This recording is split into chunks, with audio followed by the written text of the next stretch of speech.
All right, we're live on the other one, so I feel like I should just start bidding. We're live on the other one. Let me grab the link. And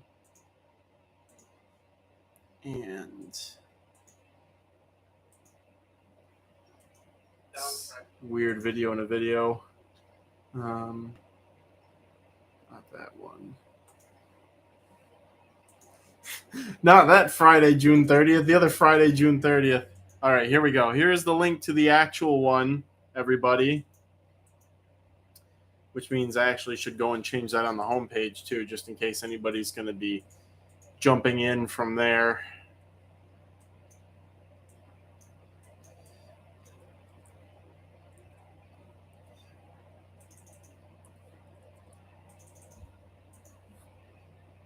All right, homepage is updated.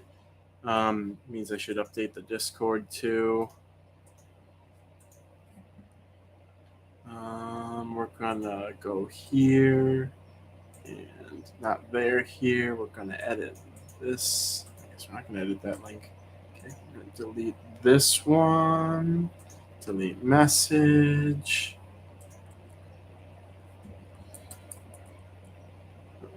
Correct auction link, and we're gonna pin that. And I think that's all of the backtracking that I need to do. I'm going to add everyone and let everybody know that. Oops. The auction has begun. Okay, everybody. I'm going to go ahead and close out the old one now. Now I can start the way that I sometimes start these things.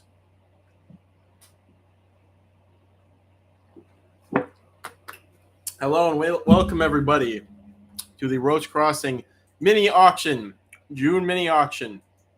I would like to, guess I'll just take a second while some people trickle in. Thank everybody for joining me on this lovely Friday evening, this lovely here on the east side of the country, very hazy Friday evening. I just realized everybody like the video, get those likes up. I just realized I haven't liked it. And what's this? I gotta delete this. How do I delete this one? How do I end this? Edit video, end live stream, destroy, delete, etc. It's very confusing. Can I not destroy it?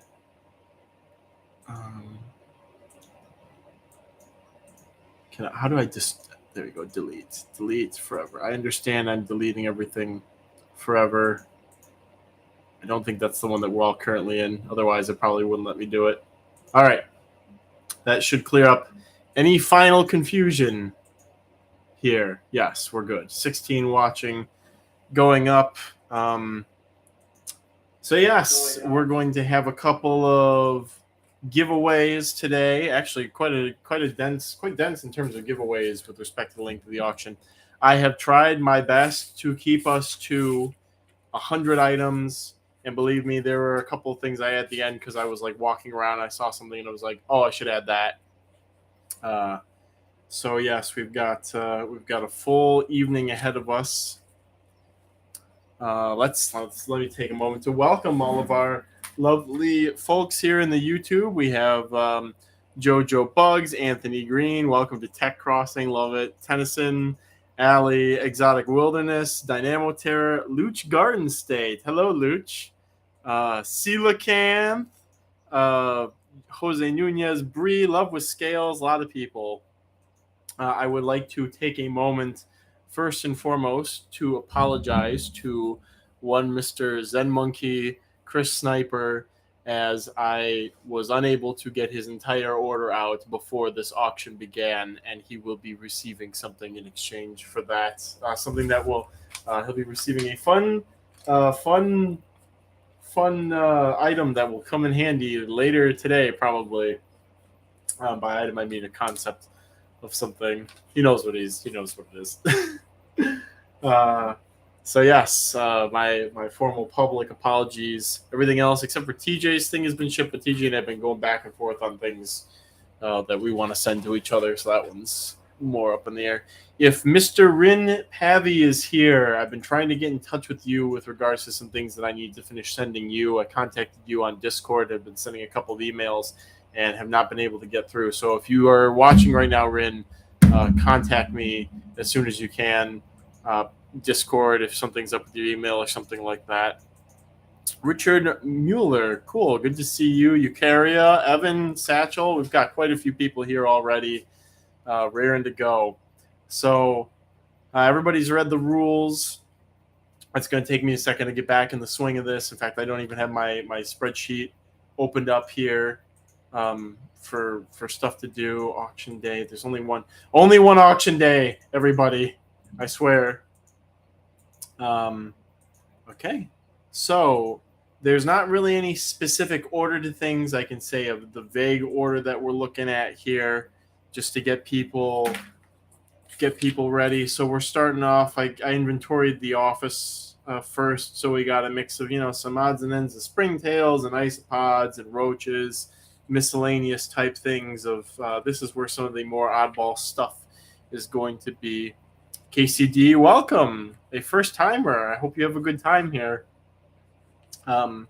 So yes, we'll be starting off with some odds and ends of things, moving into more mantidsy stuff, then into millipedes a bit, then into, and again, the lines in this are very blurred. This is just a very approximate order of things. Millipedes to beetles to roaches to isopods, and that's just sort of how this has gone down. With a couple, I have at least 4 giveaways, or at least 3 giveaways. Correct that. At least 3 giveaways sort of scheduled for things, so we'll see how quickly things go. I'm going to try and keep the pace up because I am not extending this. So, hey, Kyle, sorry I missed the stream yesterday. Insect Central, welcome. That's okay. I appreciate you being here today. I appreciate everybody being here today. Why can't I type in the Discord? Oh, it's because that's not okay. Cancel that. Save. Okay. All right. So let's begin. Reminder to everybody who's in the live stream: the auctions are taking place in the Discord, in the Bid Central channel. There will be some banana roaches. Yes, there will be. Maybe midway through-ish. So again, bidding is taking place in the Discord. Make sure in the Bid Central, make sure you are familiar with the rules. Actually, I should reread the rules because I remember what we did. I think I put next for wrapping bids up. Yes, that's correct. And then, of course, there's rules on correcting your bids, pass, sold. I put ending bid countdowns. Okay. Here we go. So our first item is a group of 50 mixed Orcacella Kinkta springtails, starting bid of $20. These are the belted springtails. I was just talking on the Lorraine K. I have no idea how this works, so I'll just watch this time. So yeah, basically, this is where I talk about stuff that's available, and you kind of have an advantage because you're able to, mouth is all light, to hear me discuss things before I sort of put them in the auction thing. If you have any questions, you can ask them here. Whoa, this is kind of weird. This thing's having a tough time with the light. There we go. That's better. Makes me look tired, but not creepy, fortunately. This whole thing will be gone very shortly, I assure you. I need to hydrate. Our photo gallery bot is operating. Thank you very much, photo gallery bot. It's a very large springtail, very dry tolerant, but not as dry tolerant as like Entomobria unostrigata or Willosia buscae. But they're very pretty. The stripe's very prominent on sexually mature individuals. Maybe for this winter, I'll get some actual lighting for in here, perhaps. very nice and fast. Is the background strobing for anybody? Is that annoying? It looks like it's strobing on my screen, and I'm not exactly sure why that is. Do that. Okay, that takes care of it. Yes, it is bothering. All right, there we go. I'll just needs to decide whether it wants to be cloudy, hazy, or sunny outside. All right, we're going to wrap the bid up for those. There's the X in the Discord.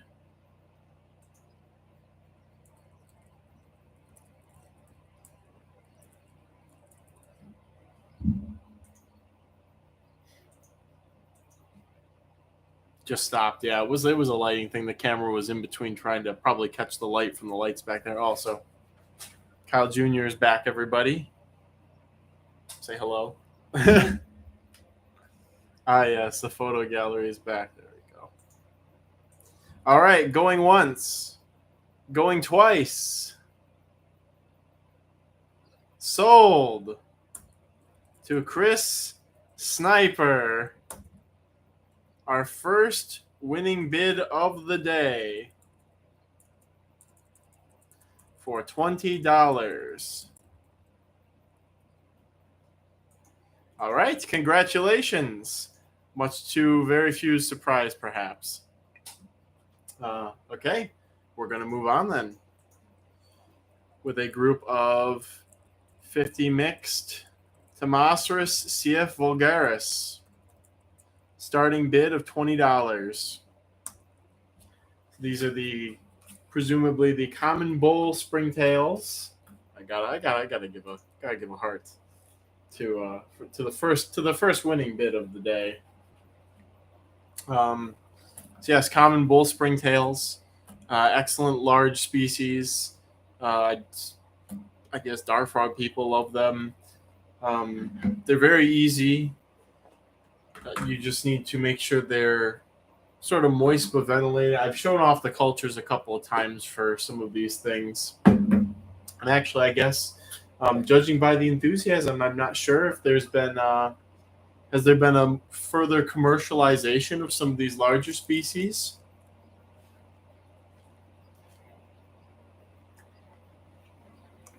That I am blatantly unaware of, perhaps? That would explain. Richard, all right. Richard with the first bid for them. We'll let that percolate for a second. Are they metallic in person? Yes. They're very shiny and silvery. They're like the small silvers, which are believed to be a Lepidostris species, but larger. So yes, they are quite metallic in person.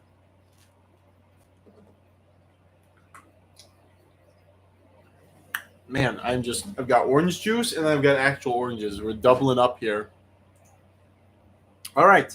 There's the X for finishing bids. We're going to let that sit there for a second. I gotta keep expanding the springtail collection. I'm just dragging my feet. I got so many other things to do. I've got so many roaches coming in the next 3 weeks. It's a lot. Where did I get this cut on my head from? Interesting. I had no idea. Maybe it was from farm work earlier. Okay, going once, going twice. Sold to Richard with a little plant emoji thingy. Congratulations.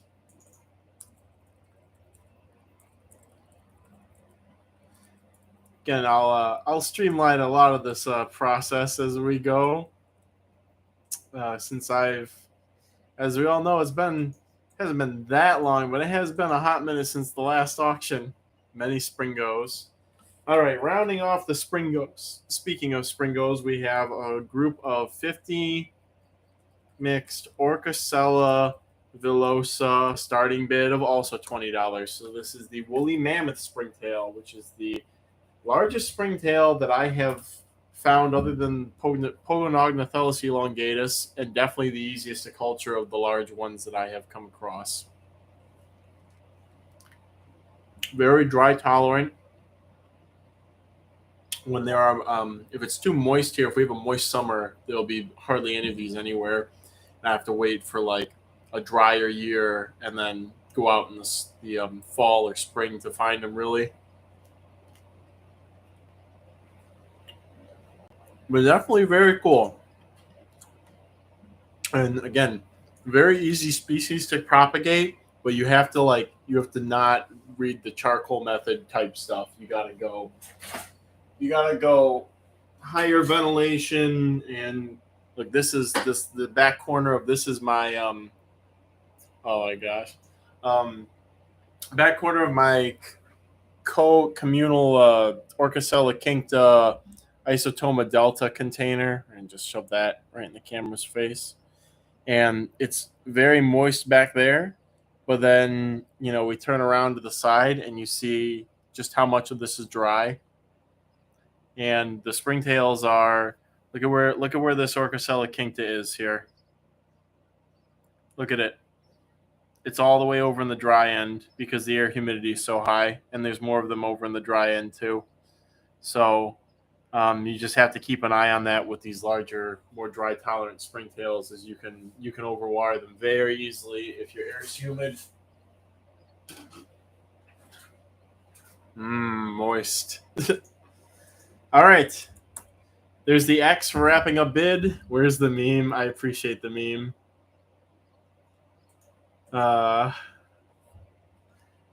Makes me wonder what memes will be born out of this fall's live stream. This fall's live stream auction. Oh my gosh. All right. Going once. Going twice. Sold to Braden. Congratulations. An Evangelion reference.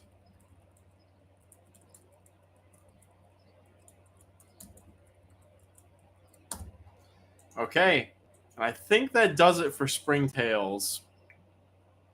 We need someone to turn the memes into stickers. How do you individually count 50 Springtails? So I tap them into a container, and then I sort of eyeball it. And if I feel like there's less than 50 there, then I tap more in, and then that's where I call it. So it's not very exact. With some roaches, like bigger ones, I do individually count them out if I can catch them. So that's kind of a pain sometimes, but when you have a colony with thousands, it's a lot easier. Okay, here we go. Heavy hitter time, guys. We have 12 ova of Megaphasma dentricus, the cedar-eating strain, with a starting bid of $40. So this is the longest insect in North America, and this is a strain that only eats or can only be, you can feed them other things like roses and brambles and all that stuff, but this is a strain that can be fed exclusively on red or white cedar, which is evergreen. So if you live in the Midwest, you live in somewhere where it's difficult to keep stuff green over the winter for stick bugs, this is an excellent species because both of those cedar species are evergreen. So, and these are fresh ova that were just laid in the last couple of weeks. I suppose I could take the female out and show her off, but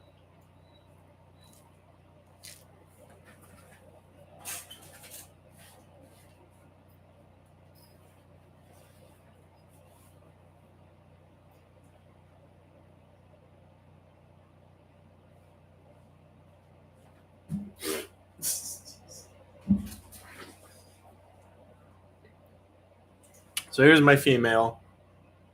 I got 3 males and 1 female to adulthood because I kept them too moist during the winter time. This is definitely a very dry tolerant species, and she's the mama of all these the future generation of these guys for me. So I am very happy to have received this strain and gotten them going, and now being able to distribute them. Do they bite? No, not really. Although some of the bigger stick bugs can shank you and stab you and do all kinds of things to you, these guys don't seem to do any of that. Although On her back leg, she does have some spurs between the joints, so I guess if she wanted to, if you got your finger stuck between the legs, she could do that. Why must I live in Texas? Allie, I think this stock comes from Texas, so you can go and find them in the wild in Texas if you want to. It's just there's all kinds of populations. So some of them are micro adapted to some things and some to others. So I'm gonna go ahead and put her back now that she's showing herself off a bit. So, but this is the mama of the ova. Well, now I need to go to Texas.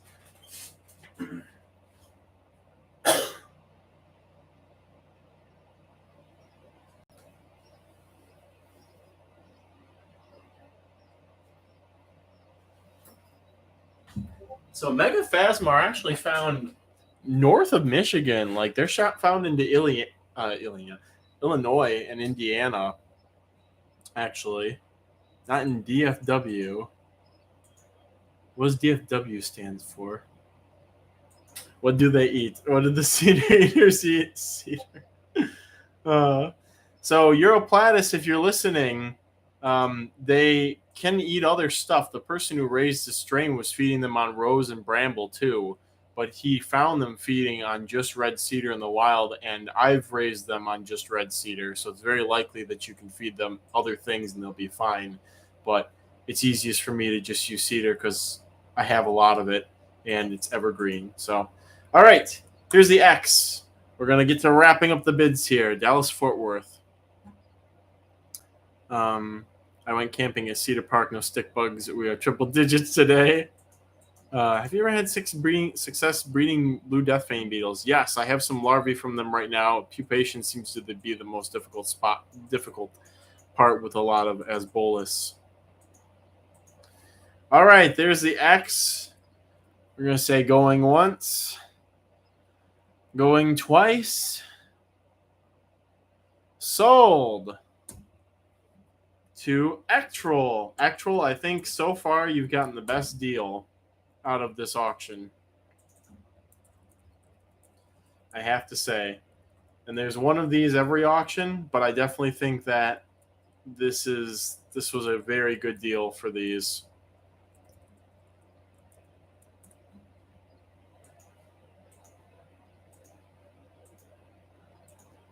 All right. Moving on. We do have a roach coming up next. We have a group of 50 mix Pseudomops septentrionalis from Tulsa, Oklahoma genotype. Starting bid of $40.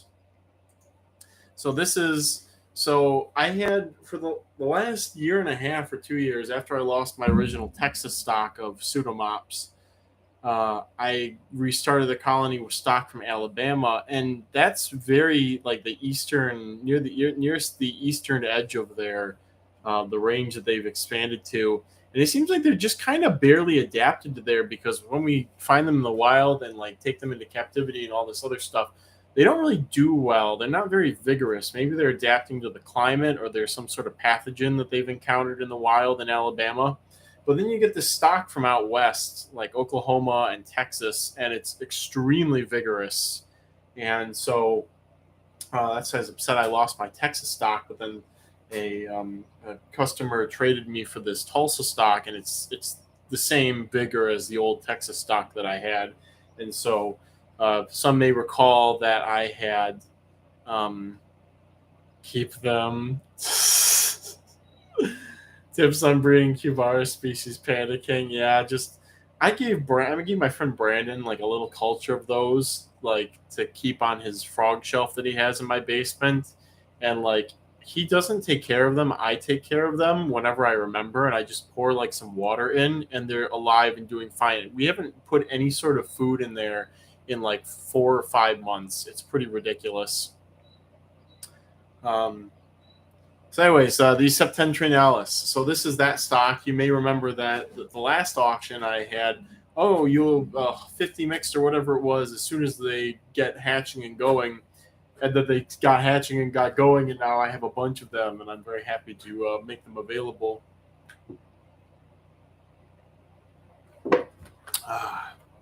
Delicious concentrate orange juice. All right, Europlatus with a daring $40 starting bid. These are kind of like Hemithyrsosteria vittata, but like without the cool nymphs, but with pretty cool adults, and just kind of easier and less fickle all around. All right, there's the X. Get your bids in. We are moving quite happily today through this list. Quite happily. Maybe I'll be able to get to bed at a decent time tonight. All right. Going once. Going twice. Sold to Europlatus. Guys are getting some good deals on this stuff.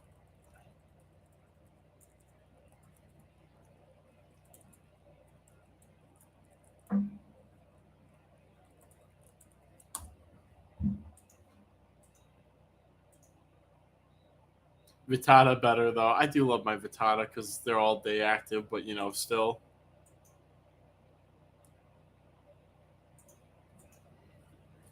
All right, here's a super cool one, everybody. There's only one group of these, and I didn't put any up last time. We have a group of 8 mixed Taphiliska Eleuthera. Starting bid of $50. The Florida False Wettas. Again, at time of last auction, I only had like my breeding stock of adults, and now I've finally gotten some hatches as the air humidity went up, and they seem to be on like a year life cycle, basically, where the adults live like 5 to 8 months. And actually, let me ask this person that I sent some to. I sent her a single male.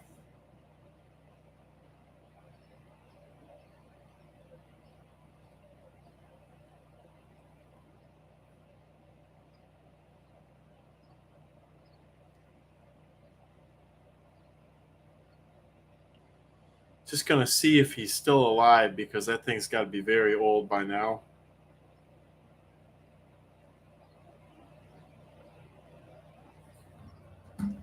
Oh, such a poor picture. So the lighting's very dramatic there, but anybody can also look up Taphiliska Eleuthera. The thing here is that they're not a very crazy orthopteran. They're very good to hand. Actually, hey, there's pictures of my stock when you Google it. I can show this off. Here we go. Taphiliska all grown up. I will play the role of the. Thank you. Actually, Photo Gallery did it for me. So this is an adult pair of Taphiliska Eleuthera. They're quite large. They have these beautiful long antennae. They're not very flighty or jumpy. There was a live stream where I just sat here with one in my hand. I accidentally dropped an F-bomb because I was admiring it and was saying how cool it was. So very cool. Very, very cool orthopteran. And you can keep them alive and breed them on nothing but fish flakes, apple slices, and fruit jellies, and that's what I've been rotating through, even though they eat almost exclusively mangrove, and they're opportunistic, but their primary diet is mangrove, red and white mangrove leaves in the wild, but they don't eat anything like that in captivity. All right, Isopods for Sale has hopped in with a $51 bid. I'm going to try and move things along, but there's an X for wrapping up bids. I got to look up this other thing. The next thing.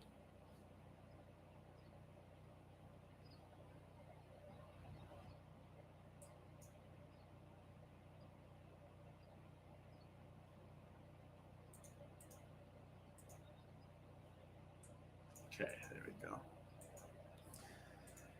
All right, going once. Going twice. Sold to Keen the Snake. Keen the Snake with a nice snipe there and a nice group of captive bred F2 or F3 Taphiliska Eleuthera. One of those species where you think, oh, this is going to be how to refresh again. This is going to be difficult to breed in captivity, blah, blah, blah. And then you just try it and you find out it's actually very easy. Civ has arrived. Welcome. How to refresh again? Can any more crickets? Yes, Europlatus. There will be more crickets coming up. No more Taphiliska though, but there will be some Grylids coming up. All right, next we have a group of 50 Elamoides species. Picopods, starting bid of $20. These are the new picopod, a new thing that we've been calling picopods, with the ridiculously tiny, like 2 millimeter, not even adults. Again, starting bid of $20. Dynamoteer says, if those chickens of yours ever come up again, I'm jumping on them. Care, says Loki, for the picopods. Very easy. This new species or new variety of what we're calling picopods has been ridiculously easy for me. So much easier than the last ones that I had. I just have them with some Orthomorpha coarctata, and they're just breeding, eating fish flakes and some bark and stuff. So I need to get them into another enclosure. I'm going to put them in my garter snake bioactive pretty soon.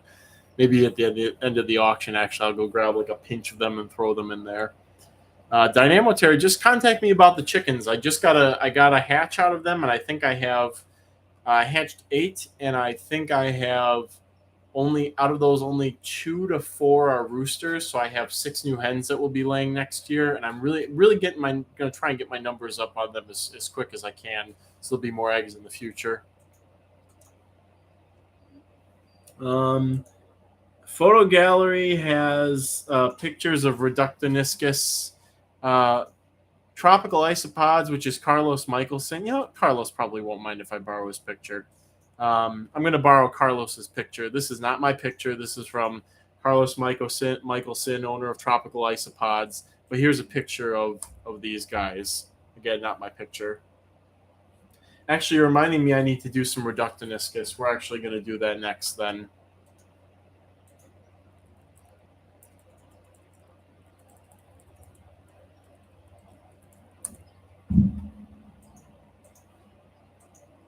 Carlos is great, bro. Yeah, I just messaged him today to pester him about sending me some stuff. I gotta restart like my Grylis assimilis culture. He just finds them in his yard, so he'll send me some of those. I still haven't gotten Cubaris marina anemone or Cubaris species Panda King Red Panda, so that's next on the list of things that he's gonna send me to.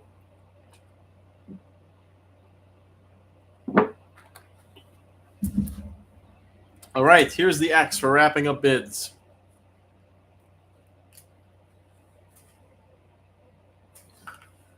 I guess I just remembering what I would usually do is when I was wrapping up bids, I would go and say 50. I would go and write the stats into the Excel document. So I gotta be consistent with that. Okay, going once. Remember, you need periods on your bids. Going twice. Sold to Mandy. Mandy with the highest bid of 32. Congratulations. Okay. And we're going to throw this up here. We have a group of 20 mixed Reductoniscus tuberculatus.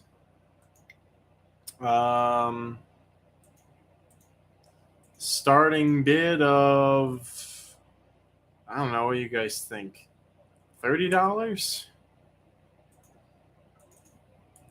These are the little alligator isopods. And I was hoping that my Cristarmadillidium species would be ready for the auction, but unfortunately they're not ready quite yet. So I'm hoping by fall auction I'll have some of the Cristarmadillidium ready to go too. What is this here? Oh, that's next. Okay.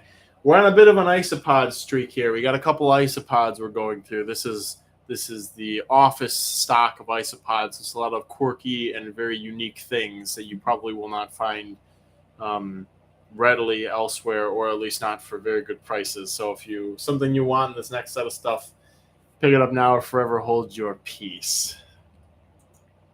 Whoops, open up a folder instead of the thing. There we go. Missed that dang period, Luch. Well, Mandy gotcha because she got the 32 in, so could be more attentive next time. Love Borneo Gators, have tons. Spiky Pineapples, mine are doing amazing as well. Isopod giveaway. Oh wait, are we doing an isopod giveaway? No, it's not. There are no isopods slated to be given away. But we will do a giveaway very soon. Probably after we wrap up the isopod section, I will do a giveaway of something. I have to contemplate what a good question is. All right. Here's the X for wrapping up your bids.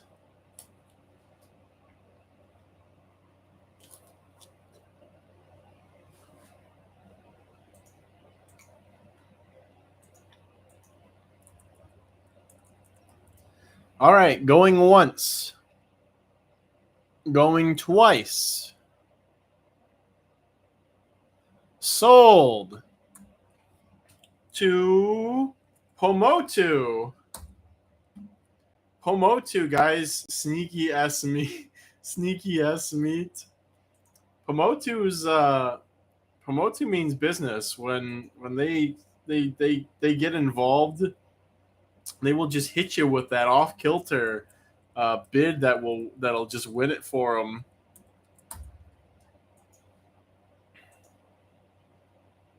Just make the question isopod related, anyways. Hilarious. All right, next isopod. Cannot break stride. We have a group of. These have become a new favorite for me. Venizillopisum Everglades.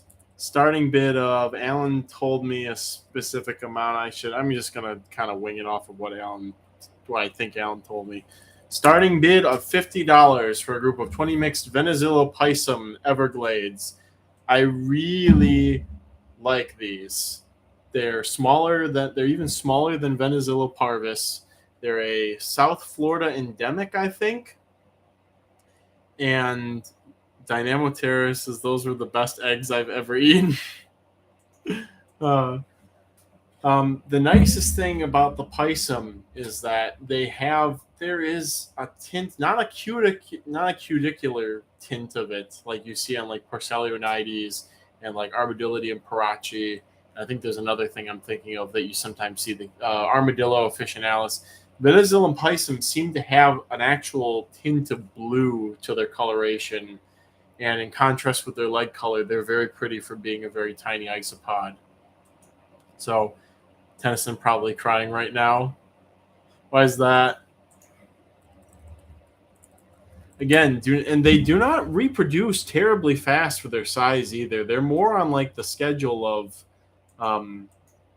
they're more on like the reproductive schedule of like the desert Venizillo cubaris species. So.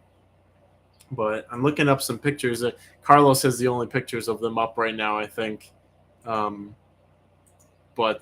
they definitely does not seem to really capture that bit of touch of actual blue in the color. Blue is my favorite color, so that's where the appeal is for me. Dr. Dead Stuff, 50. You know, Dr. Dead Stuff, if you want them, we'll start pushing it down that road. I like how our photo gallery bot pick the picture that makes them look the most like Armadillidium vulgare.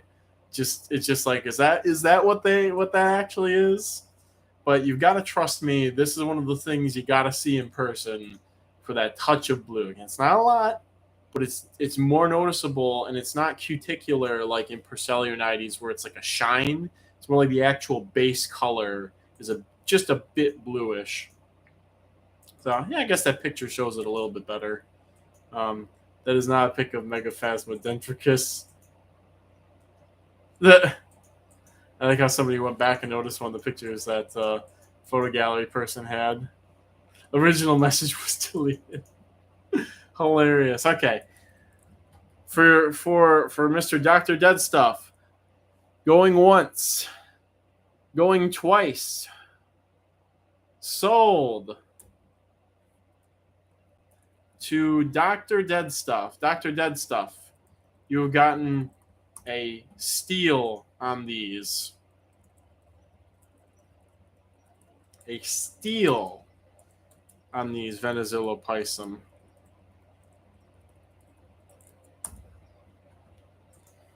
And I hope that you like them as much as I do, because again, they've grown very fond of them. Okay. Next, we have a group of 20 mixed Cubaris Benetensis, Yuma, Arizona. This has been the identification determined for the light-colored desert isopods, which we thought were Venezuela arizonicus, and then Nate, when he did some digging through publications, and found out that they're actually already described as Cubaris benetensis. Whether or not they're truly a Cubaris and whether or not our North American Venezuelos are actually Venezuelo is probably going to be changed eventually. But as of right now, this is the proper nomenclature. So starting bid of $50. Not a difficult species, but for me, I have full top ventilation on them. They're on a sandy substrate that's kept pretty damp. They have a lot of not rotting leaf litter, but just, I guess it's already rotted. I've tried to sort of replicate the conditions you may find at the bottom of a rodent burrow in Yuma during the wet season, with the word wet being used very liberally. Aaron Cox says, about to get some very fancy mini Armadillidium vulgari. Kidding, I'm excited to see the blue against very faint.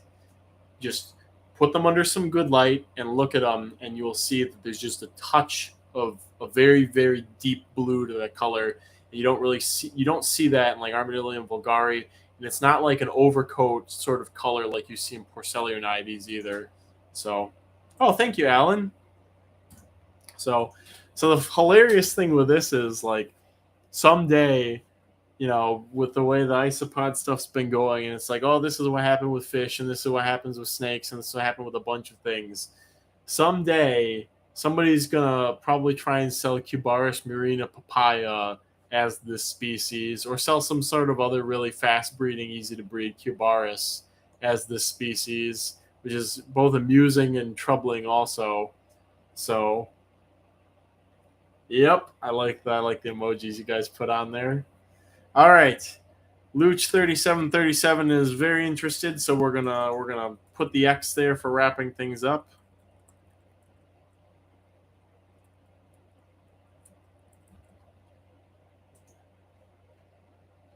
Also morphologically different in a few ways, yes. That is very true, but that the morphological differences will not be enough to distinguish them if you have people buying them at a reptile expo and people selling cups of things labeled with a common name. That is not enough. Obviously, if you had an expert examine the stock, they'd see the morphological differences. And keeping the culture over time, you'd notice the behavioral and husbandry need differences. But still, just aesthetically from a distance, they're very similar. So, okay, going once, going twice, sold to Luch 3737. Winning bid of $50. 3737. Here we are. All righty. Congratulations. I think you'll really like these. To me, they're very special because I was able to go out and find them, and also have sort of watched this mystique about them since like 2011 or 2012, when those pictures were put up on iNaturalist and people were calling them Venezuela californicus or something. So there's a mystique behind them that I've been sort of drenched in, and so now it's like, now I have the air has been cleared. There's a story that was told about the fate of this stock, and it ends with that labeled container up there that I still haven't changed the label from Venezuela CF arizonicus on. So, all right, and I think this next one will wrap up our little isopod arc here. It is a group of 20 mixed of the actual Venezillo Arizonicus from Green Valley, Arizona. Starting bid of $40. So it was interesting because Nate was, I like everybody's putting the, excuse me, everybody's putting the emojis to say Luch. I like that a lot.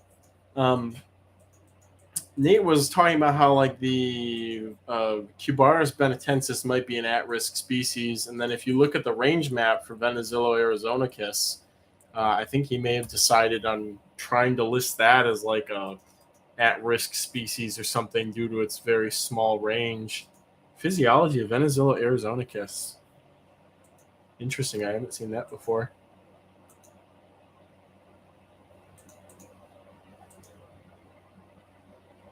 Oh, is it in French? Highly efficient pleopodal lungs. I need to actually read through this at some point. Blessed Lord Kyle. All right, nobody's jumping out of their seats for some Venezillo arizonicus proper. That's okay. That's okay, guys. They will throw a mutant eventually, and I will isolate it. Actually, the first time I ever kept the species, they threw a mutant, and I wasn't able to get it isolated because I didn't have a firm grasp on their husbandry at the time, and now I finally do. So if it pops up again, I'll be waiting and ready. I actually have two other localities of this species. One from Florida Canyon, which is more open grassland proper area, and one from Mount Hopkins up by the Planetary Observatory up there. And then these Green Valley /Sahuarita ones, which are from more desert proper. All right, I'm going to put the X here. I'll be very disappointed in you. Satchel asks, makes you wonder if there might be other undescribed Venezillo species in the U.S. Yeah. Maybe there might be something lurking in, Mobile. There might be something lurking in Mobile, America's Amazon. Loki asks about care. More ventilation, very high ventilation. I'll show off the colony. Why not? We need to drum up some sales here. So actually, I'm communally housing them with, it says Sahuarita, but it's actually Green Valley. I have clarified. Actually, it might be on the border of the two cities, but I can get GPS points if needed. So I'm actually communally housing them with the Aranavega from the same place, which I get a kick out of. And both species are quite happy, so, it's fine. If I lift one of these, we should get a good view. Okay, that one doesn't have a lot of them on it. One of these under pieces probably does. We need to resurrect the spirit of E.O. Wilson and take him on our magical adventure. All right, there we go. So you can see a couple of them crawling around down there. And obviously captive bred, of course. And the enclosure is just sort of, there's some damp sand. There's some leaves crumpled up. There's a big old pile of fish flakes that I don't really care if it gets moldy or not. So very casual, very low energy, You don't want to put too much energy into our bug keeping, otherwise we lose touch with the other things that matter in our lives. Balance is important. We're all about balance here when we can be. So, but yeah, this has been my enclosure for them, and they do quite well. And the Aranavega are doing quite well, but they're obviously all burrowed down right now, so they don't really cling to like wood and stuff like that. So we didn't get to see them. So that's how I keep them. Full top ventilation. It's actually the same setup I used for the Venezillo or the Cubaris benetensis. All right, wrapping up the bids. Going once, going twice. And pass. All right. So if anybody wants them, let me know. They've been passed upon.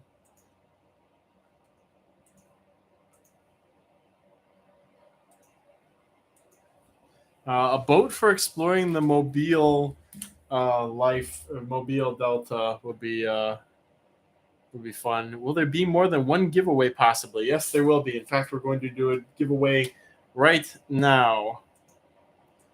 We're going to do a giveaway for a group of 50 Hemithorsostra paleata.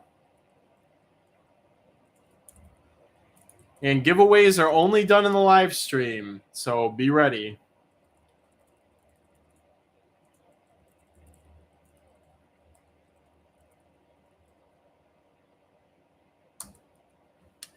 And I got to come up with a good question.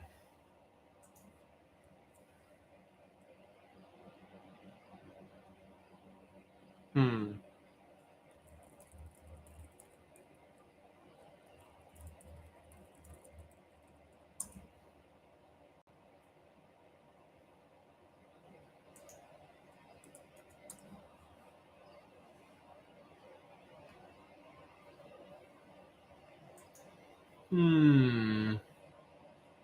I'm contemplating.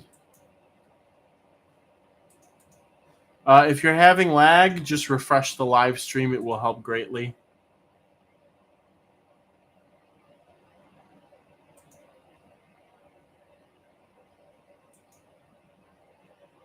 I have a question I'm trying to make sure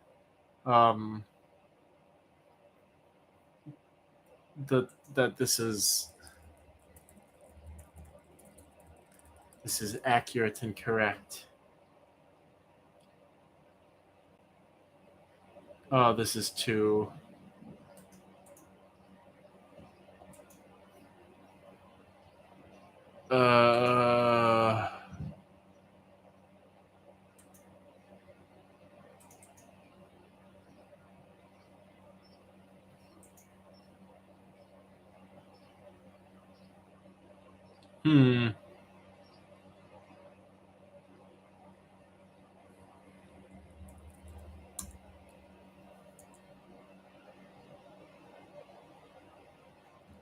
All right, here we go. Here's the question: to win a group of 50 mixed Hemithorsostra paleata for free, etc. I simply want to know what the state stone of Michigan is. Not the state gemstone, the state stone of Michigan. Not gemstone, the state stone, not gemstone. The state stone of Michigan.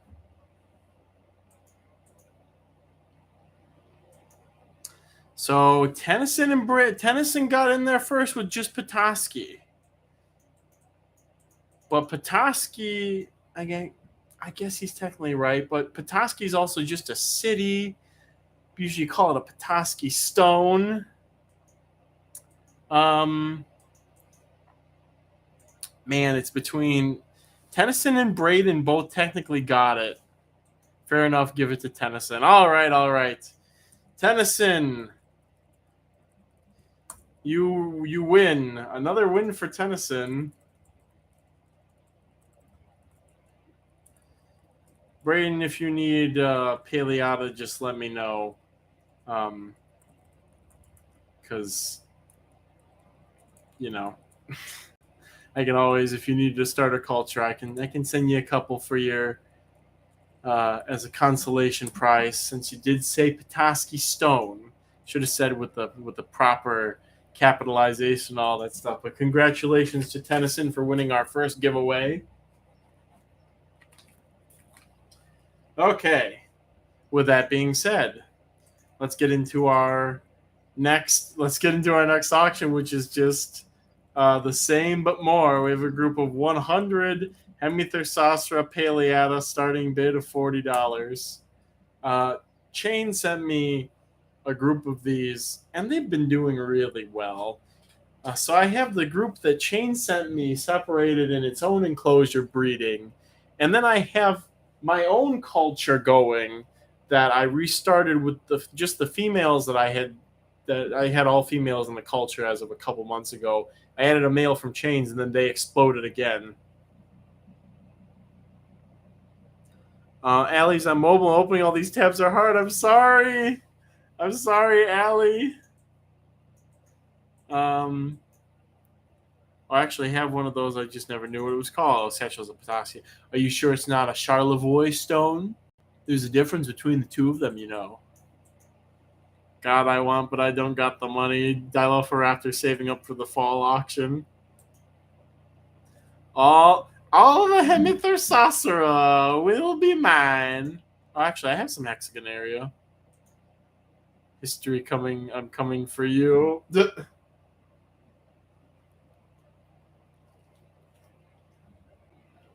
I wonder if history will have care more similar to Paleata or to Vittata. I'm actually very curious about that.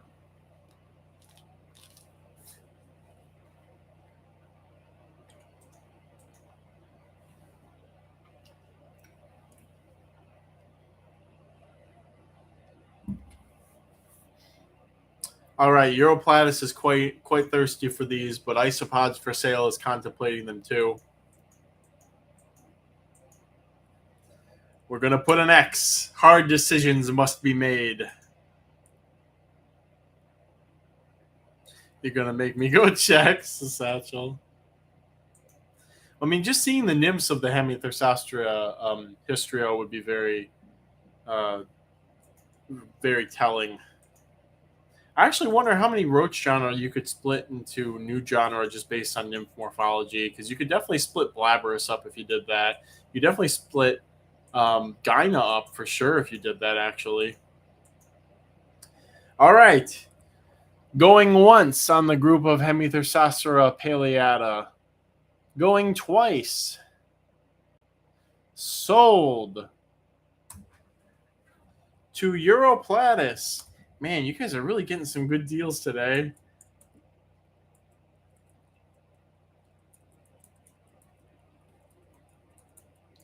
It's not as much fierce, savage competition for stuff as there is during the fall auctions, I guess.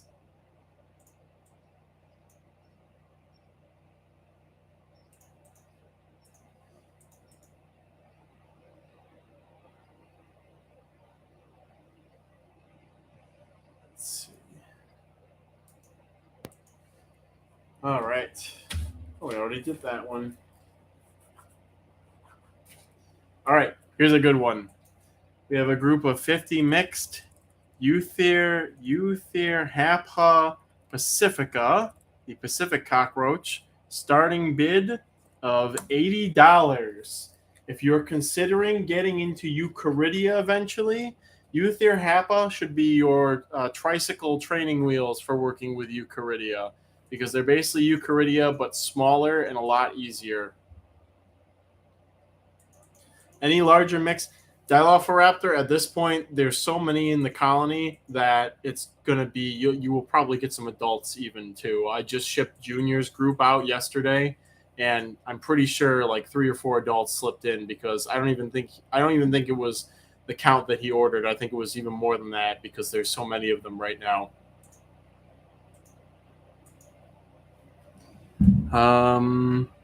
Luch asked about the roaches with orange on them. I think clown roaches. I want the badly. I don't know the scientific name. That might have been those Hemithorsassera paleata, actually, Luch. Unfortunately, Vittata don't really have orange. The nymphs are black, white, and red, and the adults are black and yellow. The paleata have the more oranginish to them. Loki asked about if I have 20 different Aranavega. We have a couple Aranavega, but not really too many. I'm going to save a lot of those for the fall auction because their populations are on the major upswing, and I'm busy upgrading them from the small faunariums to the medium-sized ones, which will be their final resting place for each of the cultures. So I need to do that first because we're playing the long haul with this stuff. I lost my ones that I found under the private property sign in the road on the way to Torweep, and I'm very upset about that.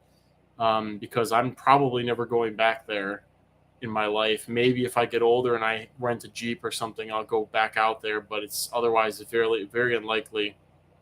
So I have to be very protective with what I have and make sure this summer, when the conditions are perfect with the air humidity being high and all that stuff gets established.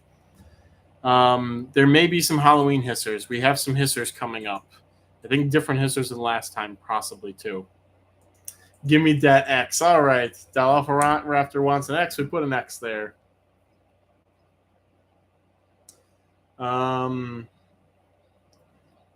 Also, a reminder, please try to keep the Bid Central chat free of discussion. Use the live stream for that, if possible, please.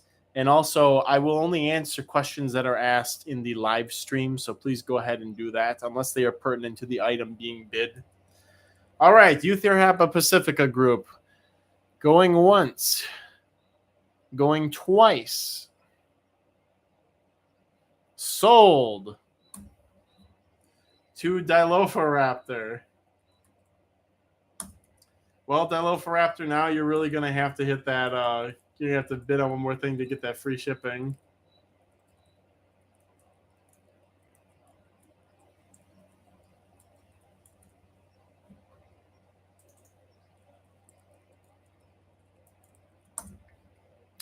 Also, I would hope everybody has read the rules and is familiar with that, because if you look in the rules, it says that all of these orders will be shipped before August. It is very clearly stated there. I'm taking some time for a whole week to basically do nothing but ship this auction's orders. So I want to make everybody aware of that. And yes, it is still $100 free shipping. If you get $100 worth of stuff in the auction, your shipping is free.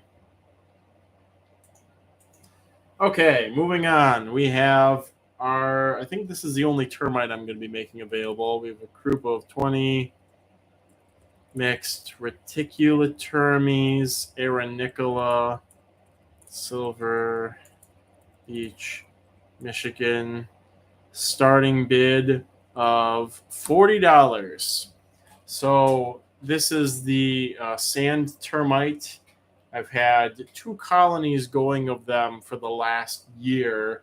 I used to have a colony going for multiple years, but I let it dry out one winter. So, and I started the first colony with maybe a dozen workers, and they differentiated into secondary reproductives and bred from there. And so this last set that I had, I collected last year to replace the ones that I had originally lost, and now they finally gotten going. So they like sand. It's in the name. They like to be kept on sand. They like to have all of their little brood chambers and tunnels all through the damp sand. And they'll come up and do their foraging in the wood if you put it on top of the sand, like wood pellets and whatnot. So they look a lot like flavipes. Apparently, they're a very new species. Historically, probably they're a species that started to capitalize on the dunes and has been apparently rapidly diverging from flavipes. Very interesting to care what kind of humidity. So the sand you keep damp, and you need complete ventilation in the air column. So I just have them in one of these faunarium containers with a cloth underlay lid, so it's completely ventilated on top. You keep the sand moist, damp. You keep part of the wood moist, damp. They come up and forage through it. So I'm 18, Alan. Same genus but different species. Yeah. So basically, if there's pictures of flavipes, that's them. Because they're basically identical to flavipes except in behavior and where they're found. They're a dune specialist species. They are a recently evolved species that is diverging from flavipes.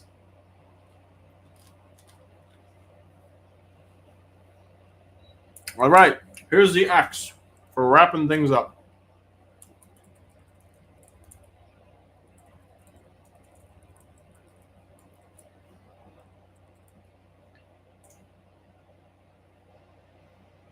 Bunch of hundreds popping up here. Is that in the Discord or is that in the I don't know what is that for? It's kind of freaking me out on the YouTube. There's a bunch of emojis popping up. What kind of wood? Any wood. Any sort of wood. I just use the hardwood fuel pellets that I get at Menards. At me when there's Uricotis. All right, here we go. Reticulatermes arenicola. Going once. Going twice. Sold. To Keen the Snake. The sneaky snake last minute bid there. Congratulations. It's nice to see some active bidding going on. We've had a couple of items where it seems like people are being very polite, letting each other, oh, no, you go right ahead. You get that. All right, without skipping another beat, we have a group of 50 mixed. Parkoblata Lata from Tuskegee, Alabama, starting bid of $30. This is the largest Parkoblata species. They're very easy, lots of feeder potential. I think they're one of the prettier Parkoblata species because of the nice orangish color on the red and black abdomen, the orangish pronotum and wings, sort of a dark reddish orange. A very good practical species of Parkoblata have. Beautiful picture from Photo Gallery. Although there aren't any adult females in that picture, but still, it's still very beautiful. So perhaps if you're looking for an alternative to using Shelfordella as a feeder, just the adults can climb and fly. Only the males can fly.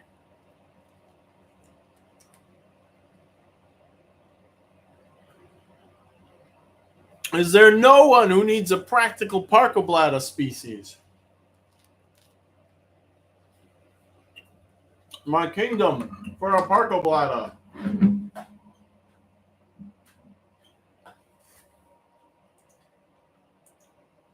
Dynamo says, I've got 3 strains of these things. I'm Googling them. Photo Gallery, that's actually a picture of a Virginica. That's my old picture. That's from like ages ago. That's one of the individuals from Uven Dearborn. That picture is good though, Photo Gallery. It does show how pleasantly red the nymphs are. New Red Runners. New Red Runner DLC just dropped. All right, there's the X.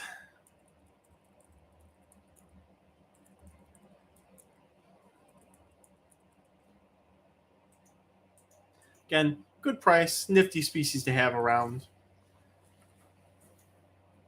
Yep, there's a picture. Photo Gallery did find a Parkoblata Lata female. Oh, she's beautiful in that picture.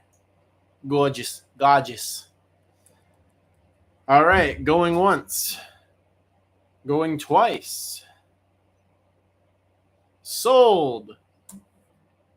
To Keen the Snake. Keen the Snake, this is your day. Winning bid of $30, 30 bones. Keen the Snake bulking out his or her collection today. Their collection. All right. Here's a good one, all you Roach aficionados. And I finally feel confident with this species. And here we go. We have a group of 50 mixed Ischnoptera derapeltiformis from Bryceville, Tennessee. This is the Sexy Legs Roach. This is the locality of the Sexy Legs Roach that has the largest body size and the sexiest body to leg color ratio, in my opinion. And again, I did a blog post a couple weeks back or something like that. And I think I was talking about how I finally feel like I figured out Ischnoptera derapeltiformis. And, we've been finding them in piles of leaf litter and organic matter for like years. And we never really like put together that, hey, maybe they like eat that, maybe. So I've really gone in on giving them a lot of that organic matter. Again, they're finding leaves in the wild. I did some rotten wood, actively rotting mycelium colonized wood. They seem to like that too. But it's one of those situations where, like with Panesthea, where they will eat dog food and all the other typical roach food, but they still need that wood in their body. Either it's helping their endosymbions, or it's just the fibers keeping it moving through their digestive tract or something like that. So they do eat all this other stuff too, but you got to really have this other rotting material available in good quantity. Otherwise, the bottom will fall out on the colony suddenly one day once they exhausted any of that's in with them. So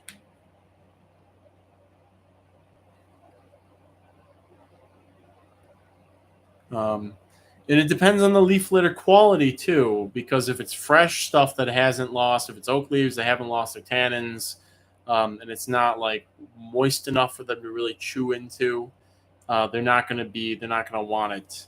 Bone dry leaves, stuff only really eats when it's starving. And with these, when you find Derapeltiformis in the wild, at least the ones in Auburn, it's in like moist packet parcels of leaves that have accumulated, and you find Atlantosia isopods and Lygidium with them, and a lot of other things that are very like more high humidity, moisture wanting species. Tennyson asked if I saw the history on nymphs I sent in the general chat. I'll have to see that. I'll put the X here, and I'll go check out those histrio nymphs in this chat. Wow, that leaves me even more confused than I was before. They look maybe more Vittata related, honestly, just from the morphology, because Paleata nymphs are so like hunchbacked and spherical.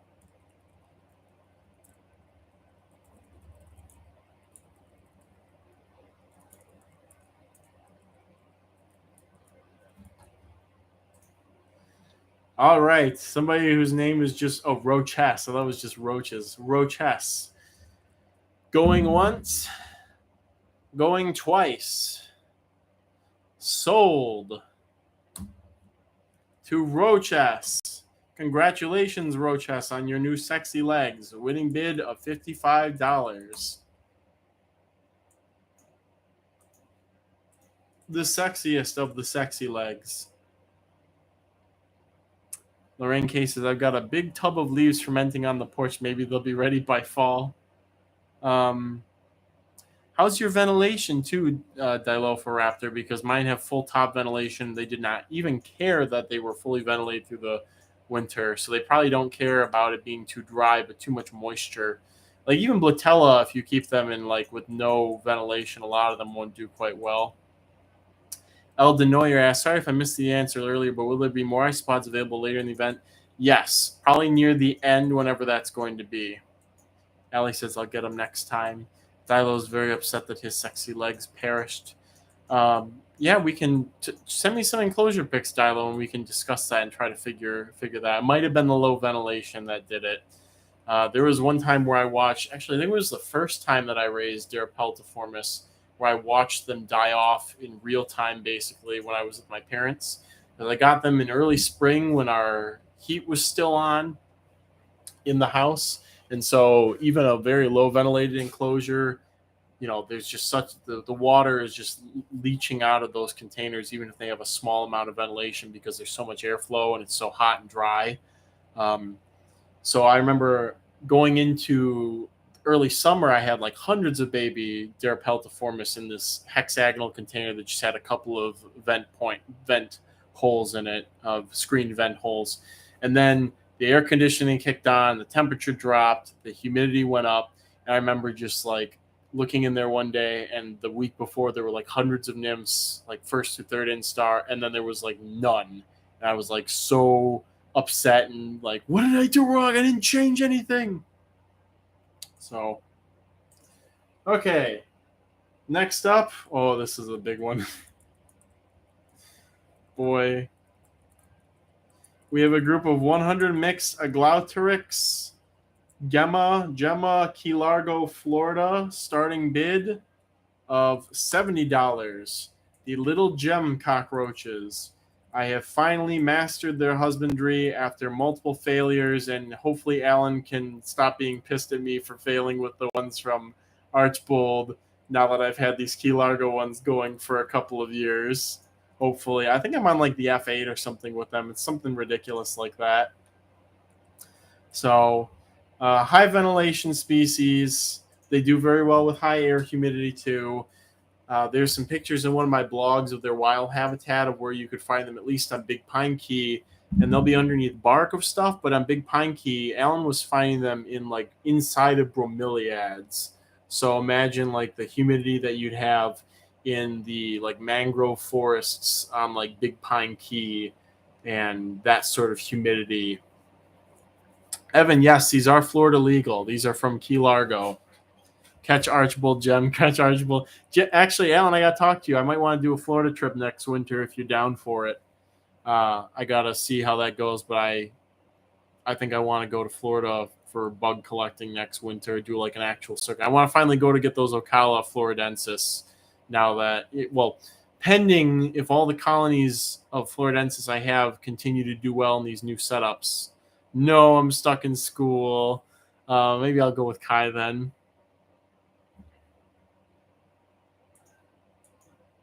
Oh, yeah, that's a good picture. Photo gallery, finding my good pictures. Thank you again, photo gallery. You're the best bot ever. All right, we're going to put an X here. I hate to say this. I hate to say this with any roach, but like Gemma might have feeder potential for you dart frog people if anybody's here. They reproduce pretty quickly. It's just, I think for feeders, you want like the upper echelons of reproduction. So like for a tiny feeder, I know Compsodes and Nocticola have been very popular lately. But, if I was a dart frog keeper and I wanted to just produce droves of tiny feeder roaches, I would work with like Neoblatella or Corsinura paraschi. Even though they can climb and fly, those things just pump out babies under the right conditions. A Glautrix, a little bit more conservative in terms of reproduction compared to those, but still very quick for cockroaches. Okay. Going once. Going twice. Pass. Big sad, guys. Big sad on the Gemma, guys. Dilo, you could increase your ventilation to try and get those ooths to hatch in case they may not be alive still. You can just sort of gently squeeze both ends and also smell the ooth, because when an ooth dies and rots on the inside, you can usually smell it on the outside. All right. Next up, we have a group of 50 mixed Parcoblata Americana / CF Americana. All the Western ones are probably going to need to be looked at again or looked at by a professional. Table Rock Mountain, Idaho. Starting bid of $40. This is TJ's pride of, all right, JoJo's interested, $40. TJ's pride of having found these under rocks out in the deserts and up on the mountain in Table Rock Mountain in Idaho. It's quite a prolific strain. Quite a prolific strain. I did really well with them once, and then I screwed them up, and then I continued to screw them up, and now I've gotten them again and again. I'm just sort of getting better at stuff over time in terms of figuring out shortcuts. Some things do get better as you get older. So this is one of them. I think I've got the husbandry down now.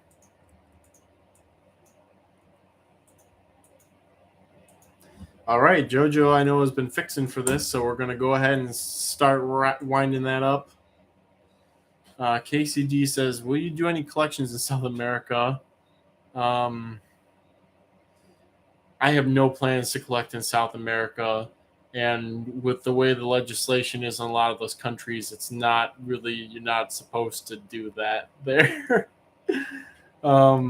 Dilo's in real time checking his Ishnoptera ooths. You could always move them over to another container to keep an eye on.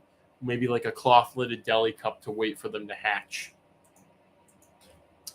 All right. Going once. Going twice. Sold.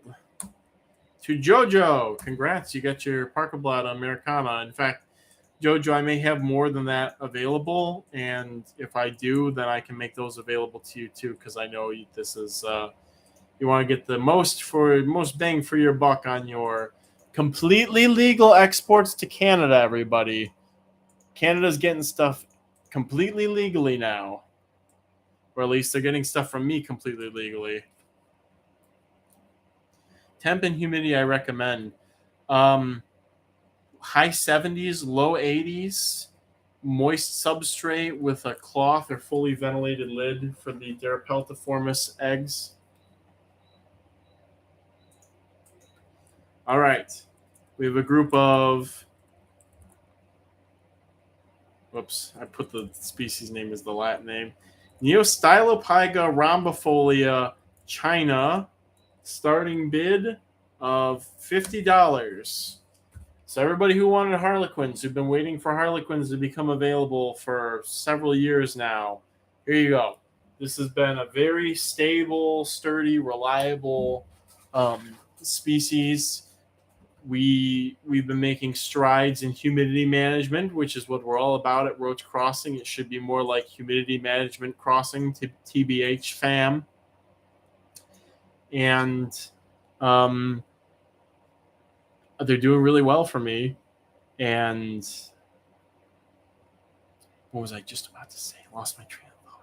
Humidity. So in Hawaii, I have a contact there who has noticed they seem to come out when it's raining or when it's like really raining. They're found in moist areas like moist wood mulch piles and stuff. So they seem to want high humidity. So I would, usually lose cultures during the winter time when the air humidity goes up and I have all these well ventilated setups, blah, blah, blah. But then I would also, when I was living with my parents, I would lose these during the summer because, again, low ventilation, high humidity, low temperatures, blah, blah, that's song and dance. So I've just been using the polycarbonate underlay for the screen containers during the winter. And it worked really well for these Neostylopyga.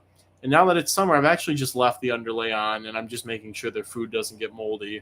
But they actually have a heat lamp on them. I don't know how important that is, but they definitely don't seem to like to be cold. Let me go ahead and catch up on the live stream here. I wouldn't use vermiculite for base layer humidity. I would just use a sterilized coconut fiber or some sort of topsoil or something like that.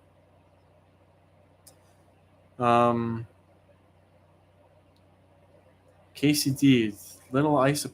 Casey, did you see those yourself, or did somebody tell you a Latin name for those? Because lawn shrimp and other amphipods jump around. They're not isopods. They're very closely related to them, but we do have a species or two of those in culture.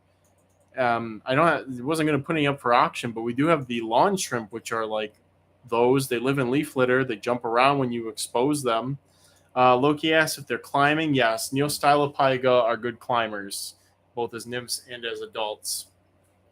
Slap that X there.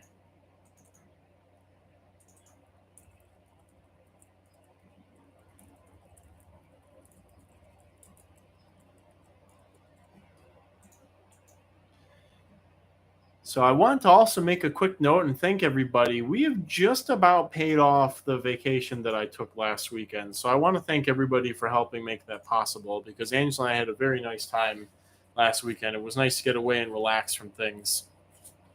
So Dilo wants lawn trim. Maybe I'll write some in the isopod section. I'll write in that we're going to do some lawn shrimp. All right, Dilo, we're doing some lawn shrimp later. It is written. All right, going once, going twice. Sold to Keen the Snake, who is bulking out their collection of everything today. Monopolizing, dominating. Ooh, here's a fun thing. So remember, we're still in the office stuff. Oh, God, we're still in the office stuff. We have 4 more pages to go after this of things. But we're going to switch gears out of roaches to something that has probably never been offered for sale before. And certainly not captive bred, I don't think. We have a group of 20 mixed Leucolepisma arenarium from Yuma, Arizona, with a starting bid of $40. Leucolepisma, also known, or as I've been trying to make them known as, because their Latin name means of the sand, or of the sand, And we already have a related species called the fire brat. I've been calling them sand brats, which I think is I think it's clever. Personally, I think it's very clever. So yes, you can raise these and keep them just like fire brats. The care is the same. And you can use them as feeders if you want to also. They seem to breed at about the same rate, but they get bigger than fire brats do. So anybody here who's looking to pick up a nifty new species sandfish TM, Braden just asked about the size. Yeah, they're bigger than fire brats. They're bigger than Thermovia domestica, or can get bigger because there's no hard limit on size for adult Zygentoma. So they do get bigger. They have a larger potential size than fire brats.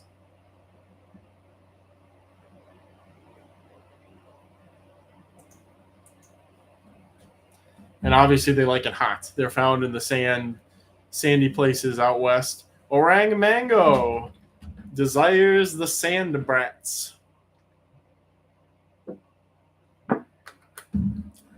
Some observant folks who may want to blackmail me at certain points in the future have hopefully recorded that I think I've gone on record saying that silverfish are my second favorite insect taxon. So I just wanted to, bring that up again to everybody. I love their little mustache and how cute they are. Oh, there was a spicy image I just saw. I don't know what it was. It was like a mannequin of the female figure. Jose Nunez asks, what do they eat? They eat all the things the fire brats do. So fish flakes and dog food and potato flakes. And I always treat my silverfish right. I always give them a little bit of marshmallow. They're quite fond of marshmallow because it's very sugary and starchy. So I always give them a piece of marshmallow to eat too. For temperatures, over 90 degrees. Satchel asking about his garage silverfish. Unfortunately, Satchel, I lost his lepisma. They're little piddler lepisma. I have an idea for what I did wrong, and if you catch more, I want to try them again for sure. Actually, the Sateno from Alan's lab are still doing fine, but man, lepisma are just such a pain. I don't know how people consider them a pest, but they're so annoying. Thank you for the picture photo gallery. I was saying a drawing rough to my friend and sent it here on accident. That's okay, Bree. We appreciate that. All right. Here's the X, Orang Mango. Hopefully you get them. They are very nifty little dudes. I have some silverfish I'm trying to get going. I need texture pics. Yes, Loki, send me some pictures. I definitely want to try and work with lepisma again. I think what I should have done, what I'm going to start doing for some stuff, like I was brave enough to try with the chiliferid pseudoscorpion that Will gave me. I've had my liposkelid book louse culture doing well for like 3 years in the setup. I'm going to try doing dry setups with no ventilation for some of these things because I think that's what they might want. So lepisma, if you water them, they get caught in the water and they die. If they dry out, they die. So the best thing to do is keep them in very humid air and dry material all around them. So, all right. That's a nightmare I actually have regularly. That's hilarious. At least it was a safe for work reference thingy. All right, going once, going twice. Sold to Orang Mango. Congrats on your brats.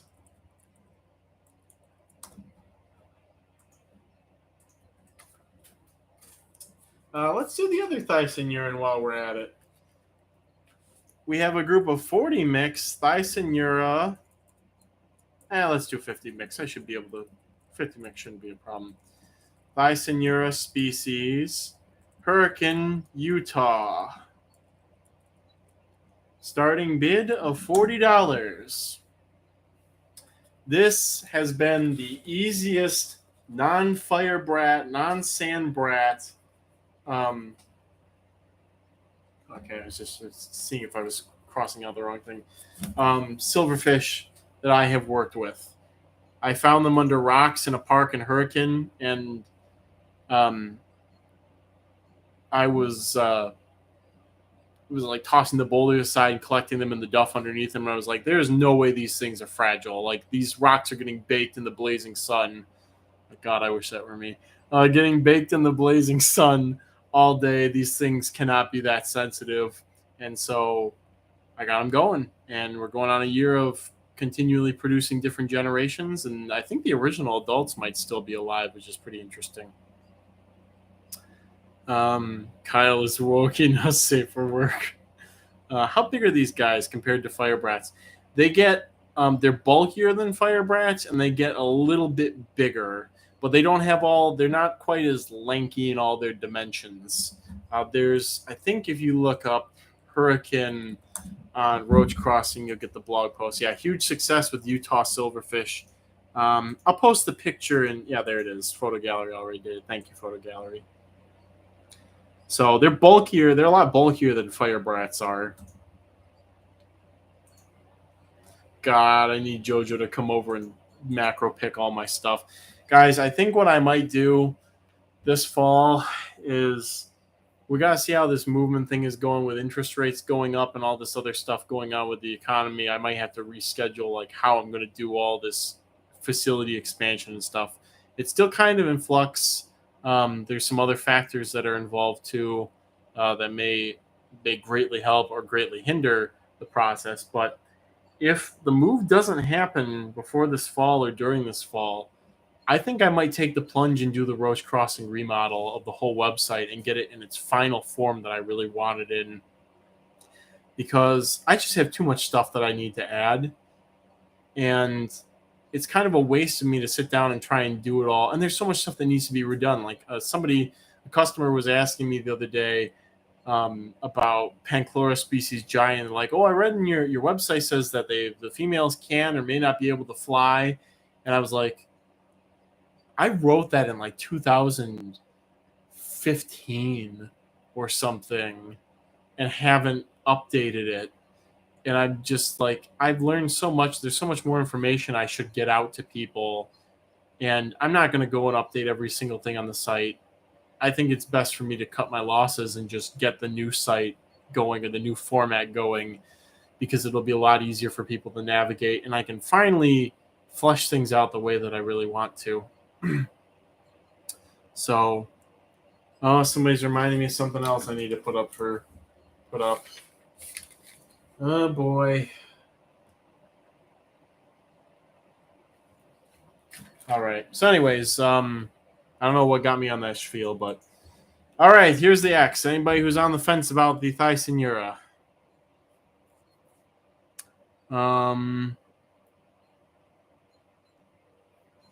I wanted to ask after your thoughts. Do you ever breed black soldier flies? No, I've bred a different species of soldier fly on melons. Breeding soldier flies is not fun because of the adults needing the certain wavelength of light to reproduce, and you have to have like a flight cage or a flight area for that. It's not for me right now. For me, the best use of soldier flies is if I threw out like a melon and for some reason the ducks or the guinea pigs or the rabbits or the whatever didn't need it, then they would colonize it, and I'd have talk to Dynamo Terror about breeding black soldier flies. Casey just says, would you say fire brats or silverfish are easier to take care of? These silverfish are much easier to take care of than fire brats, but they do not breed as fast as fire brats. So Jonathan Green raises black soldier flies. So go ahead and ask them, I suppose, about it. All right. I guess nobody's really interested in my beloved Hurricane Utah Thysanura. Going once, going twice, and we're going to pass, unfortunately, and most regrettably. So if anybody wants them, you can claim them. All right. Here's a good one. This is the only group of Groundfordorina portentosa that is being put up for grabs. This is a group of 30 mixed Groundfordorina portentosa Masola, starting bid of $50. This is the wild strain of Groundfordorina portentosa. Predator, no ants. I do not have any ants, unfortunately. I guess, unfortunately. I'm actually quite happy. Some of you Southern folks and Western folks post your horror stories about how some sort of invasive ant got into your collection and slaughtered everything and caused a bunch of problems. We don't really have that problem in Michigan. The worst ant that I found in any of my collection was Tapanoma, and they don't do anything really. The roaches don't really nothing seems to really mind them. So,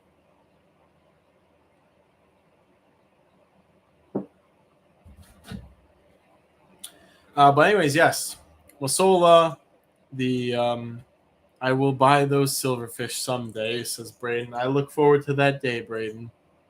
I look forward to that day.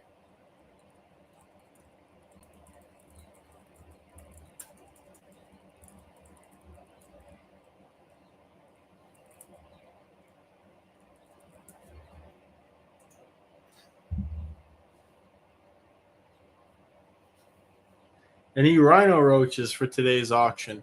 No, but rhino roaches will be in stock next week, or at least after July 9th. So if you're looking for rhino roaches, shoot me an email and they will be in stock then. Yeah, so these Masola are a wild locality of Groundfordorina portentosa. We don't actually know where they're from in Madagascar because Masola refers to several places. All we know is that they've been kept pure and away from other species and strains of Hisser, and so that's why we like them. All right, Roach S and Loki, you're both tied at 50, but Loki has priority. So here's the X for y'all to let God sort it out, or y'all sort it out amongst yourselves.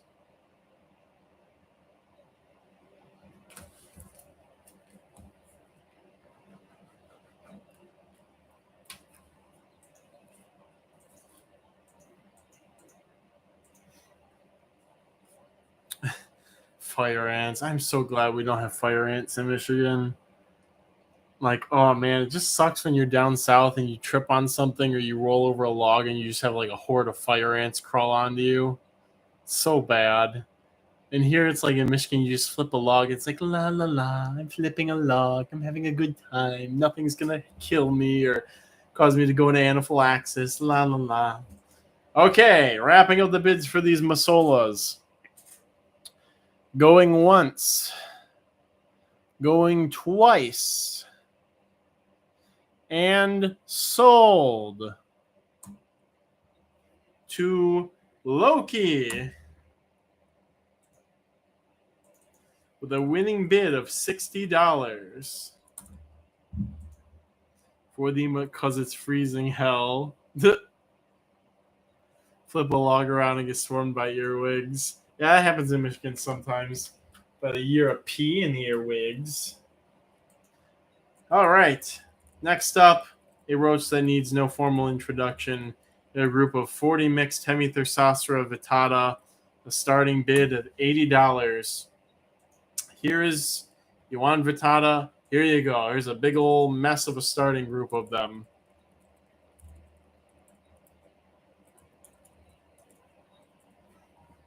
My second favorite roach species thus far, due to their day-active proclivities and their delightful colors and behavior patterns. Don't you ever badmouth earwigs. I have, how many earwigs do I have in culture? The only one I lost was my Labrador and my labia. My poor labia minor. I lost those 2 years ago, and I really regret it, and I've yet to find them again. Well, they come with C. parishii. No, they should not. I actually watered the container thoroughly, and I saw like one or two parishii. So a couple of those have slipped in. Vostok. Oh yeah, that's right. I killed Vostok. Well, I never really had a colony going of Vostoks. That's the thing. At least with the labia, I got like an F2 or F3, and then I lost them. So I am upset about that. But those in Labradura riparia, which I still don't know why I lost those. They were doing so well. Yeah, Jonathan. Yeah, I have a small earwig collection. Alan, what's the species you gave me that was in with the Parcablata this spring? I got those are culturing too, but I can't remember what the Latin was for them. But yeah, I had a culture labia minor. They're fungivores, I think, and I haven't been able to find them again. They were under a board in my backyard, and terrible name, but whatever. It is what it is. Care for Hemithosauria vittata morava. Okay, thank you, Alan. Morava. Um, there's a video on my YouTube channel showing the setup and sort of daily routine for Hemithosauria vittata. And I was a small brain and I didn't film it in 485 billion K, whatever. So, but more in depth than a lot of roaches. But honestly, I've been slacking on taking care of them lately. Like I barely water them once a week right now, and it's summertime, so I can get away with that. But high ventilation, fish flakes, fruit jellies, apple. Again, I still list them as intermediate. A lot of the care goes into the initial setup and making sure they can't get out, and we just need a Kyle room tour.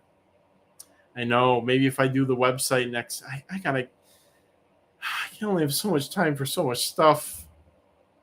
I have them listed as advanced. Thanks for pointing that out, Tennyson. It's probably because of the um, because in people's houses during the wintertime, this setup is just a food dehydrator, and you can dry out a culture very fast if you're not keeping on top of the watering needs. And I mean, I failed with them 2 or 3 times before I finally got this culture going. So I'm a little hesitant to recommend them, I guess, was a little hesitant to recommend them as an intermediate species, but a lot of it's in the setup. So I'm sure someone has a way that they can streamline the care process. All right, people are hesitant about the Vitata. Interesting. All right, well, we'll put an X here and see if that changes anybody's opinions. You have them. Oh, that's the same thing I just read. There are a lot of roach people who have failed with them too. That's the other thing. But I mean, again, I'm using these nice ventilated setups, and I have more experience with them now. I'm not afraid of ever losing them now that I've gotten them going the way that I have. But maybe I should link my Vitata morning aerobics video. Yeah, we'll link the. There we go. We got to do that. Got to do it to them. Expensive and no space. I need them. I want them, but I'm still recovering from the last. Marshall Arachna, it's good to see you. Luch Garden State. Luch Garden State, if you want them, then get them. They're right there. They're usually a lot more expensive on the website, so. All right. The X is there. We're going into going once, going twice. Pass, you tasteless cads, passing up my second favorite roach species. All of you should be ashamed of yourselves. If anybody wants them, you can go ahead and claim them. They're right there.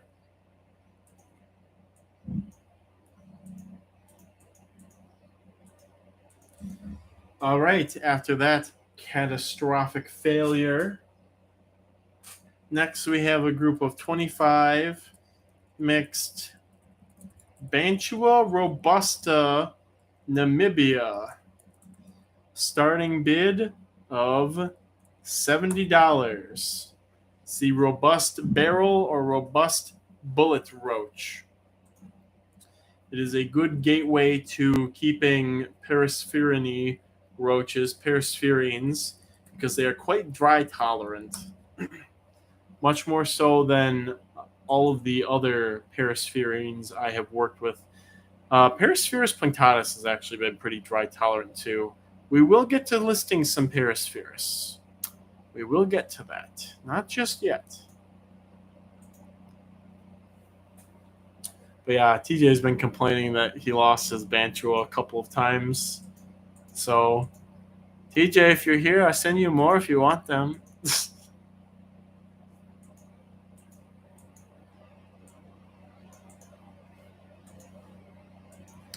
I would have grabbed them, but my phone froze. I got kicked and I had to restart my phone. Came back, they were, Luch, when they're passed, you can still claim them. Pass just means that now they're up for grabs at the original listing price. Wait, para listing today? Yes, some Paraspheres will be going up in the very near future. But for anybody who is looking to eventually, I heard a puppy bark. I'm going to go see what the puppy wants. So we're gonna leave the Banshee up there for a second. I need to go see what Nazik would like. Okay, Kyle here. Kyle's gonna watch things while I go check on the pups. Everybody be nice to Kyle. He's a sensitive soul. Kyle Jr. Well, hello there.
Everybody, I think I'm going to get an espresso really quick. Take me about 2 minutes to whip it up. I will be back at that time.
All right, I'm back. Tell you all how to make the Kyle morning coffee. Even though it's like 8 p.m. or whatever it is right now. We're going to give you all a practical learning today. Luch claiming the Vitata. All right, congrats, Luch 37. I'm going to write that down right now. All right. Let me just pencil that in, and then I will tell you guys how to make the classic Kyle morning coffee.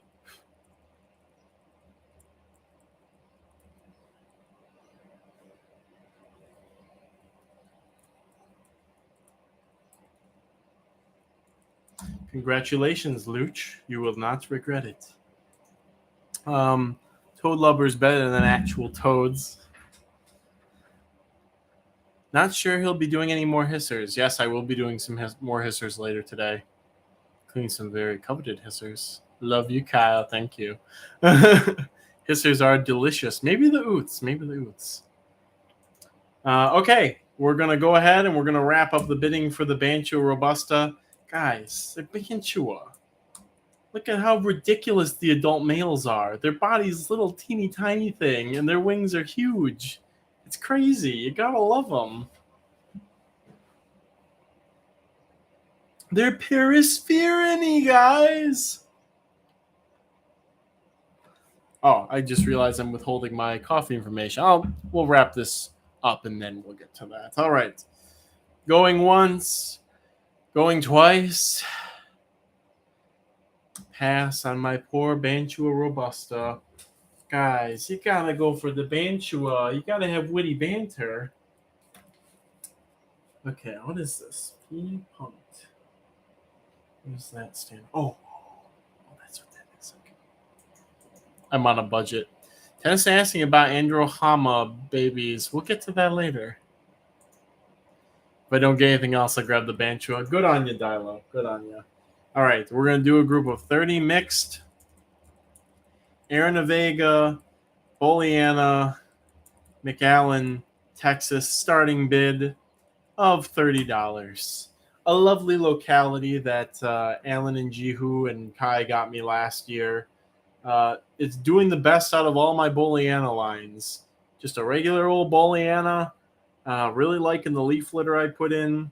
Just an easy species. Just overall, or at least, easy strain, easy species. Anyways, while that's sitting there and percolating, photo gallery got show female, although that is very representative of the males. I will give you that. Kyle morning coffee. We start with about maybe 2 teaspoons of blue agave nectar, usually the raw blue agave nectar. Then we do about a teaspoon of fresh vanilla extract. Then we take this handy container that has these lines on it that's very helpful for measuring quantities of stuff. And we fill it up to this one with Stoke mild roast cold brew coffee. And then we sort of mix it all around to get that stuff dissolved into the coffee. And then we fill it up the rest of the way with some nice whole milk of any sort of variety. And that's how you make the Kyle morning coffee, which gets me through the first 4 hours of my day. And then God help me for the rest of it. But this is the espresso. It's very nutty. Thank you, my beloved photo gallery bot. Sounds like IPS to me.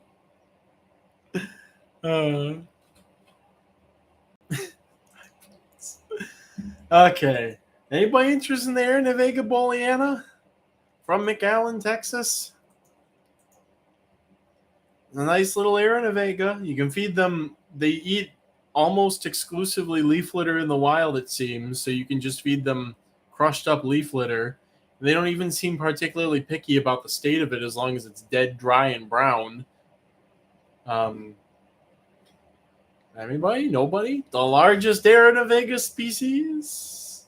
No? Okay. Put the X there. Y'all are killing me.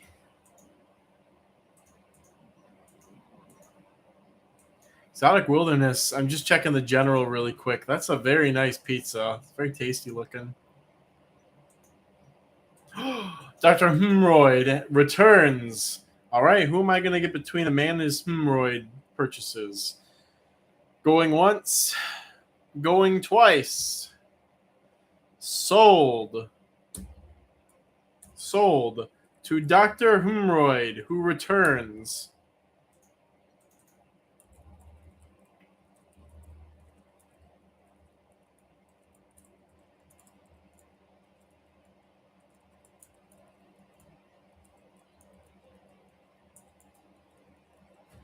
Oops, wrong button. All right, there we go.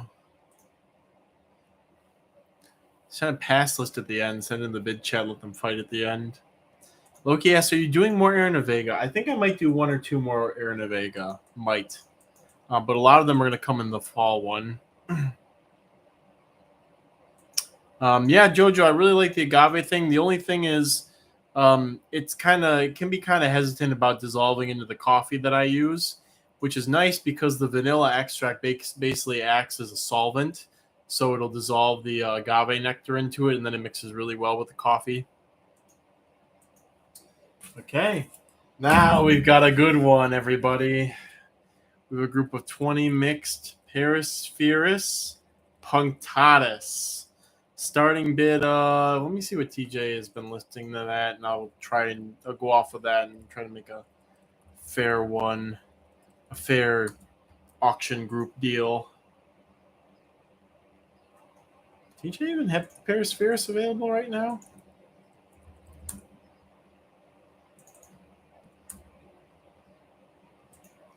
Let's see. Keeping everybody waiting with bated breath. Oh, geez. I don't know they were worth that much. 8 mixed for $110. So, what do you guys think? All small mixed or proper mixed? Following my website's listing of mixed, where if there's more smalls than other sizes, you'll get some extras, and if there's more larger sizes, it'll be more on the nose with the count. So I don't know. We'll do a starting bid of 100, I guess. So 20 mixed Perispherus punctatus, starting bid of 100. Go with your heart and not TJ's. Well, I have to have a reference.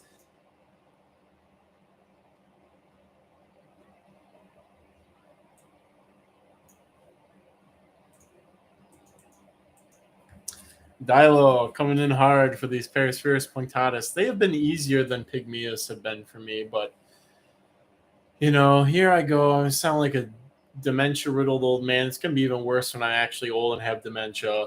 But, when I lived at my parents' and I was breeding Perispherus pygmaeus and I had hundreds of them, they were in a hexagonal container and my bedroom was hot and it was winter and blah, blah, blah. And I sprayed them through the side every day, but the air was dry and blah, blah, blah.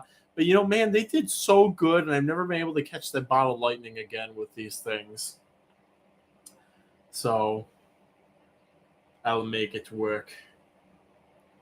All right, Dilo's been bold and We will reward the boldness with a wrapping up the bids marker.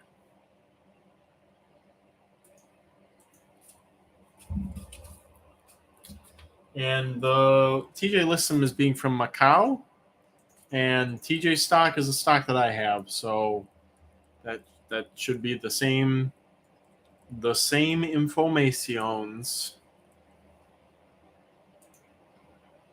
Go Teleforaptor. All right, going once, going twice. Sold to Dilophoraptor. Congratulations. Winning bid of $100. Now, here's another thing that I did not mention before.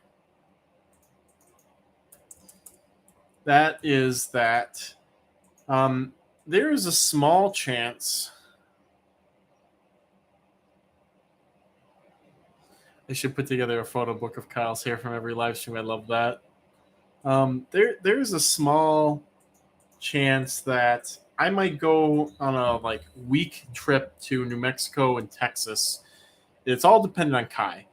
If Kai has a route planned out and he goes there and he'll pick me up from the airport, I will buy a plane ticket, fly down to the airport in New Mexico, and then have Kai at the end of our excursion to the places he/I want to go, drop me off at another airport and go home and ship the bugs to myself.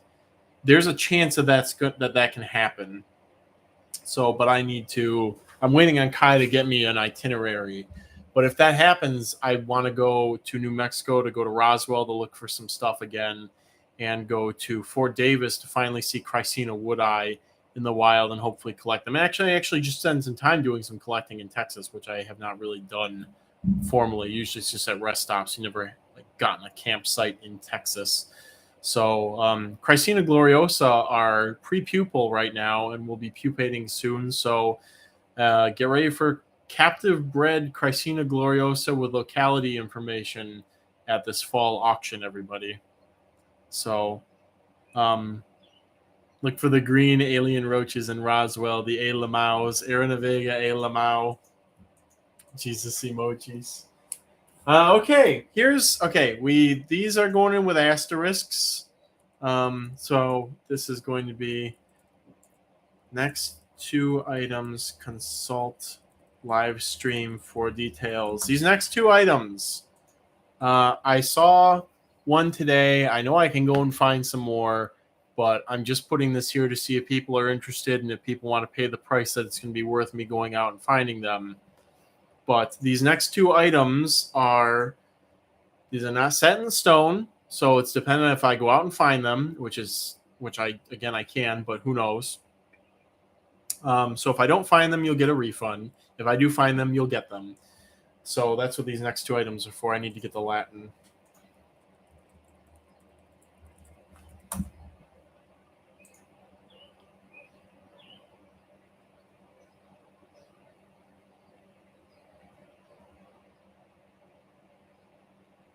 Oh, maybe it's not that.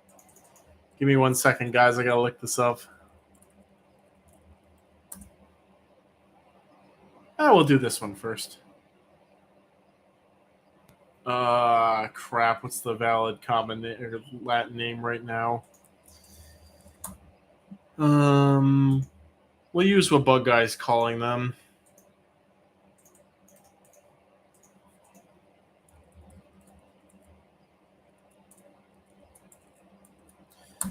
For adult Chirotella sexpunctata, aka the golden tortoise beetle, the fastest color-changing insect known to man thus far. And again, there's these, and I got to find out what the other species is. But they're common enough in my yard that, again, I saw one on the side of my house a couple of days ago, and I went to catch it and it flew off. And I saw one on my window earlier today. I was like, oh, cool, I'll catch that for the auction because there's a big female. And I went outside to get it, and it, again, flew off. So it's just going to be dependent on me going out, and I think that's it. That might be a different species. Photo gallery. Well, that could be a different locale of the same species. But basically, the ones that I find here, they're solid gold. when they're not scared, and when they're scared, they turn the bright red without the extra armaments and beautifulness. But yes, for anybody who's freaking out, they are shiny gold. These are the shiny gold ones. You should do Aaron a Vega giveaway sometime, more people need to fall in love with them. Bree asks, what is tortoise beetle care even like? I have 8 tortoise beetles in my backyard and thought about trying to keep some in captivity. Give them the host plant and keep them humid but not dripping wet. So the hardest part about keeping tortoise beetles is providing enough fresh material for them. Great horned water lynx, that's funny.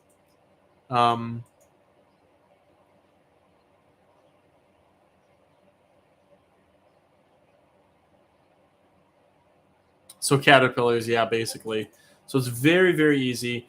The host for these is convolvulaceous plants, morning glory, sweet potato, and bindweed. They're on the bindweed in my front yard, and they're starting to go for my sweet potatoes. So all you gotta do, and again, this is the easiest and the hardest part. All you have to do is keep sweet potato greens going over the winter. That's the hardest part, is just having enough sweet potatoes to keep them going over the winter if you want to culture them year round. They do the populations here do overwinter in leaf litter. So you could try to overwinter them instead of keeping multiple. They will do multiple generations. There's no diapause requirements or anything for this species or the next one I'm going to list. But you'd be pioneering that science, figuring out how to overwinter the tortoise beetle successfully. What I would probably do is do like a 6-quart sterilite bin with an inch or two of moist coconut fiber or topsoil or something, and then a bunch of leaves and mulch and stuff so they can sort of tuck themselves into it if they want. That's how I would try to overwinter these. And eventually, I might even try to do it this year. When I go out to catch these for these orders, I'll probably, if there's a good number of them, and it seems like there are this year, I'll probably catch a couple for myself and get some groups going for the fun of it. Would they adapt? They are probably in Auburn already. So, yes, they would adapt. These species are found all the way from like Mexico all the way up into Canada. It's like they range across the entire United States. It's just dependent on whether or not you're in a place that has a population of them, and you plant sweet potatoes in your garden and you'll see the holes in the leaves, but it can be kind of hard to find the adults or the larvae sometimes. But here in Michigan, their native hosts is our swamp bindweed, and then the couple of introduced from further south, not the Eurasian bindweed, which is a weed in lawns and stuff like that, but the little bit further south introduced species of bindweed that are quite abundant in certain parts of Michigan. But in my front yard, they're feeding on the pink swamp bindweed, which I'm also happy to include a piece of. Includes root cutting of host plant. Native swamp bindweed. I'll put that there too. So if you want, you'll have a piece of it. It's not going to be enough for them this year, but if you want to plant in your yard or something like that, just be aware wherever you put this, it's native to the eastern United States, so it's a native species, but it can be very aggressive. It's a very aggressive species of plant. And it's not too bad in my front yard. There was a lot more of it last year. It's not too bad in my front yard, but if you are not used to working with plants that have a mind of their own, don't put it in the ground. Put it in a pot or something, and make sure it's a good pot so the rhizomes can't creep out of it. But it's a beautiful native plant. It's huge, like this big pink flowers. It started blooming, I think, in May this year, and blooms all the way until basically frost. So autumn olive is delicious. It's also horribly invasive. So would it not be easier to just keep the tortoise beetles in just an enclosure growing the host? Yeah, that's the problem though, because if you get a good population of them going, they will quickly strip the host. So Joe just, I don't have the paperwork for these. Jojo, just stay in touch with me. Get a beautiful plant and beetle. All right, here's the X. Gotta find a picture of the.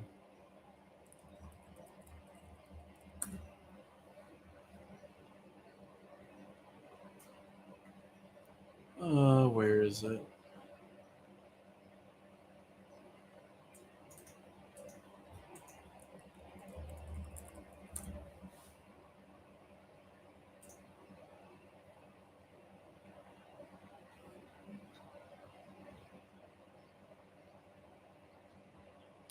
Currently called Calistegia sepium.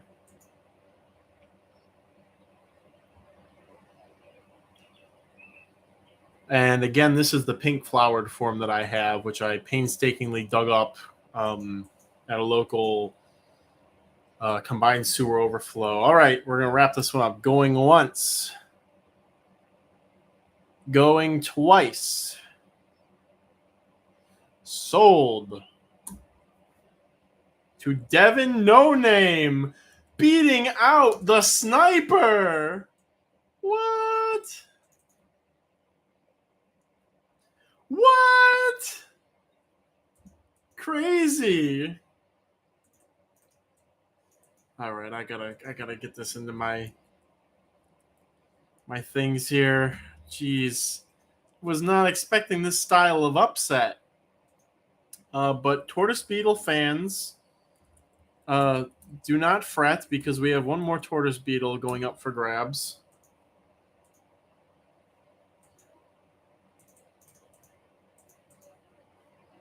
And that is same rules apply as before.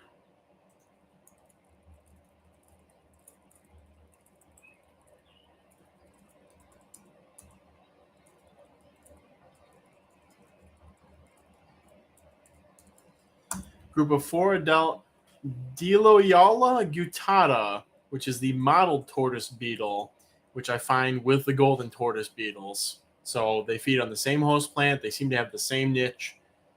There's just so much host plant to go around. Maybe there's very minor differences in their behaviors and physiologies.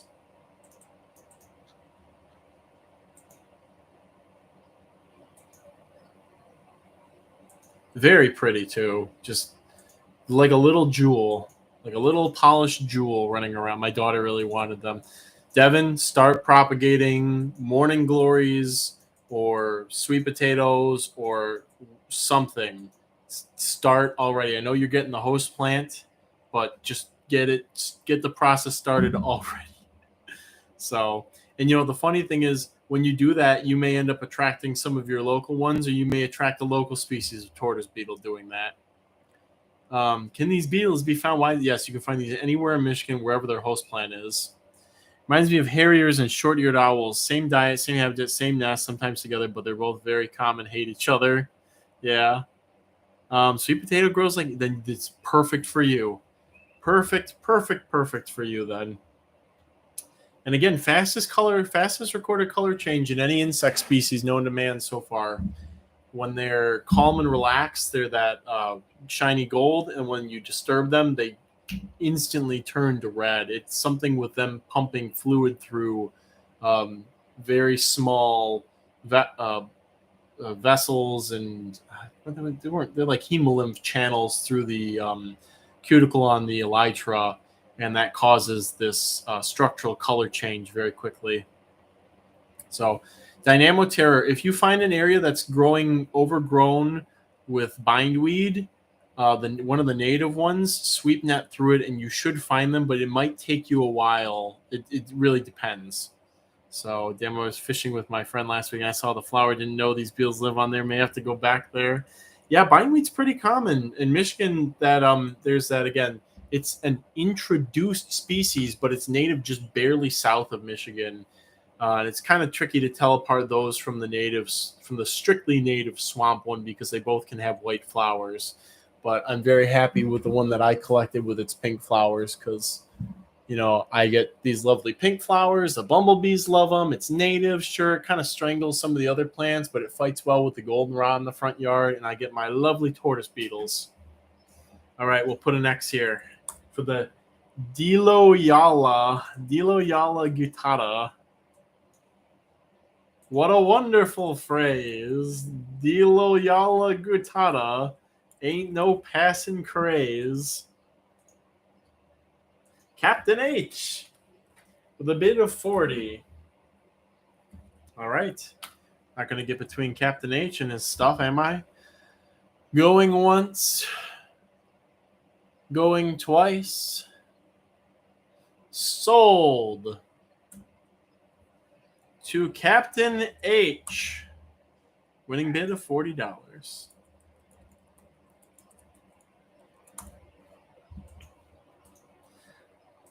Kyle, what was that? What was what?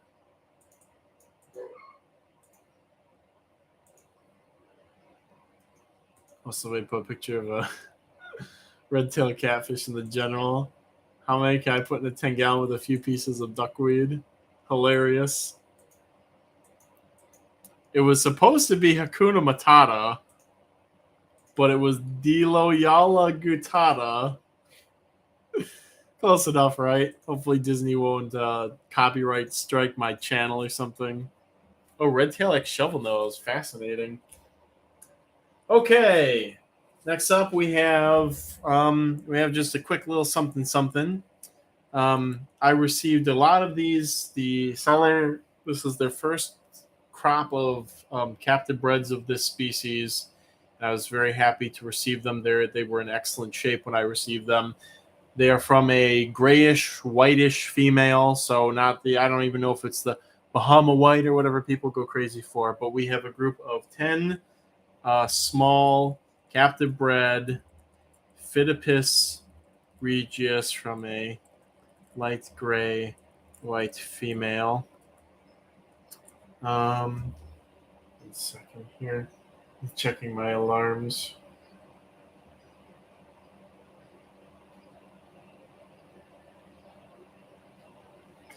Starting bid of $80. I might be able to find a picture of the parent actually.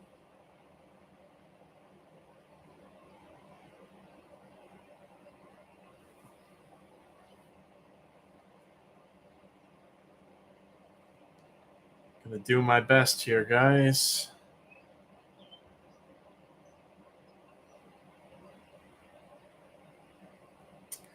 So the mother is Ozma from Green Thumb Spiders on Instagram. No, I don't want to discover more on Instagram because I don't have an Instagram. So this is the mother of this batch of spiders. Let's see if I can get it to focus. Here we go. That's nice.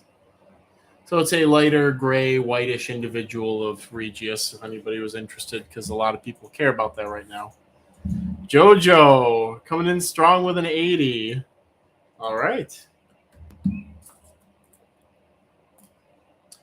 Let's go ahead and put an X there then. Oh, got a little bit of a knot in the front of my hair. Photo gallery. Oh, wow. You found that really fast.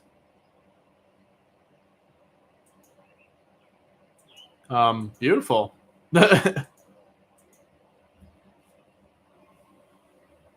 Actually, very similar to the picture that I have on my website, interestingly.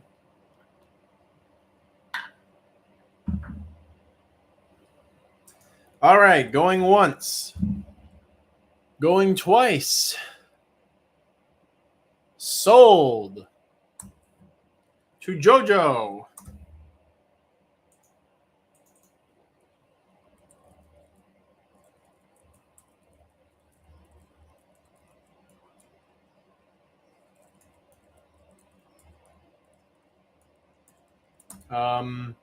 I guess without even listing them, well, I'll do it again. We have another group of these of 10 from the same mom going up again. Anybody want that?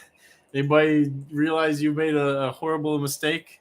I would love just one baby of hers. Casey, send me an email and I can get you one of her babies because there will be more available. So just shoot me an email and I can get you one. If anybody else is interested in a singular baby, shoot me a message through the roachcrossing@gmail.com email, and you can place an order for one. In case you forget what they look. All right, there's the X. Going once, going twice. Sold to JoJo. Thank you very much. I'm not going to keep a man from getting his captive bed Phidippus Regius spoods. Am I? I'm not. I'm not a monster. All right. Here we have something that I was just introduced to for the first time a couple of days ago, and had to acquire, obviously. I'm getting the. There we go. I had to acquire some specifically for the auction, obviously. So we have a group of 5 adult Paracertophilus robustus with a starting bid of $50. This is the swarming Texas red katydid. I kind of want to bring one in and show it off on the stream. Casey, yes, you can add it to the shipment from this auction. I'll go get one of these maybe. Actually, I got to be honest with you guys. So I've handled plenty of things before, but like these kind of scare me just because they have very big, strong jaws and it's the swarming phase. So they're kind of irritable. No, I'll go do it. I keep saying this. I'll go get one.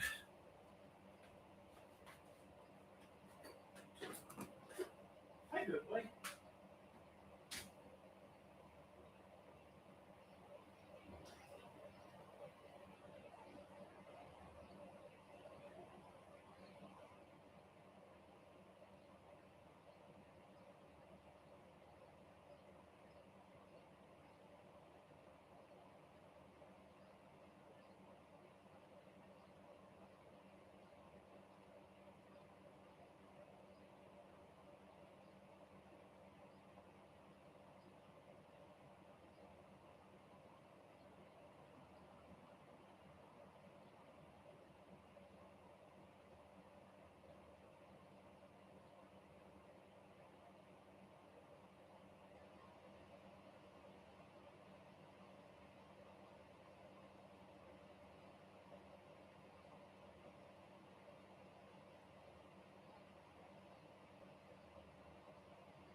Oof. Okay, they are way less irritable today than they were before, fortunately.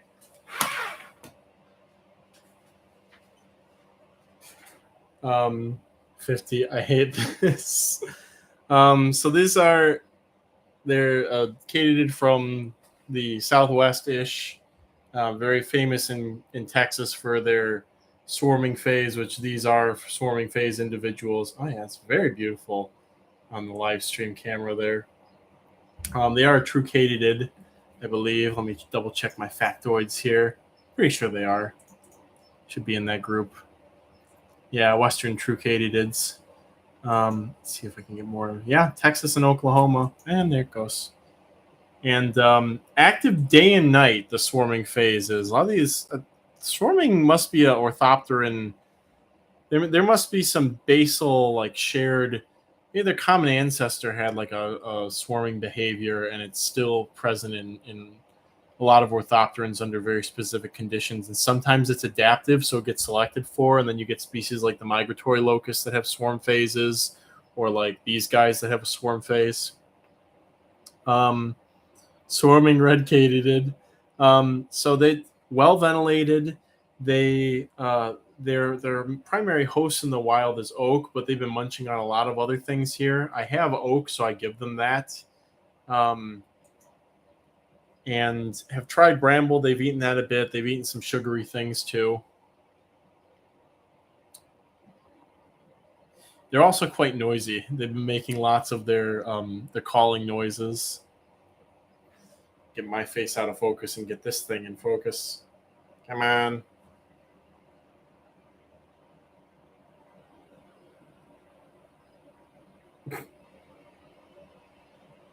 There we go.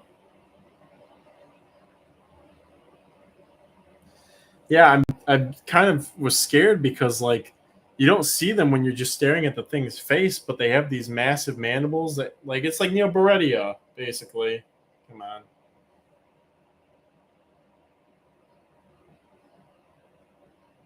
There we go. You don't see the mandibles, but then if you tick them off, they have these massive black mandibles that come out. Sea grape leaves are probably good for roach or okay for roaches. All right, we're gonna put an X here for these lovely Paracertophilus robustus. Let me get this written down here.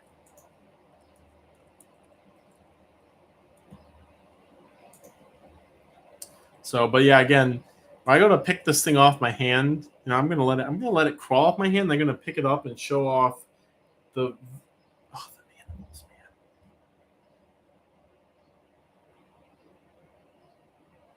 Come on.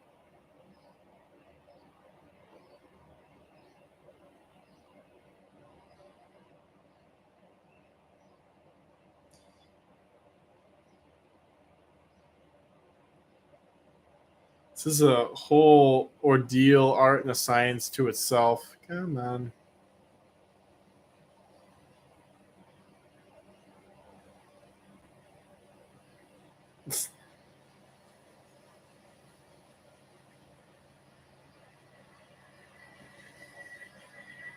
Oh, you're calm now? Okay, I guess that's fine.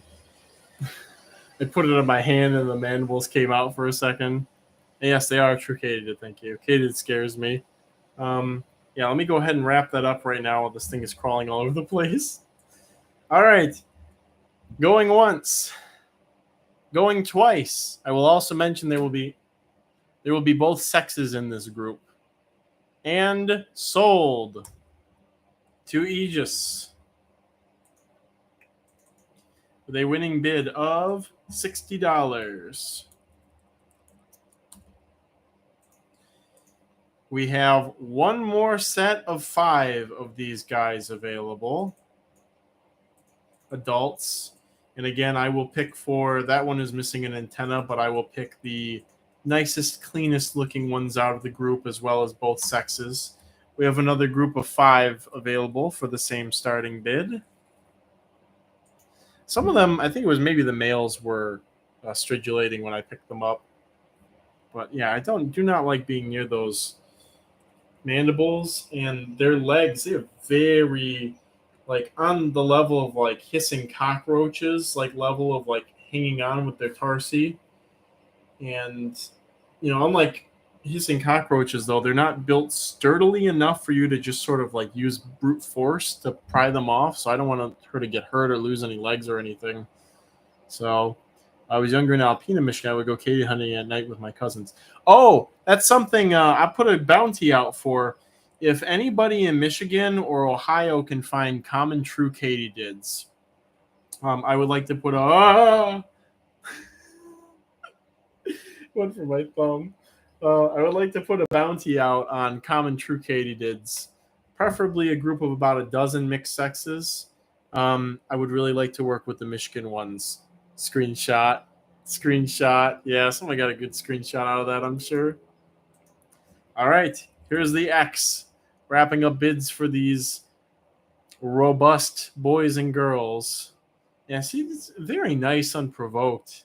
I'm sure Neoboretia might be nice to just let them do this with, but like when you find them or you disturb them when they're in their enclosure, they go psycho mode. So I didn't want that. I'm gonna put you on the microphone. There we go. Can you guys hear it crawling around? Probably not. It's off the boom now. All right. Going once. Going twice. Sold to Silver Tears. Oh, it's just up on the boom. That's cool. With a winning bid of $50.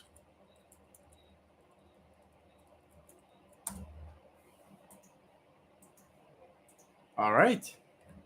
Remember, guys, we do still have some more Orthopterans coming up. we are going into, we're going to finish up this page and then we're going to do mantids.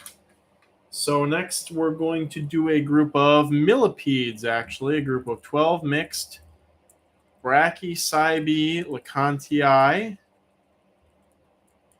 Starting bid of $50. What species of katydid, Kyle? Common true katydids. I forgot the Latin. Jeez, I'm slipping. Pterophylla camellifolia. I would really like a group of these really badly, Michigan genotype, because each different locality has their own calls and stuff.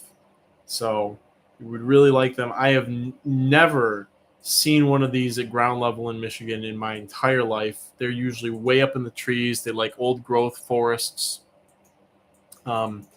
They were always singing very heavily at the park near where I grew up because it was old growth. They made this park, Levagood Park in Dearborn, Michigan, and obviously they cleared the whole understory and they just left the huge oak trees. And so that was enough for the common true katydids to be able to persist there. And so they had the right habitat up on the treetops, and thus they persist. But I think they lay their eggs in the wood or in between bark crevices. They don't lay them like Microcentrum rhombifolium does, where they lay it on like a twig. They actually lay them in between the bark, I think, or in like rotted wood pieces. So they never come to the ground, I don't think. So I've never found them. I hear them all the time. They're everywhere. You can hear them everywhere.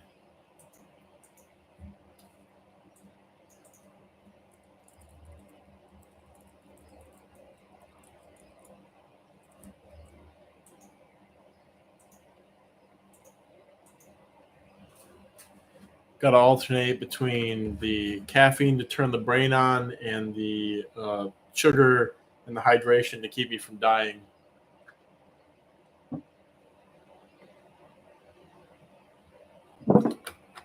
That's a good concentrate. Thank you.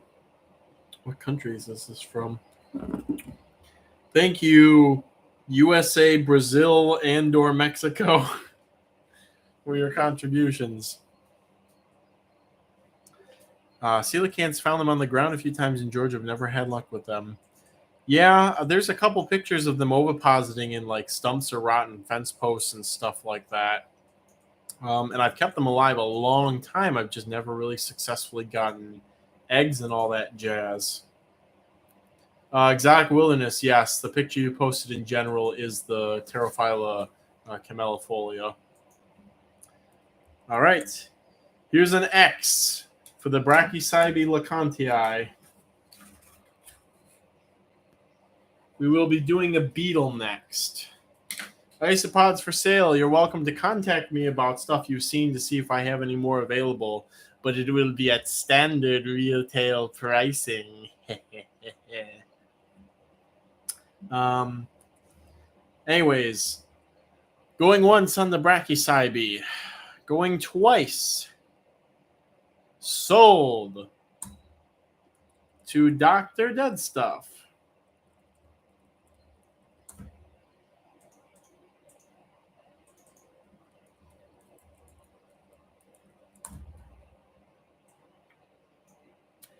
So let's see. Oh, oops, wrong category. So guys, we've made quite a bit of money at this auction already, and we're not even halfway done.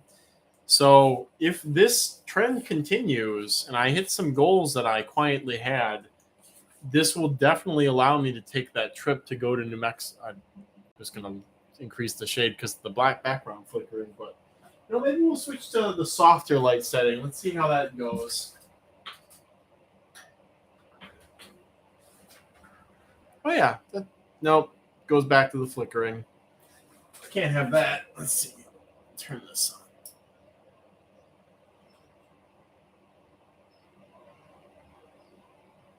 Huh. You guys think this camera is good enough and it's catching the flicker rate of the LEDs, or is there something going on here that I'm not fully thinking about? Kyle is definitely sliding into evil fascinating. He's even doing the plotting hands and maniacal laugh. Huh.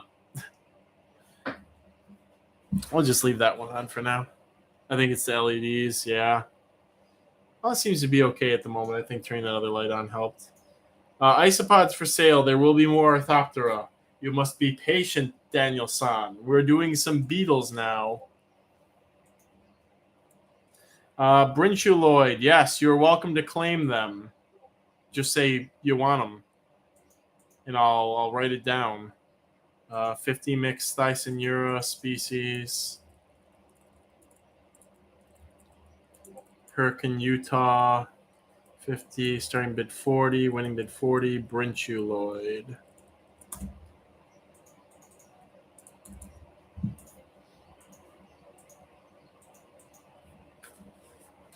Okay, beetle time.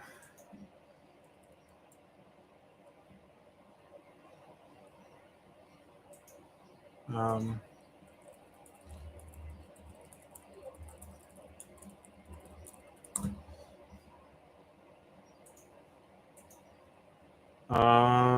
what am I listing? Oh, of course.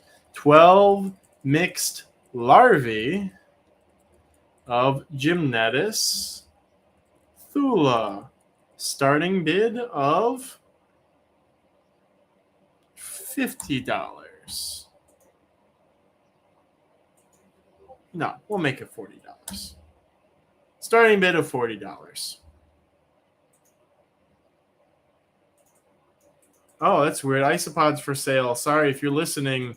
It sent the thing to you and not to the person that I had actually messaged for some reason. I was trying to contact Brinchuloid, but for some reason it sent it to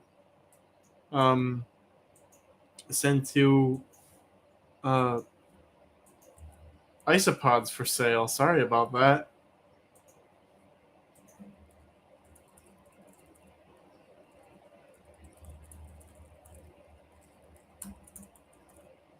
More Orthoptera later. All right. Now we've got all that cleared up. When you stub your toe. Appreciate the memes, guys. Always love the memes. Any dark euphorias? The Euphoria sepulchralis.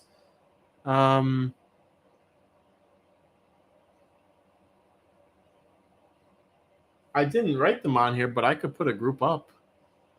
Jose asked, did you end up with enough pseudoscorpions to sell in the auction? No, unfortunately, I'm backlogged on. I got a really good crop going of Dinocyrus arizonensis, and I immediately, to everybody who would message me about them, I immediately got cultures going and sent them out. And now I'm like, oh, you're doing the same thing you did last time. And how you got yourself into the situation of not having any pseudoscorpions available. So, unfortunately, no. And Will doesn't seem to have any available at the moment either. But maybe at the fall auction, I'll pester Will to get a good diversity of pseudoscorpions. And I'll try and find some when I go, if I go to New Mexico and Texas.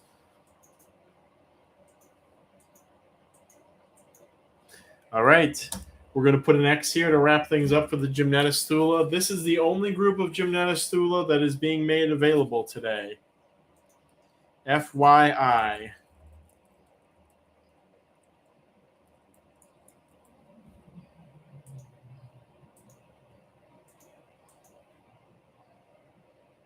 All right. Going once. Going twice. Sold.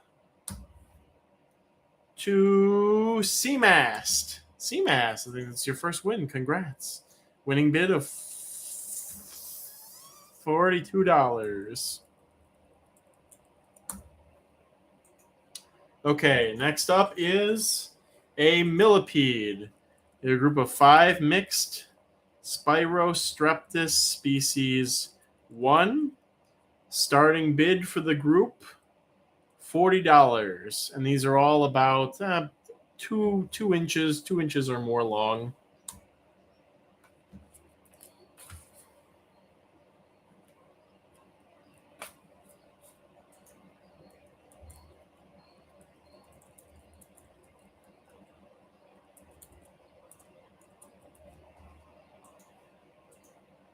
Aprox.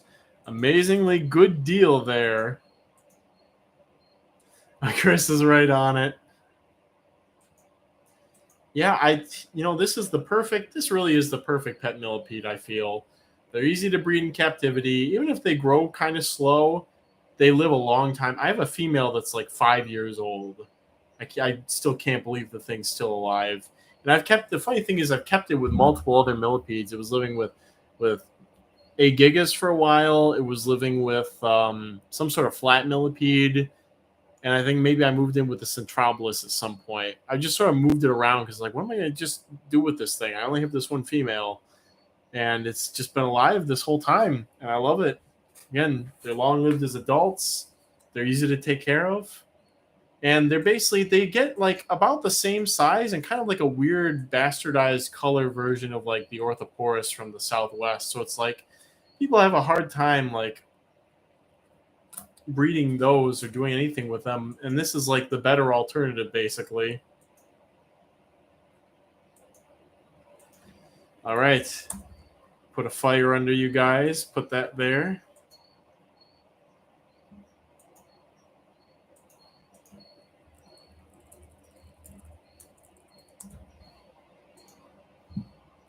Brinchuloid has claimed the Thysanura, so I'm just going to make a quick note of that.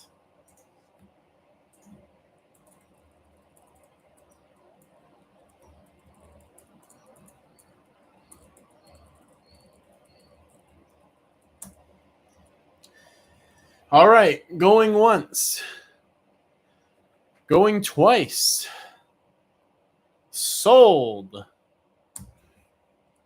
to Chris Sniper with a winning bid of $60, standing some leagues above the rest at the moment.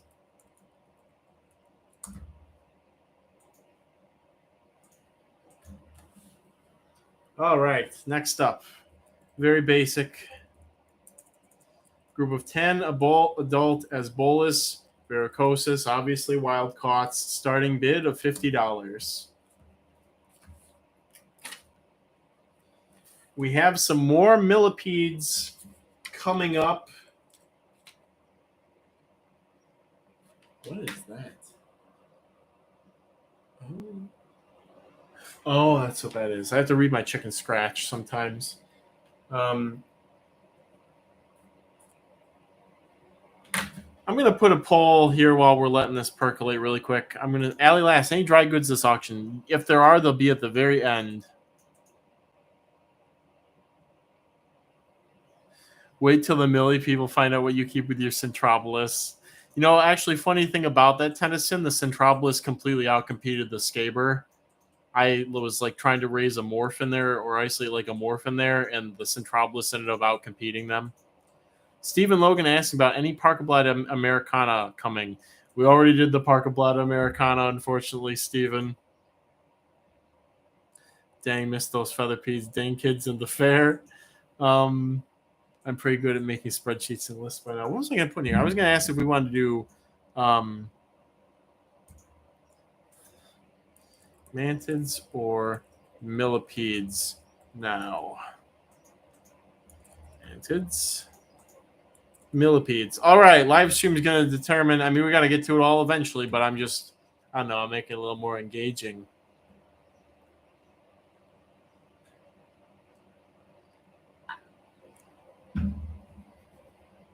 We'll let that fight keep going for a little bit here.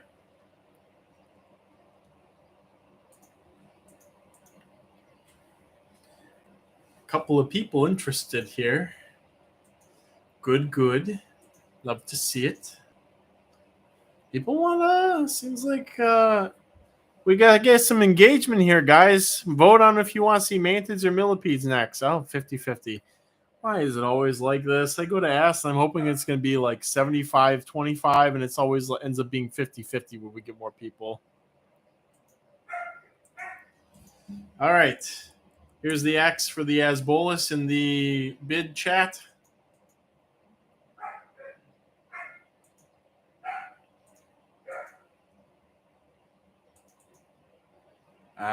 I guess we're probably going to end up doing millipedes before mantids.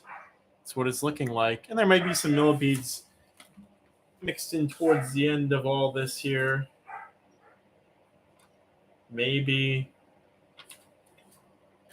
We'll see. Okay. All right, we're going to do millipedes next, guys. Poll has spoken. Okay, going once on the Asbolus. Going twice. Sold to Luch 3737. Congrats, Luch. Oh, going toe-to-toe with the legendary Chris Sniper, too, Luch. Sounds like Victor and Nazig are playing. Nazig, guys, beats the crap out of Victor. Like, he'll just be laying there all cute and innocent looking, and she'll come up and she'll just, like, start tearing at his neck or something, and he just sits there and he takes it. Luch, easy dub. All right. We're going into millipedes. We're going to postpone the mantids until after the millipedes. So first we have a group of 30 mixed Desmozytes planata. Starting bid of $60. Desmozytes, whoops, that's a typo there. I got to fix that. Planata. The pink or purple pink dragon millipede. This is a ridiculously easy species to breed, but it falls into the epilamprine sort of conundrum that roaches face. Basically, you need to keep fresh, rotting organic leaves, wood, whatever you find out works best for you, available at all times. Don't let it run out. Don't let them get too crowded because they will crash and burn and you will just completely lose the culture. So you have to make sure that you have that abundantly available and they will breed very readily and very happily for you. But again, it's like epilamprine where they breed fast, they have a high metabolism, but if you slip on that husbandry, and again, this isn't like, I didn't feed them one day and they all died. This is a like, hey, leaves are getting kind of low. I should probably replace it with some stuff that's in a good state. I'll wait, a couple more days. I'll wait a week or something like that. I'll just feed them some fish flakes instead. And then the next thing you know, the bottom falls out on the colony. You're like, why did they die? So very beautiful species. Very easy. But again, you got to keep on top of things. All right. Here's an X for the Desmozytes planata, pink dragon millipedes. He just chimes in with a 62. It's heating up.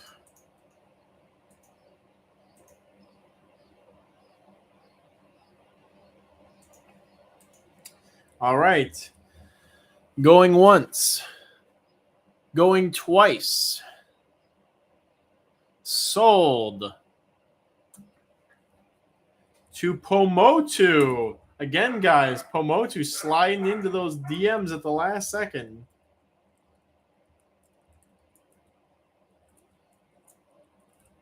With a winning bid of $66. Don't fret too much. We have one more group available. 30 mixed Desmozytes planata.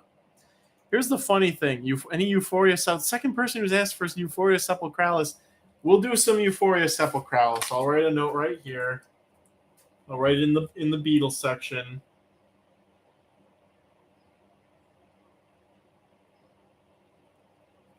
So yes, we will do Fulgida. I don't have Fulgida. I want Fulgida. But honestly, Alan, some of the further northern Euphoria seem to be more finicky and difficult than Sepulchralis. Sepulchralis is really sort of Euphoria going to be the next big thing. Yeah, if we could get something as common as Inda to breed in captivity readily, and not Kai's definition of breeding where you get eggs from one adult, you collect them in the wild and you get. Well, actually, if you collected larvae in the wild and you got adults and got larvae, that would be good. But now where you collect an adult and it lays eggs and then you have the larvae, you got to close the whole loop multiple times, ideally. So, So yes, here's again, guys. Anybody who's looking in here, we got one more group of desmosites. No more after this.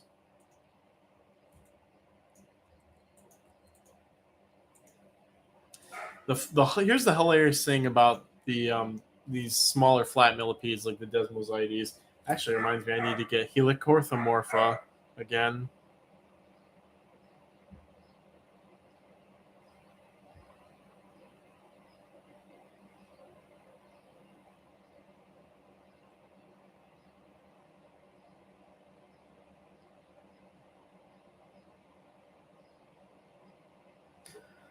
The funny thing about these guys is that the care for these is pretty much identical to Oxidus gracilis care.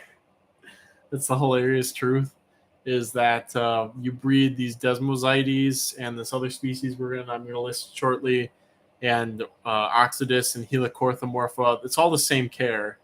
You just got to keep up on it. Yeah, the same setup you breed Orthomorpha and Desmosites is the same way that you breed Oxidus. It's they eat the same thing. They fill the same niche. All right, putting an X in the chat here. And there's probably other flat millipedes that are like that too. Some of the smaller native-y looking ones. There's one that we found in the mountains wherever Choctella hubrichti is, or that mountain ranges. I can't remember. That definitely was not Oxidus. It was smaller. I remember looking it up on Bug Guide and figuring out what they were because they were like lighter and golden colored. I'm sure the husbandry is the same for those two. We didn't collect any because we thought they were Oxidus at the time, of course. Us fools. All right, going once. Going twice. Sold. To Luch 3737.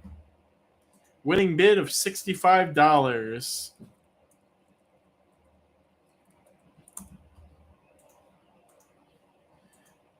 Chris Sniper trying to squeeze in there in a couple of these spots. All right, next up, we have something similar but different.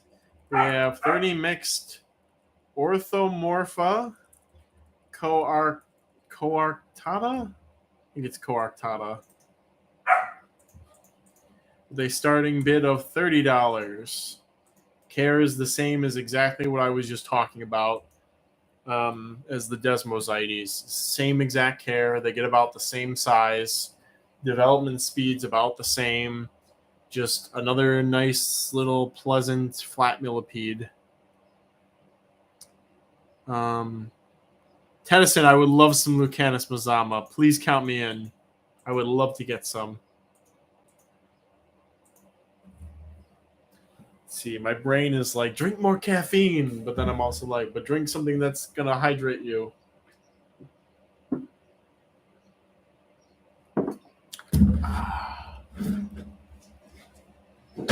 Also, these are captive bred. I don't know if that goes without saying.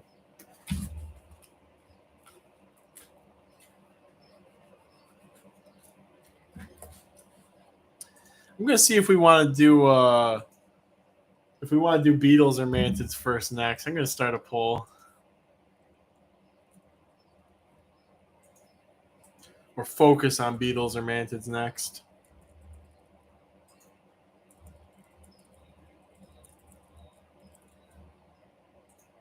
Bam, asked. Beetles, only right answer. Some people deliberating on the Orthomorpha coarctata. They're quite the hidden gem. I think Alan said that they should be transferred to the genus Oxidus.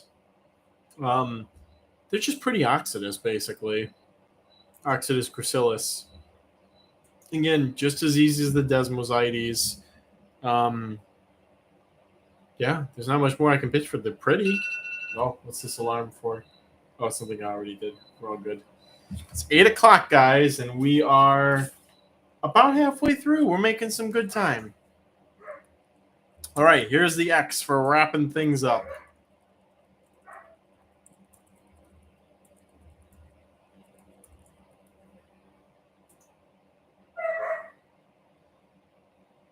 Wow, a lot of people voting for beetles with 9 votes too. Okay.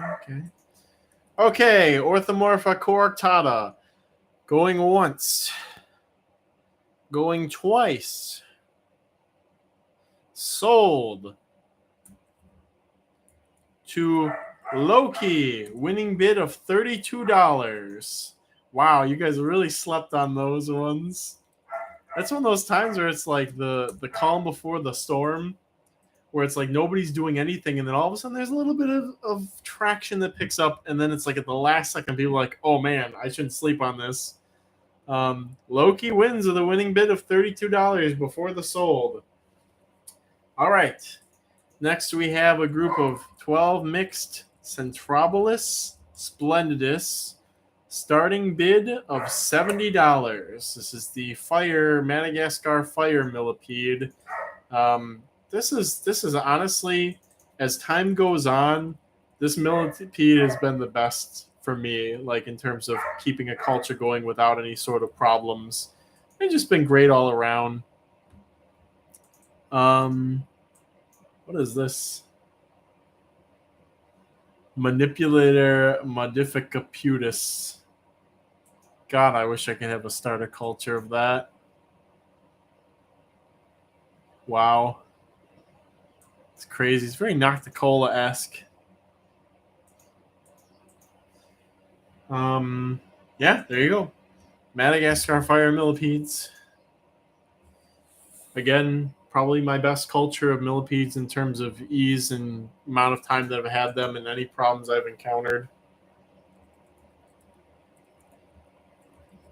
I actually have another species of Centrobolus, but I don't know how well they're going to do over time.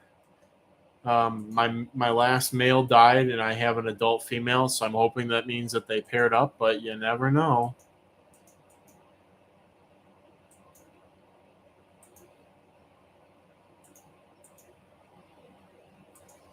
And also, you guys are probably smart enough to know this, but these are not the rusty millipedes from Florida, which are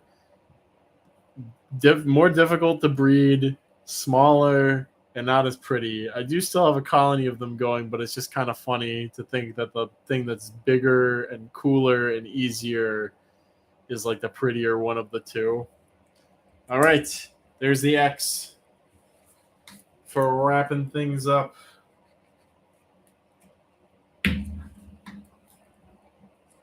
I think that's the last of the millipedes for now after this. Never mind, we have one more after this. I hope to have a better selection in the fall because some of my projects that I bought a year or more ago are finally producing.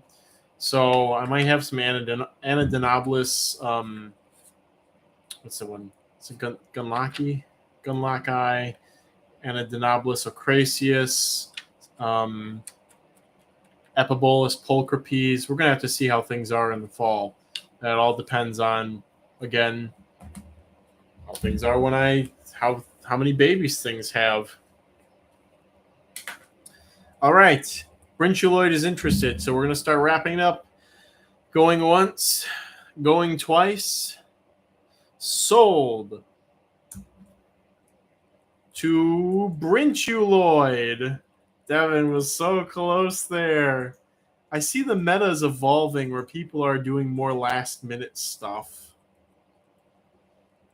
Where they sort of like, some people are holding back, waiting to judge the interest, and then really jumping in when things get down to the wire. All right. Next up we have, I bid some of these last time and I sung their praises. I will do that again.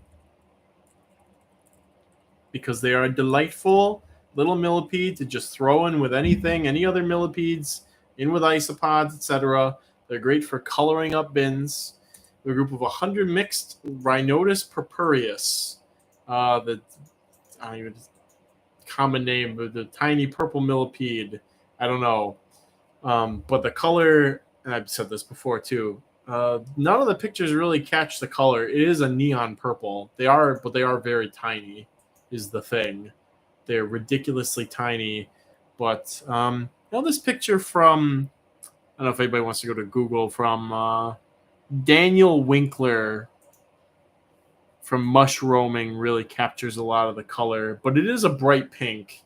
If anybody who got them before from me, if you'd like to speak up on your experience with them, please do. Taranchi, very interested. Again, I don't think you'll be disappointed if you're debating, oh, I don't have an extra container, I don't have this. You can just throw them with any sort of isopod or millipede, and they just slip right in, and they eat fungus and the whatnot. Yeah, you guys are really trying with them. Again, the color is so much better in person. You know, this other post from, I don't know who this is by. I just came up on Twitter from somebody collecting them. Really catches the pink. It really is a very true pinkish purple and very neon in person.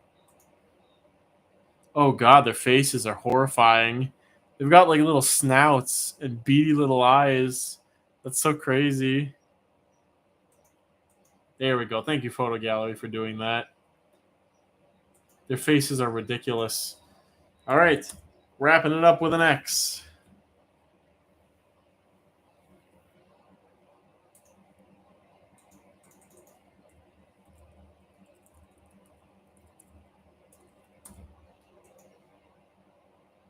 When's next giveaway? Very soon.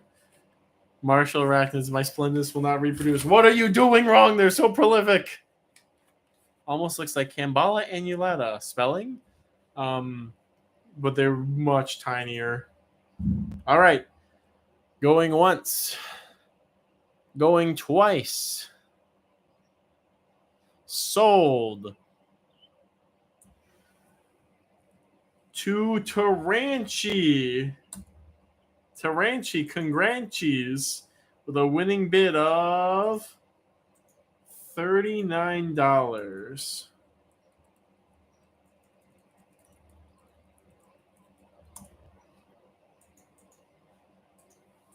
Finally. I don't know why your splendidus aren't reproducing, but it's probably your fault. Okay. We have something very different now. We have a gastropod. We have a group of 7 mixed Neohelix albolabris from Bryceville, Tennessee. Starting bid of $50. These are captive bred.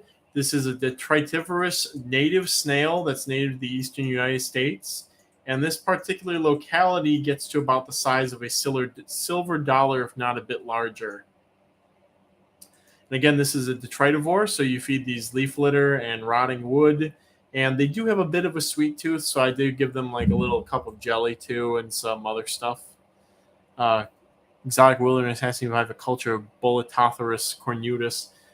Maybe I might, because I collected some last year and I had some Chinese species of polypore that I gave them. And it all depends on whether or not they colonize this other species of polypore. And that's the only way I'm really going to want to culture them, because I don't want to go out and collect the polypores that they feed on all the time to feed them. Only if I can go out and buy a relative from a store and have it available very consistently in good quality, good quantities. So snail enthusiasts, native snail enthusiasts, here is your time. These are big, beautiful, native, easy to keep snails. I love them.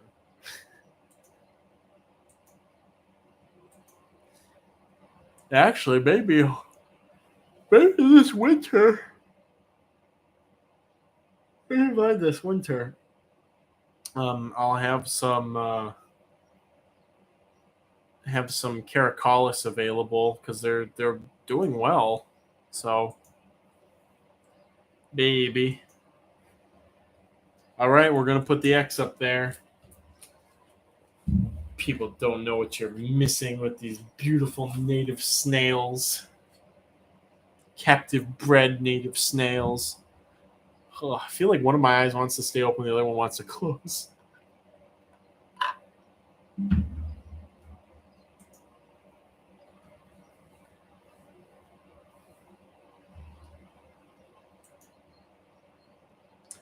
All right. Any eggs or babies from your caracolus? No satchel, but again, they're still alive and they're doing well, which from what I heard from a couple of other snail people is further than other people have gotten with them. I think they're just tridivores.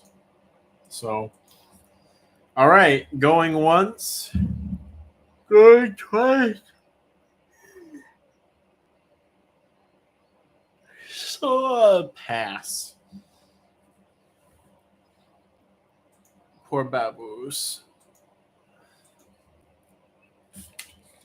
All right, we're moving on to beetles. Okay, you guys wanted them. You complained. At least two of you complained you wanted them for a bit. So we're gonna do a group of 24 mixed larvae, Euphoria sepulchralis. I'm gonna put the locality with it too because it seems to matter because they're a prettier strain. Starting bid of $30 for a group of 20 mixed larvae of Euphoria sepulchralis.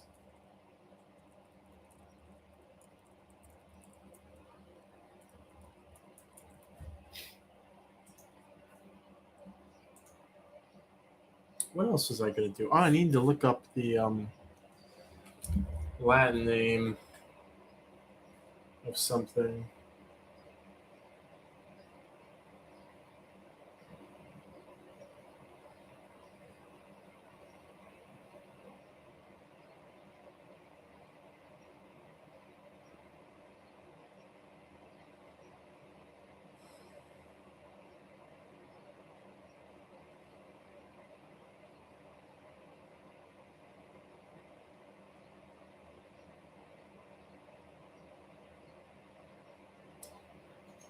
Oh, where is it?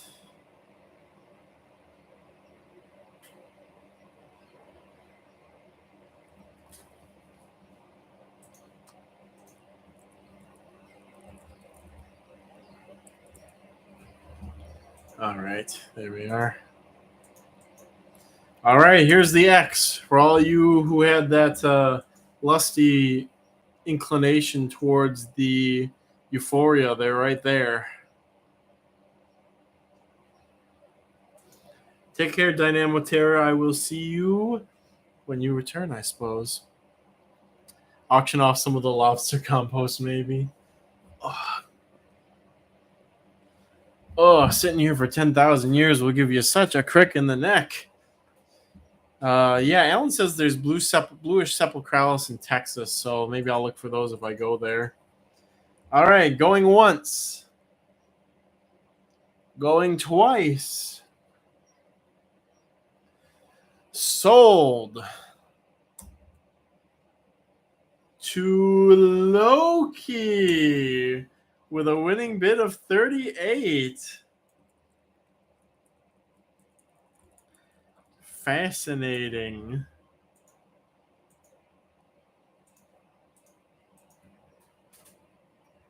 All right. Continuing on with the beetles, we have 12 mixed larvae of, and this is my F2 or F3 generation of these, Courteous, Mutabilis, Bilus, Arizona. Starting bid of $40.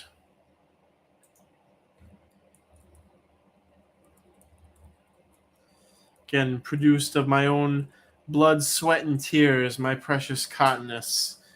Dug up his larvae in a compost pile at a rest stop. Oh, I wonder what Victor's barking at. Is there a human out there? I don't see any humans.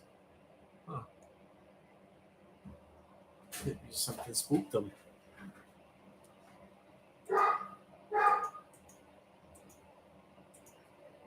Pretty good picture of a Courteous metabolist.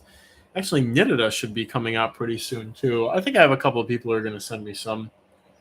Hopefully, yeah, I like these.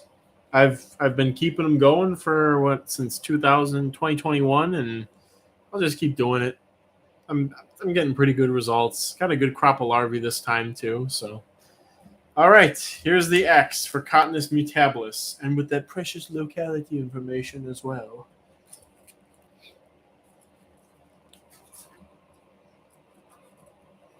Can't believe you guys really want some Euphoria Sepulchralis. I can't believe that. What I can't believe is that when I caught them, when I caught those Euphoria, the katydid's still there. I caught the Euphoria and I was like, I'm not gonna breed these. I caught the pair in my net and I was like, I'm not gonna breed these. Nobody's gonna want these. I'm not gonna breed them. They're not gonna make it home. It was all these. This isn't gonna happen. That isn't gonna happen. And I just shut up and I threw a flower in with them and I brought them back and I set them up in an enclosure and they bred and now I have this big colony and people want them. It's just one of those. It's one of those things where it's like the timeline could have been very different if I had just thrown them back. I would never have known if I hadn't tried, despite the risk of failure and rejection, All right. Condus mutabilis, Bilis, Arizona. Going once. Going twice. Sold to Chris Sniper. Winning bid of $40. A pleasant addition, I would say. All right, I'm putting something juicy up now because I'm going to go outside. I'm going to put this katydid back in its enclosure. I'm going to go check on the dogs. And I'll leave this juicy thing up here. We have a group of 3 first instar Dynasties Hercules larvae.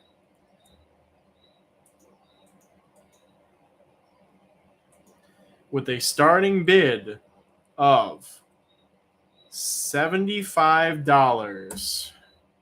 I will be right back. Forgot the katydid that I was going to take. Come on, I know. There we go.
I know what they're barking about. Victor cached a dead guinea pig that I gave him, and he dug it up, and he didn't want it. And so Nazig took it and started eating it. Then Victor decided he wanted it back, and instead of staying outside and eating it, they brought it in, and he's eating it on the mat on the living room sofa thing. It's like, why do things smell kind of gross and musty and like death in here? And that's why. So I'm just, you should finish it up and clean it up, and I'll take the mat off the couch and throw it in the washing machine for the second time this week.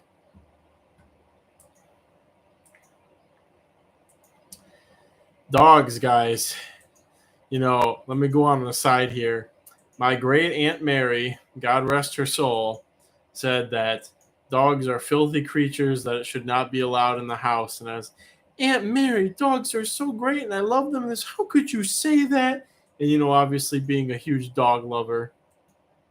And now, having the dogs of Armenia and having the 2 dogs in the house and the dogs are allowed to be dogs, I find myself saying a lot, Aunt Mary, you were wrong about a lot of things, but you were very right about dogs.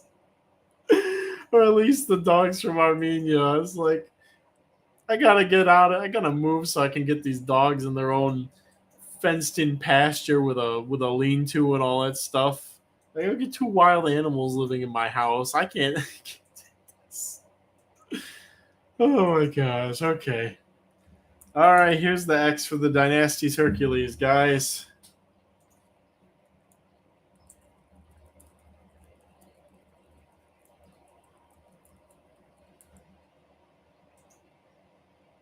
You're right, Aunt Mary.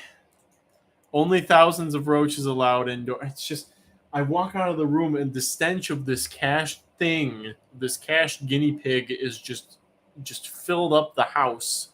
It is disgusting, but at least I know it's going to be gone because he didn't want it first. So then she finds it, and then he sees her with it, and that means that he wants it. So then he takes it. So now any little scraps, any little anything, anywhere, they're going to clean up and take care of. I know, but oh man, it's a good thing I'm not living here forever. So, which is why couldn't you eat it outside? They have the whole like quarter of an acre to go roam, and they decide to come in the house. All right, Dynasties Hercules larvae. Going once. Oh, this was the longest beetle in the world, or second longest beetle in the world. All that jazz. Going once. Going twice. Sold to Braden. $79 winning bid.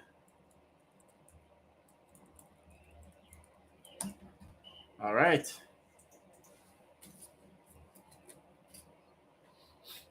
Oh, God, I can still smell it. All right, now we have a group of 3 mixed larvae of Odontolabus siva. What's the subspecies? Perii. Starting bid of $50. Odontolabus are day-active stag beetles and are quite impressive in size. They're certainly more morphologically similar to like Lucanus in terms of like the luster and shine. I have these guys, and then I have the I'm still new at beetles. Odontolabus. It's the second largest one, I think. Odontolabus. I think it's Dalmani intermedia. Yeah. Which I'm waiting on larvae from. I like Photo Gallery found that picture there.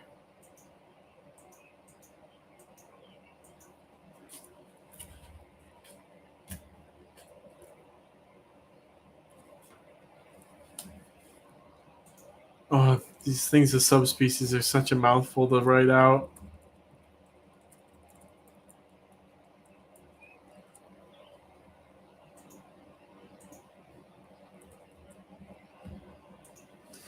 Not much love for some of these other beetles today, I'm seeing.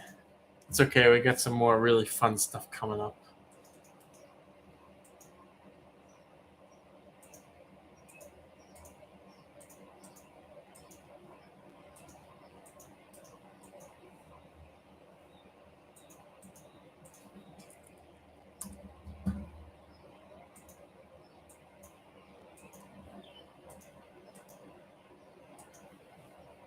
A little bit of discussion.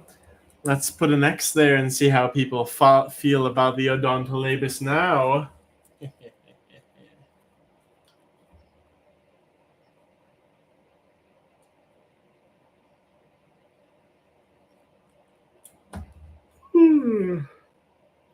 everybody just waiting for flower beetles? Because that's what's coming up next. People are intimidated by Lucanids. I love them. I just don't know how to take care of them. That's fair enough.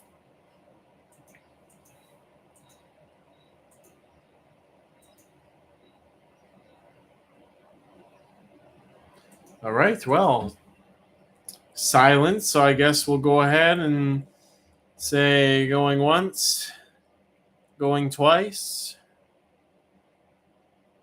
Pass. All right, the Odontolabus are there if anybody wants them. A nice starter group.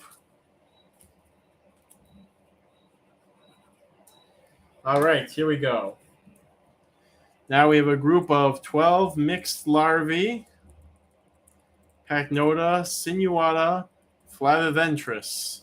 Starting bid of $40. Yellow-bellied sun beetle. All your flower beetles are belong to me.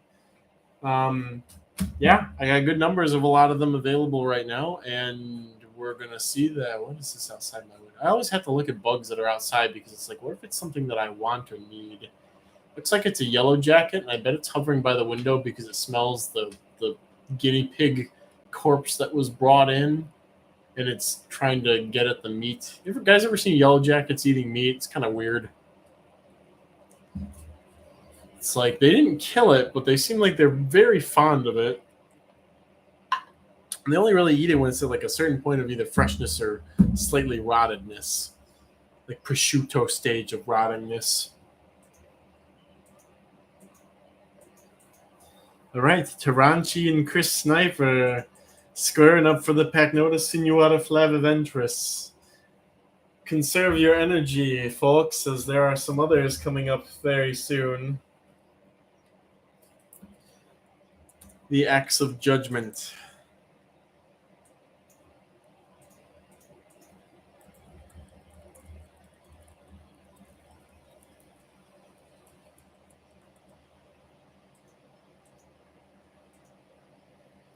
Don't do my prosciutto. I love prosciutto so much. It's so good. I think my last. So, Sue, that's good to hear. You've got a lot of larvae now. And sometimes you just gotta be patient with stuff. Sometimes it is like, yeah, you screwed it up. You know, more than a year goes by with a lot of stuff. It's like, yeah, you screwed it up. But sometimes it's like a couple months is nothing to a lot of these things. I mean, sometimes the egg is the longest part of the life stage for some things, or it's like, like, oh, I don't see anything, and you get kind of upset. Seriously, dude, you've got two large dogs eating a rotting guinea pig on your couch. If she hasn't run away yet, you need to put a ring on her. That's in the works for this fall, so I have to have. All these auctions usually have a goal, and perhaps that's part of this fall's auction situation. So just put that out there. All right. Going once on the Pachnota. Going twice. Sold to Chris Sniper. Winning bid of $45. Some people are getting some extremely good deals on stuff today. Like the fact that this is a bit lower profile than the other auctions is really working in some people's favor. All right, 12 mixed Pachnota marginata peregrina larvae. Starting bid of $40. Care for all these Pachnota, except for the next one we're about to do after this one, is the same. The next one, it just seems to be a little different from the others in my experience.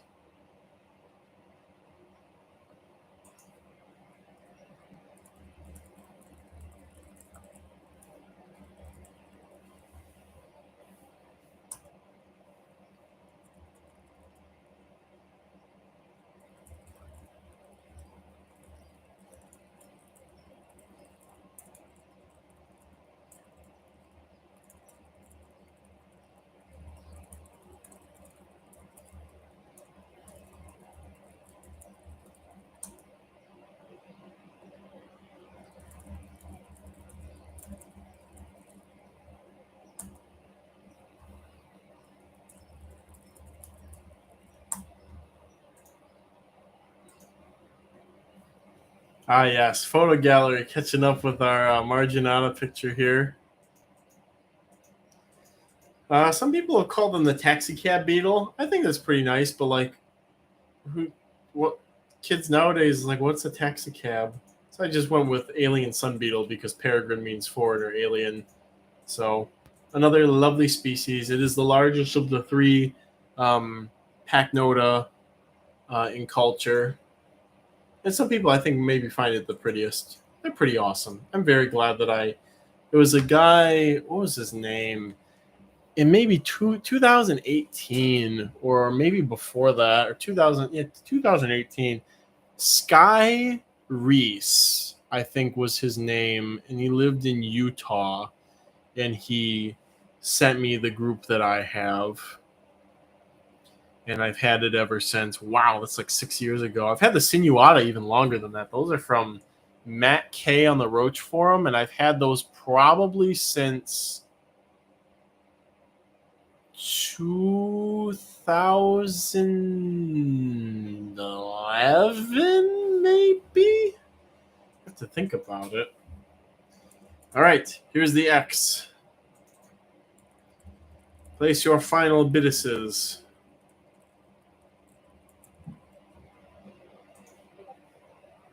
I'm back. When's the next auction? But how do they taste?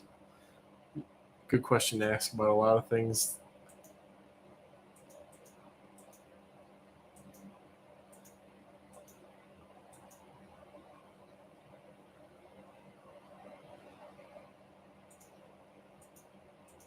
Taranchi joining in quite a bit of interest over these. I feel like I'm ramping up the Pacnota species to from what I think is the general crowd favorite to from the least crowd favorite to the most crowd favorite. So I think you guys all know what's coming up next after these Marginata. All right, we're in the death rolls of this auction set, so we're gonna go and say going once, going twice, sold to Taranchi. Winning bid of $47. Okay, I want to go and check on the putrid guinea pig corpse situation, but I'm going to put up our next item before I do that.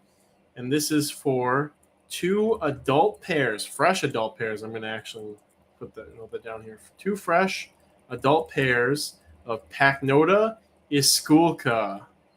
Starting bid of $70.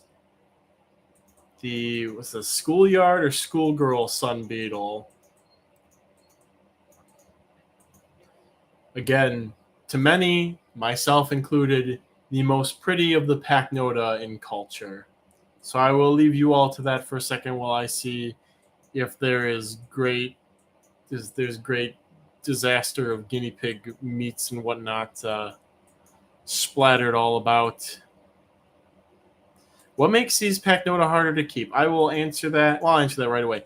They just like it drier than the other two, and that's not like I have them all in the same setup, but if I water the Esculca too much, I notice there's a decline in the fecundity and health of the adults that are maturing from the pupal cells.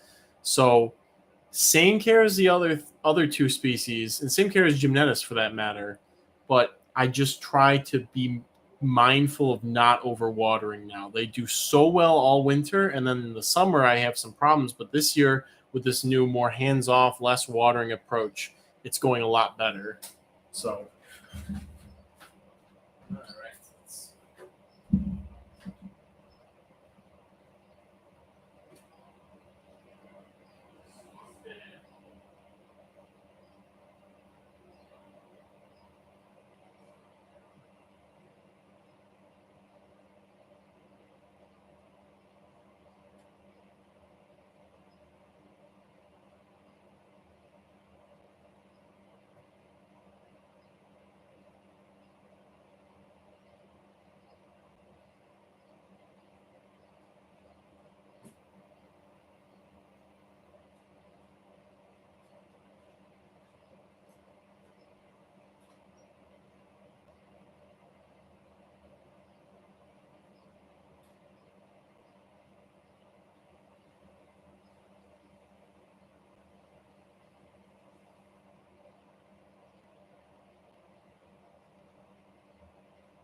right, so I have acquired the remains of the cached object, and I have moved both it and the dogs to outside. So I was like, why did it get again? I was like, why does it smell stronger in here? And I go out there, and he's sitting in the hallway eating it now. Isopods for sale. Yes, 2 males, 2 females.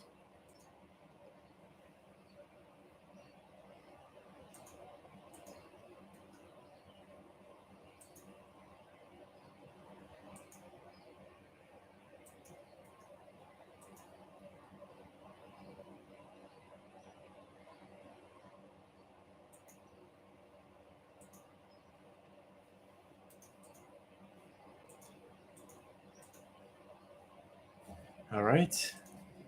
We'll put an X there. Chris Sniper. Oh, is this a scab from me, or is this part of the guinea pig? Oh, God, guys. There's this, the singular, where is it? Singular granule here is from that guinea pig carcass, and it is just, it's ruining, I just had to put my nose right here to smell it, and I just know it's just disgusting. I gotta go wash this off.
Okay.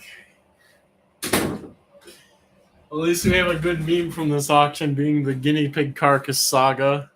I'm assuming Angela doesn't watch these. No, she was watching earlier. I think her family is her dad's her dad's friend and his wife are actually watching this right now. So if they are, hi, good to see you. All right, wrapping up the bids on the Pacnota Esculca. Going once, going twice. Sold to Chris Sniper. Chris getting a absolute madman steal on these Pacnota Esculca. Again, what was the other one I talked about earlier? That was this is the win of the night already. That's how I feel about this now. What was it?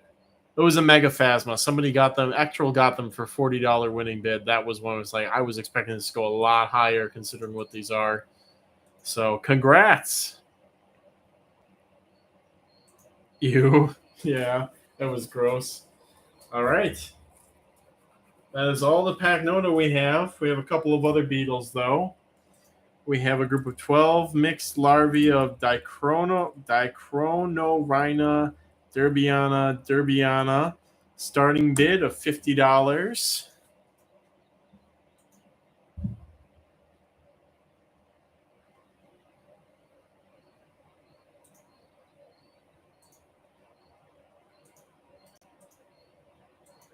So somebody just mentioned, I don't know if he wants me to say his name per se, but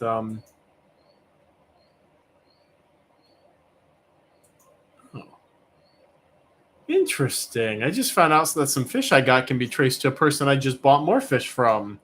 That's nifty.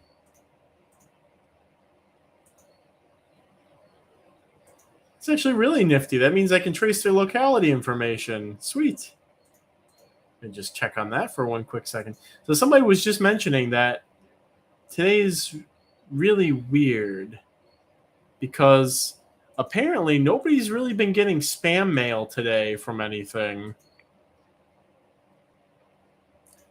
And I noticed my inboxes are a little light looking, you know?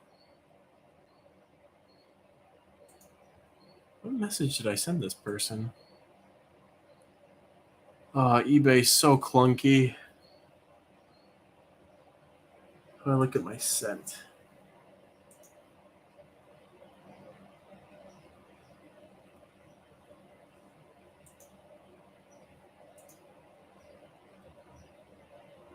Greg Sage, yeah, there we go. What did you get for new fish? I got some. Let's see. I need to check the. Still learning the Latin names for stuff.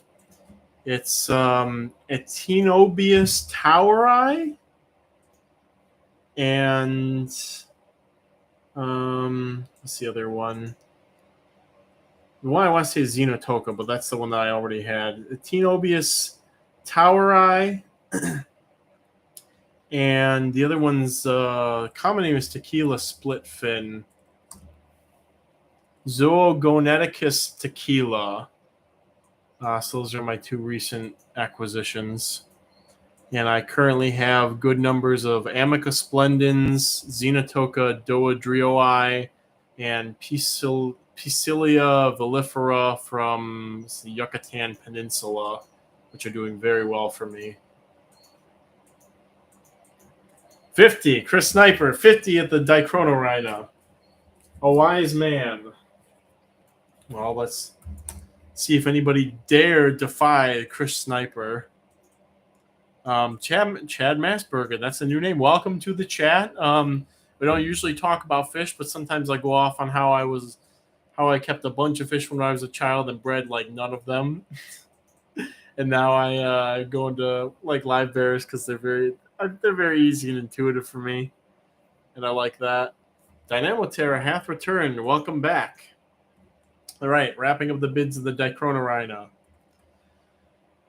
Where are all the beetle people? I'm putting up some hot stuff here. Devin, no. Okay, there they are. There they are. Last minute stuff. Going once. Going twice. Sold. To Devin No Name. I guess I just had to wait. Man, you guys are playing this really new meta of feigning disinterest and then really going at it in the last second. $62 a Devin No Name. See, here's why I'd be bad to be bidding against in an auction, is because I would always bid in $5 increments, so I would end up winning a lot of bids and getting way too much stuff because I'd really want it. So, all right, next thing. We have a group of 3, L2, L3, Goliathus. Starting bid of $50.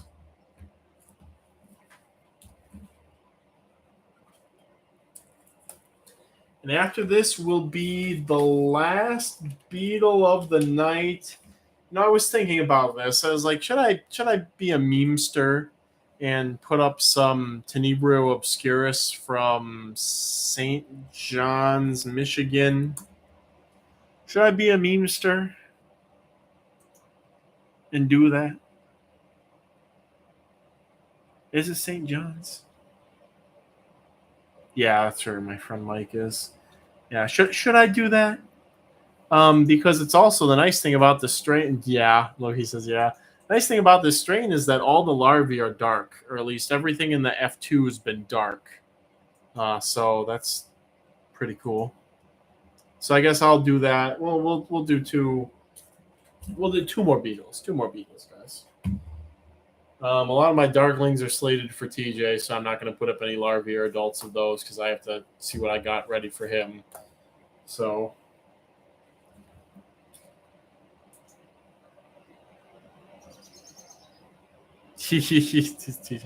How far from wandering? Just introduced the wheel spider and cartwheel spider to my family. Even my arachnophobic sister got a kick out of it.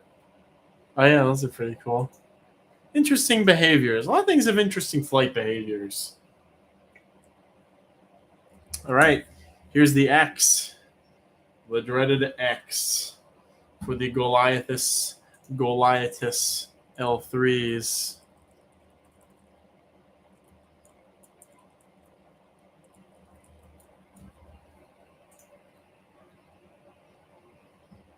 Kai just got adults of one of those, the smallest Goliathus species, the Goliathus, not orientalis, it's just the tiny one. And I think I like to work with those too. So I'm gonna have to cozy on up them to hopefully get some larvae.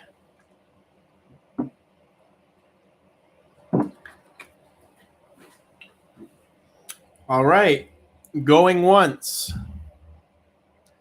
going twice. Sold to Braden with a winning bid of 63. See, it's fun when I close my eyes because I don't know what I'm going to see when I open them. And sometimes it's something nice like that. We like the higher dollar signs is what we like here. All right. Last two Beetles, guys. We have one more repeat.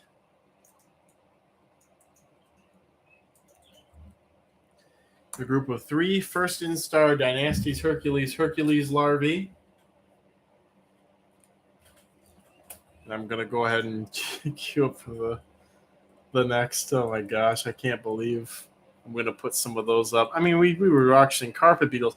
Oh, TJ, I rescued them in the last minute, but I can't remember how I screwed up, but I screwed up with the carpet beetles you sent me. So if you still have some, I need to get some in the next box. Those nice big 4 or 5, or no, it was more like a centimeter long carpet beetles. I really want those.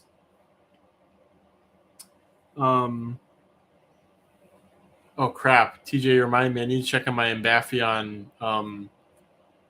The small boys. Actually, I might just send you my adult Ambaphion of that species. Yeah, TJ, whatever the species of carpet beetle you sent me, or of dermestid beetle, I need to restart. I think I salvaged 5 or so larvae, but I don't like those numbers. So if you have more and you have them available, I would love to get another group of them. And I'm not gonna cut corners. I'm gonna just throw them right in the setup I have the Trogoderma in. So, it's a big Trogoderma. Okay. So Aegis with a 75 bid on the Dynasties Hercules.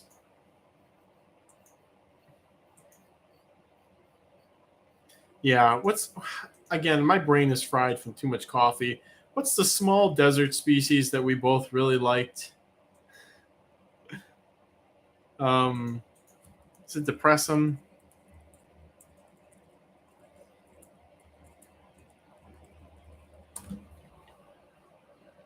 Yeah, Depressum.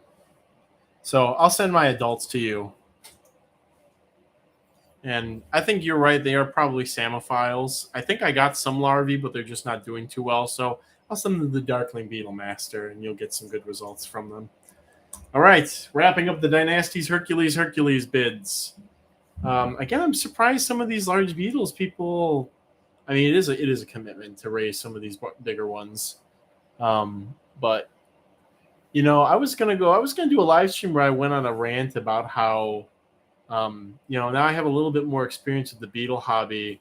Well, more experience since sort of Kai has pushed me into it, but on how I sort of my critiques of it, because it's very popular, in Asia, and with my more experience now and my lot of experience with roaches, I can kind of be like, I don't see why this is so popular when this roach is so much cooler and it breeds faster and it's bigger and you could fight that, so all that semantics I can sort of go into there. I might schedule that eventually. All right, Aegis is in the lead, going once, going twice. sold to Braden out of nowhere again. Braden, you're going to get a pretty heavy box because I'm going to ship most of these in their culture cups again, like I think I did with some of your other stuff. So, man, out of nowhere, I feel bad. So I probably could part with one more group. So I'll put this up really fast. Aegis, if you're listening, this is for you because you were waiting there very patiently. Here's one more. And Braden, if you want to bid on it, I guess go ahead. But I'm just putting this up in case he just wants to bid. Otherwise, I'll just pass on it or whatever. But here's your opportunity because I feel bad. I think you bid on the first set too. And Braden came in out of nowhere. All right. Third set of Dynasties Hercules, in case Aegis is listening. Going once, going twice. Pass. All right. They're there if anybody wants them, I suppose, in the future. More inclined towards Aegis because I feel a little bad. Braden is vicious. All right. That's we gotta do the Tenebrio. Group of 20 mixed mixed larvae, Tenebrio obscurus from St. John's, Michigan. Starting bid $20. There you go. It's slightly larger Tenebrio than Molitor. All right, Chris is in. I guess this is a very Chris type thing. Actually, what I'm going to end up doing is, so I have my Neatus tenebrioides in a full-size 10-gallon, and I was hoping that the Interpretive Center would want to take it, and they've kind of shied away from live exhibits post-COVID, and now there's a bunch of other stuff going on at the center. So I'm thinking this probably isn't going to get utilized for that. So I'm probably going to downsize them into a extra large faunarium, as I have both of my Tenebrio Molitor cultures in. But I'm going to have the Tenebrio obscurus in that too. So I just think it's going to be kind of cute and neat to have all these different, basically identical as adults Darkling beetles in the same container next to each other.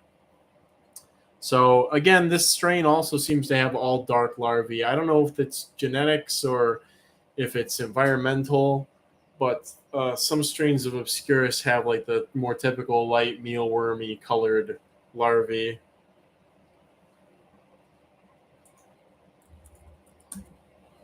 All right, Aegis is claiming the Dynasties Hercules.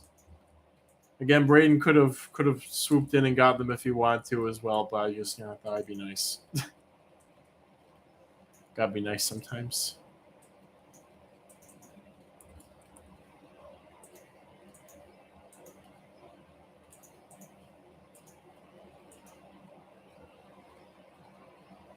I was tempted, says Braden. The sweet temptation. All right, here's an X for the Tenebrio obscurus from St. John's, Michigan.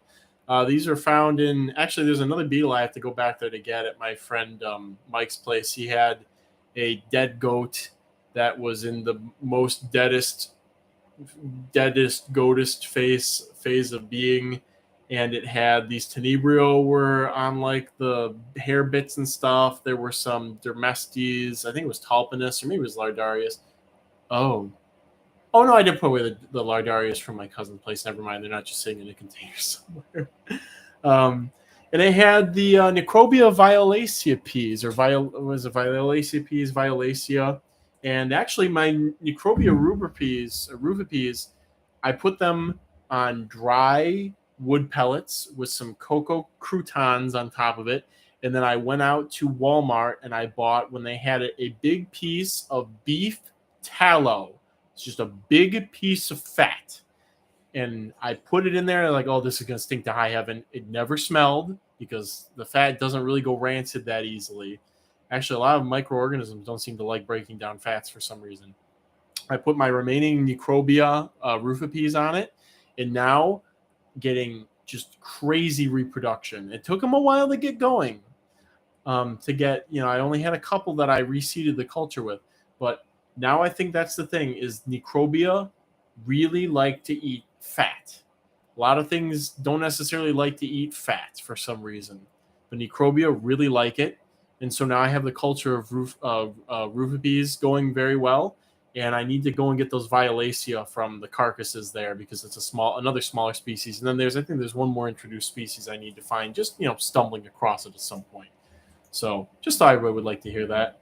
Anybody wanna? No, I won't put any Rufipees up for auction. Just contact me if you want them, because I have turned a couple people away saying, "Oh, I'm waiting for my cultures to do better," and blah blah blah.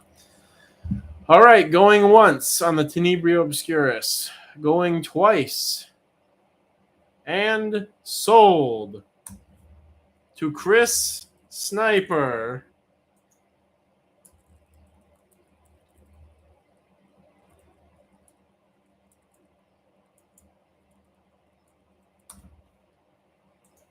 All right, splendidly umptious. Okay, we are now moving out of the beetles and into roaches and then isopods. So this seems like a perfect time to do a giveaway. Giveaway time. We have a starter culture of 12 mixed Simondoa Conservarium. And another new 1,000 Kyle subscriber special video of him eating different types of cheese and him eating it 1 out of 10. Jose asked for more springtails. No, we are past the springtails, unfortunately. So I got to figure out a good question for this giveaway. Gotta think on this for a minute here.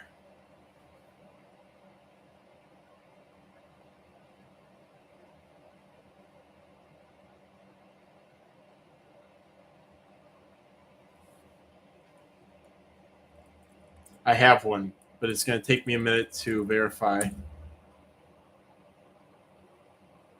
Oh, gosh, I hate what I have to do to verify this because of some things that happened in the last year and a half.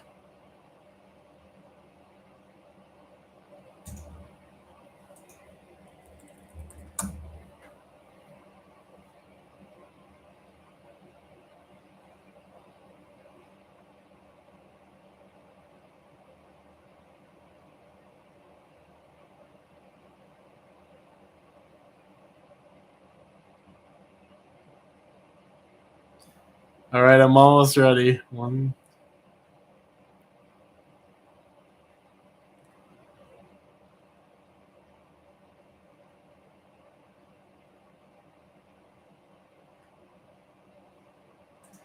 All right.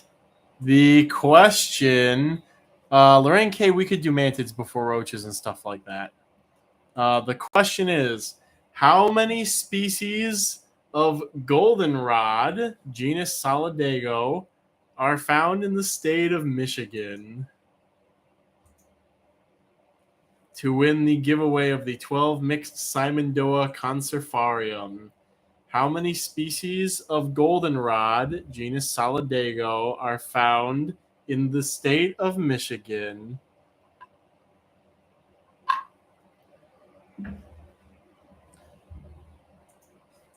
It seems like there's a number that people are gravitating towards, but there is an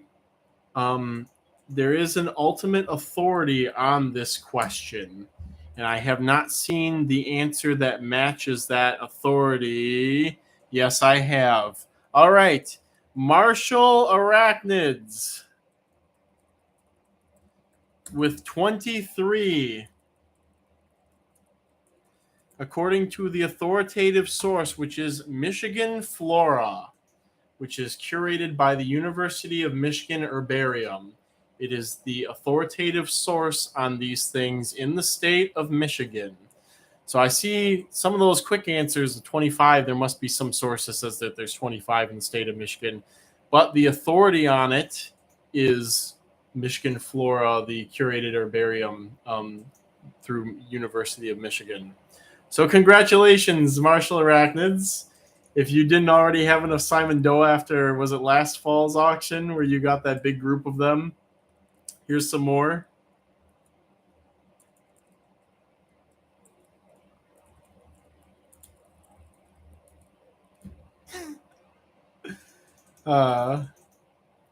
Hilarious.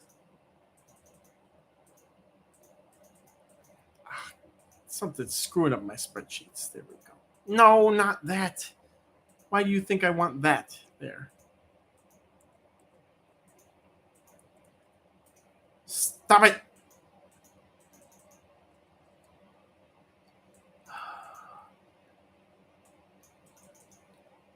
Sometimes I despise technology. There we go. First Google search says 25, and all but 2 are Solidago. My reading comprehension skills are lacking. Yeah, that's why I said genus Solidago too, is because there have been some attempts to split the genus up. Like Ohio goldenrod is sometimes put into a different genus, but Michigan Flora is the authority, and that's why I'm going off of the count that they have. I will win one day. Hilarious. Okay, mantids, because we have some people who are not chugging espresso stuff right now. Let's get right into it. We have a group of 3. I've been using approximate instars on the website, so I'm just going to use approximate terminologies here. 3 small Papa Spurkas, starting bid of $30, the African twig mantid. So by small, it's like a L1 through L3-ish.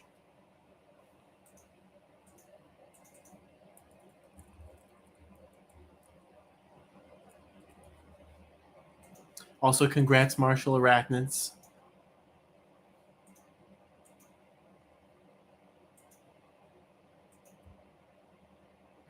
I will win one day.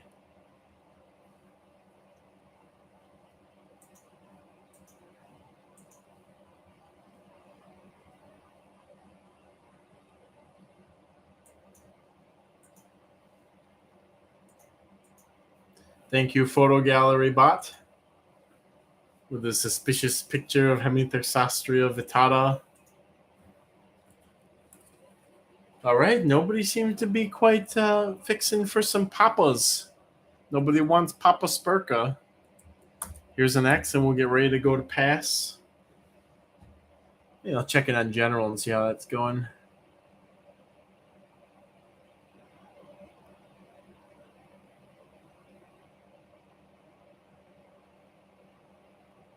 I like Dynamitera's spinning spider, cartwheel spider warehouse idea. It's hilarious.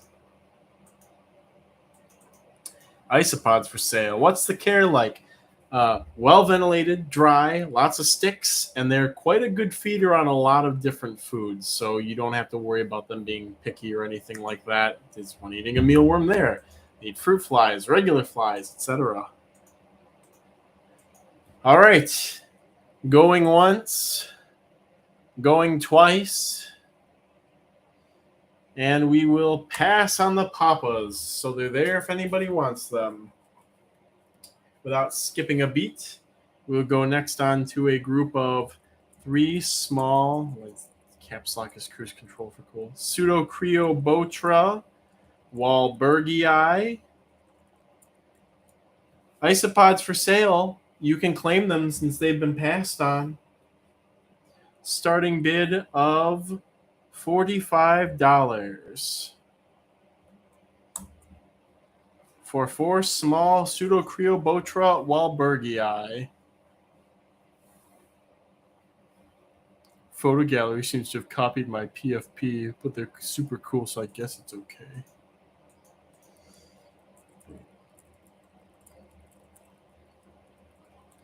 All right, Isopods for sale has claimed the Papa Spurkas for the bid of $30.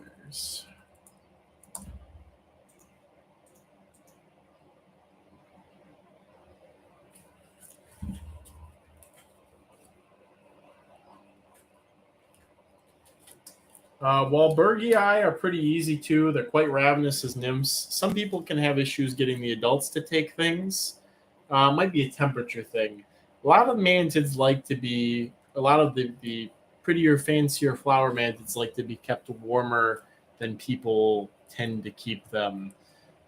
So your house that may be in the high 60s to low 70s may not be ideal for Creobroter or Pseudocreobotra. Maybe better for things that are more forest floor-y, like Diraplatus. Devin No Name steps in. All right, we're going to move the mantids along and slap a big ol' X right there.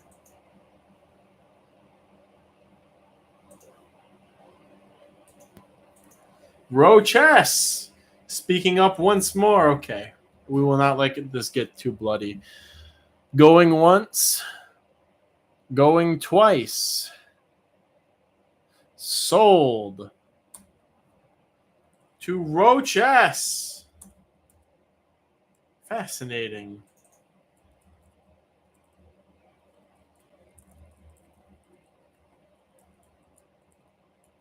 With a winning bid of 49 bones. Reminds me, I should see how the guinea pig corpse situation is going with the Fresno hounds. But we'll get through mantids first, I think. All right. We have a group of 3 small Philovates chlorophylla. The Texas unicorn mantid with a starting bid of $30. This is an excellent starting mantid species, very tolerant of a range of humidities and temperatures, can be kept communally, even into adulthood if well fed. Not all mantids are like that. Some of them are kind of like defensive of, or they're very easily agitated, and in mantids, agitation can quickly turn into eating whoever's next to you. What's the care of the Papa Spurca like, says Insect Central. Well ventilated, pretty dry. They're a twig mimic, so think like a twig. They're an African species too, so think about living in shrubs or brush, that kind of life history. And pretty ravenous in terms of accepting different types of food. So I do like a mesh cage, bunch of sticks, bunch of feeder insects roaming around it, and then in the winter spray once or twice a day, and then in the summer just kind of whenever I remember it. Would you say they're easy? I own ghost mantids. Yes, the care is almost identical to ghost mantid care. And we will get to some ghost mantids. Probably the next listing will be ghost mantids. All right, to put an X for the Philovates.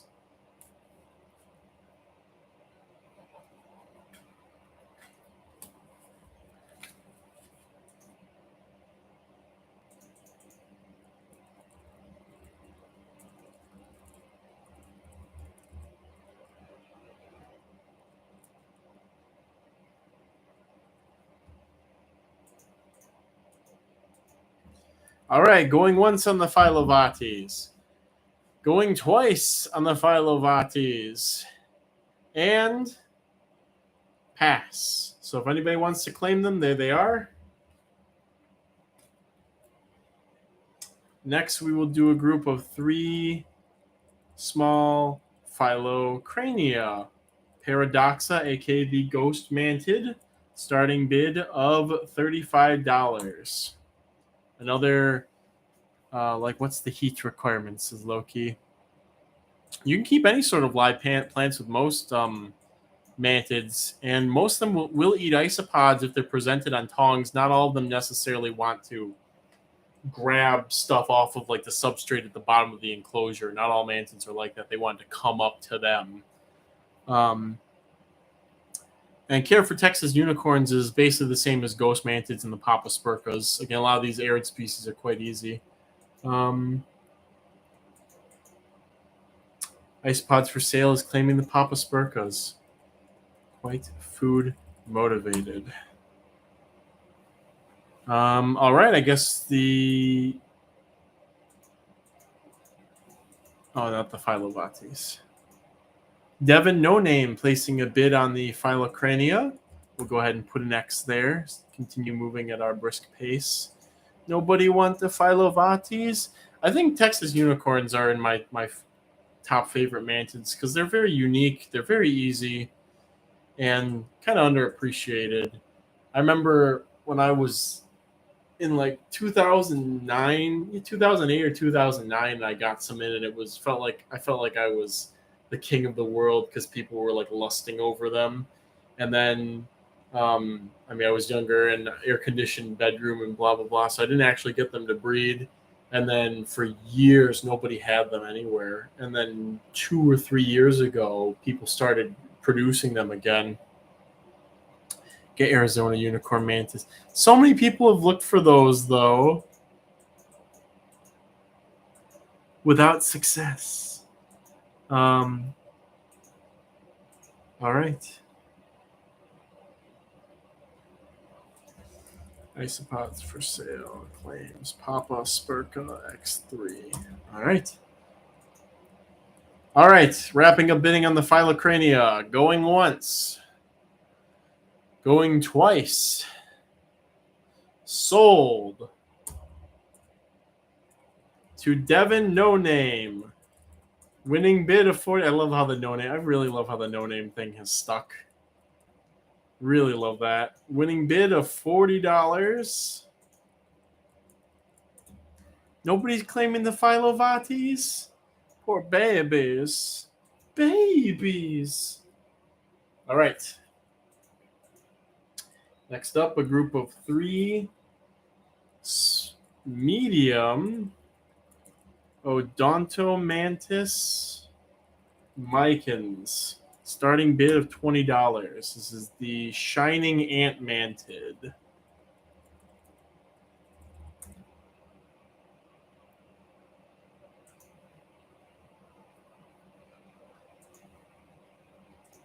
Which is very small.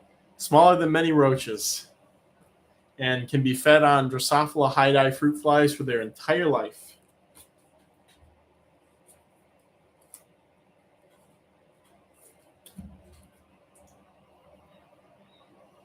Insect Central, yes. Ant mantis, the shining ant mantis.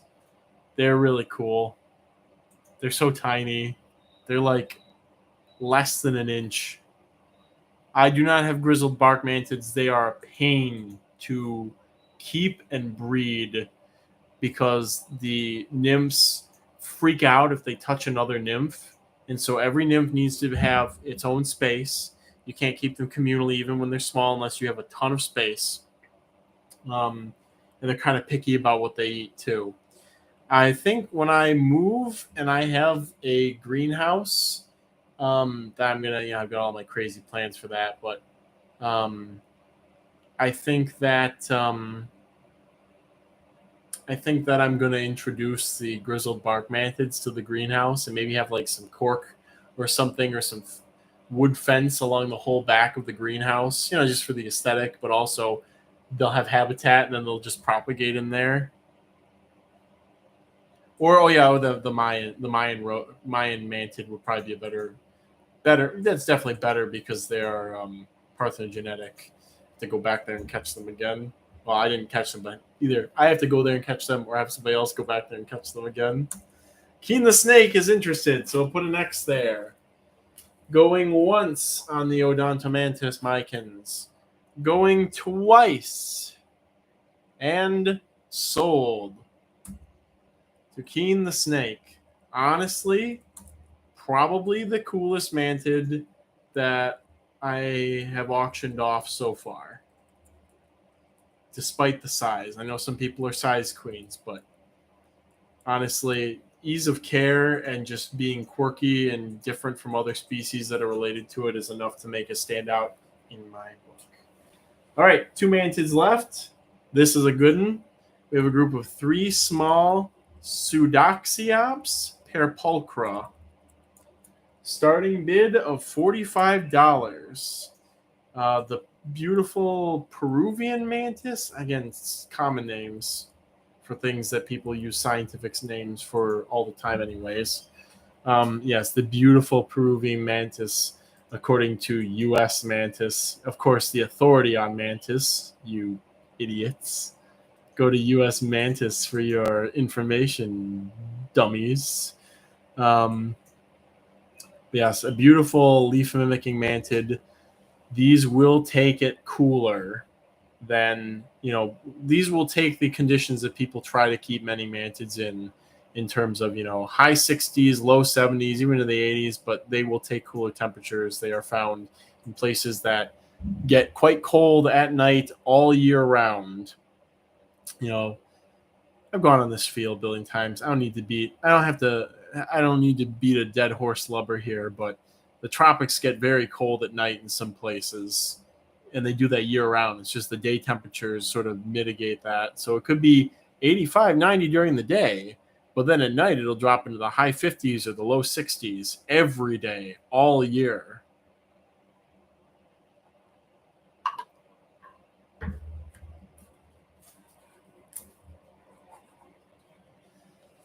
All right, we're going to put the X there. Well, I scribble this into my ledger.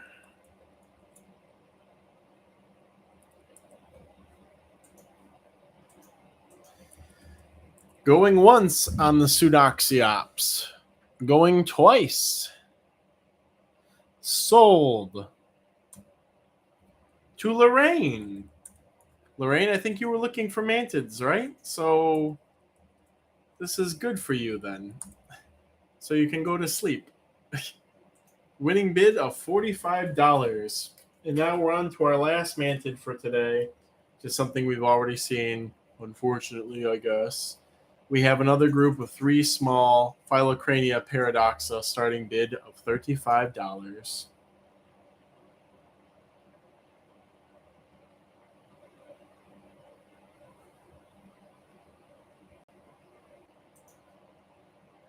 Anybody want to ghost mantids? Here is another opportunity. Insect Central. I was in an auction server and they auctioned a swamp looking man, very scary looking. Probably, is it not Gonatista Grycia? Is that not it? Lorraine, I have an arboreal planted enclosure for them. That will be perfect. Just having plants in the enclosure will keep the humidity up, which is where they want it. They do want more humidity than the ghosts and the Papaspurca and the Phylocrania, etc. People have kept ghosts communally as adults, at least females, but with anything predatory like that, you always run the risk of cannibalism. But with some species, it's much lower than others. For example, if you keep Chinese mantid adults together, you're going to eventually have one. But with ghost mantids, if you kept them well fed enough, you should be all right. Does anybody, just asking the live stream, does anybody just want pet Idolomantis? I raised up a couple to adulthood from a group that I got in, and they all look female to me. I'm pretty sure they're all females. So does anybody want to bid on some like pre-sub or sub-adultish Idolomantis diabolica? Because I, as much as I would love to just have them on hand and just appreciate them, I'm not going to be breeding them, and I have other things that I should be devoting my time to, and I'm not a specimen collector, so I don't really have a reason for having them for that. So if anybody speak now, I'll put a poll up. Pet. Next auction. Idolomantis diabolica females auction. All right, we'll just put that up there really fast. All right, X on the Phylocrania. Let's wait and see. Okay, no. Some people like yes. So your chances of finding a male are probably very low. So I wouldn't put too much stock into doing that.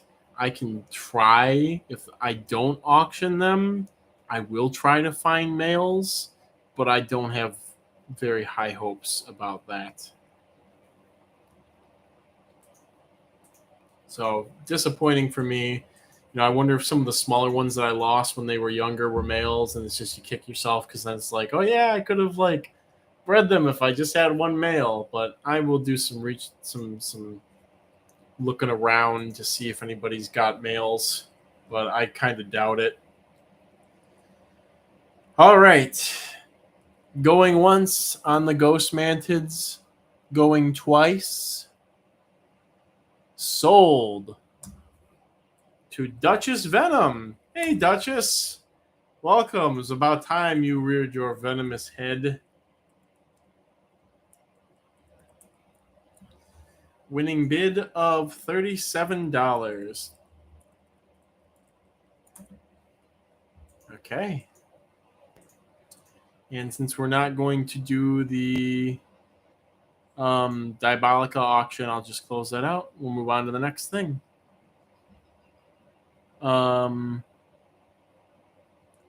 Yeah, Tennyson, I'm fine with trading for the Mazama. We can wait on stuff. That's fine. I'd prefer it that way. All right, and that is the last of the mantids. And we are now halfway through things. But we'll go faster, especially when we get to isopods. Okay. Kicking off roaches now. We're going to do a group of 20 mixed Elliptorhina Davidii, David's Bumpy Hisser. Starting bid of $40. I guess, probably still the rarest hissing roach species in culture stateside, maybe even in the world. Probably. I have no worries about losing the culture, so I don't know. It's just people don't really keep them, and they do like more heat than a lot of other hisser species do, or need it more consistently. Lorraine, the Pseudoxiops should be okay in there if it's densely planted and they have a lot of food. With that sort of setup, you may even be able to just free breed them in there too. Well, I would say the species unidentified. Well, TJ, who do you know other than me, has a good colony of Elliptorhina davidii? Because, I mean, Androhomanas are just Princessia. We do have that other line of Princessia that's probably pure. So that kind of invalidates that. Species unidentified, you've been distributing, and they're doing so well, I'm actually going to put a group of them up for auction pretty soon here. So, rarest worldwide is Elliptorhina coquereliana. All right, then. So, Davidii are probably still the rarest culture stateside, but any news on assassin bugs? Assassin bugs will be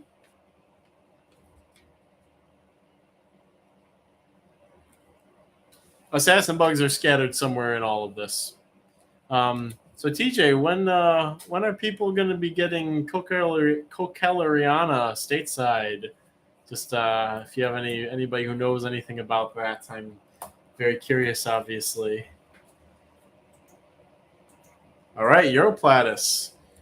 We'll go ahead and put an X there and give you an opportunity to get something you want.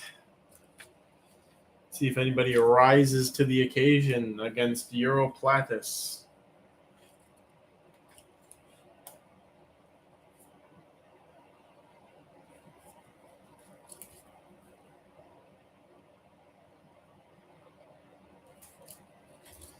All right, going once. Going twice. Sold to Europlatus. All right. Congrats. An excellent group at an excellent price of an excellent species.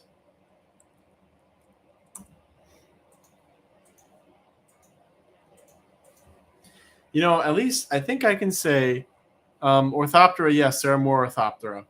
At least I can say that the Davidii have the most interesting traceable history because they're all from that one female from University of Hamburg, and then all the stuff stateside is probably from me, and maybe even Europe side too, because there was a time where I sent some back over there after they disappeared off of a certain large roach retailers list. So it's hilarious how inbred they are, actually. and just doing just fine. They're just living their best life, Not going to judge. All right, we have a banana roach. Somebody was looking for banana roaches. Here we go. We have. Oh, I should probably see if the dogs want to come in.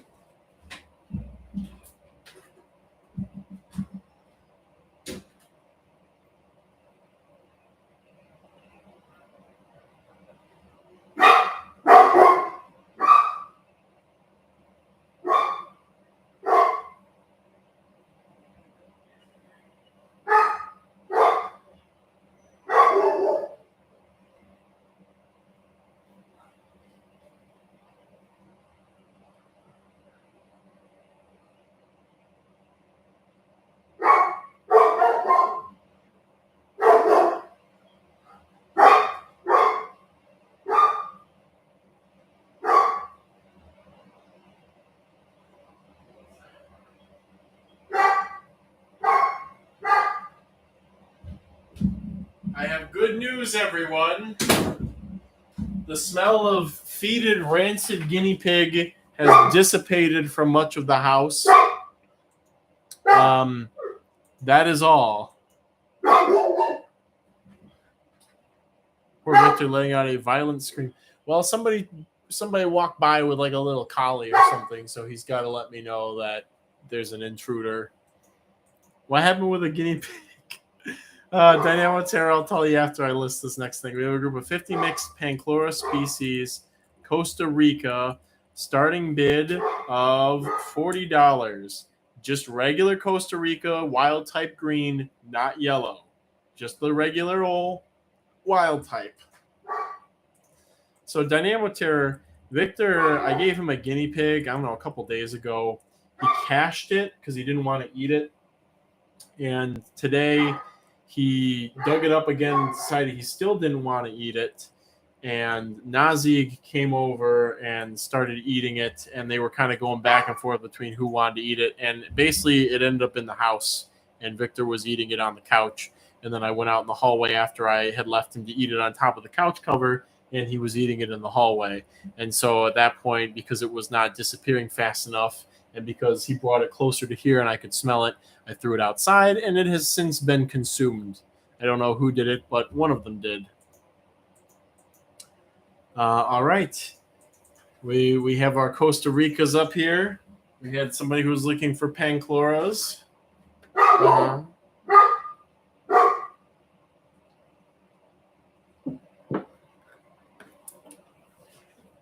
All right.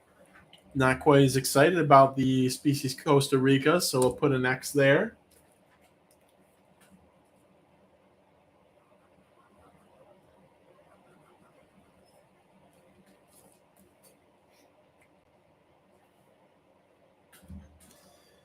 Going once, going twice, and pass.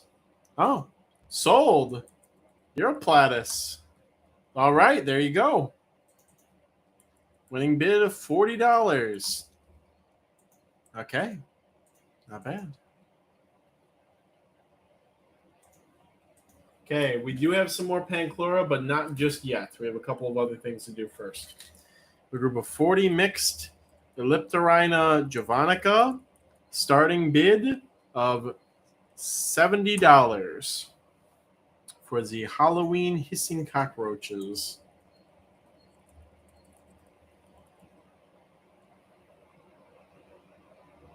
And spoiler alert, we will be every single Elliptorina I will be auctioning off a group of, but there's only one group of each species, so keep that in mind.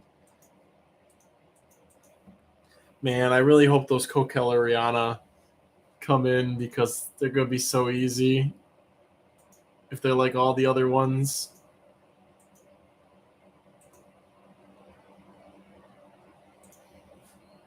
It'll just be... I love adding easy species.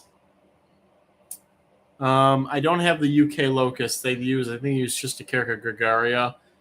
Somebody here in the U.S. sells a native species of locust that they breed for feeders.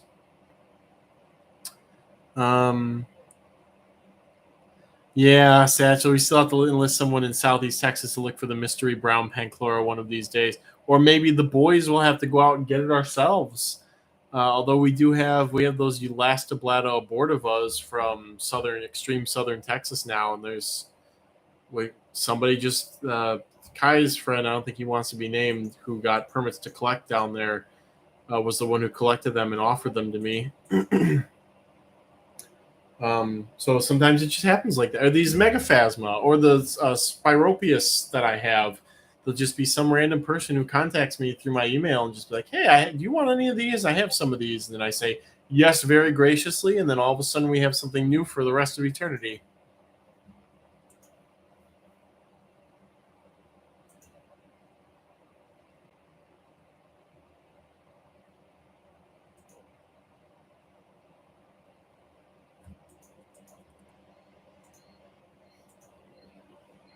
People holding their breath on the big group of Elliptorina javanica. Loki, I don't know if your box came in yet, which I don't think. Actually, I guess I shouldn't have. Still a little soon, but uh, there's a lot of javanica.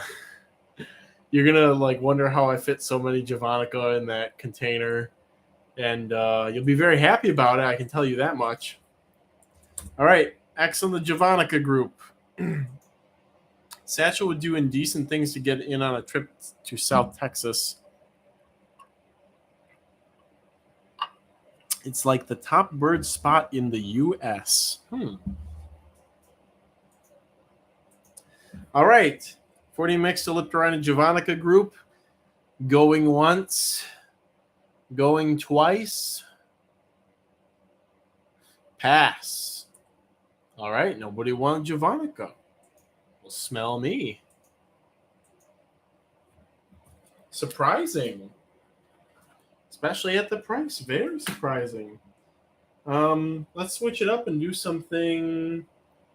We're gonna do isopod really quick. A group of 100 mixed. This is ridiculous. MMA. This is very ridiculous. 100 mixed Cubaris species rubber ducky.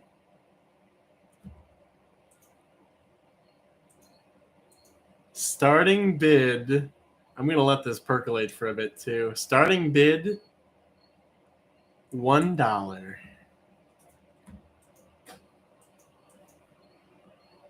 Not crispy duck, no, just the regular straight up species. Sometimes you got to do something to get some user engagement. And this is one of those somethings. 100%. So we'll just see where this goes. And this is from the OG stock. Again, I blah, blah, blah. The first import from Brett Barnett sent me his, blah, blah, blah, blah, blah. So I've had them going for a while, and I'll never lose them. And they auto-generate in the container that I have them in, and it's very nice. So I gotta pass some of that niceness along sometimes, such as in this situation.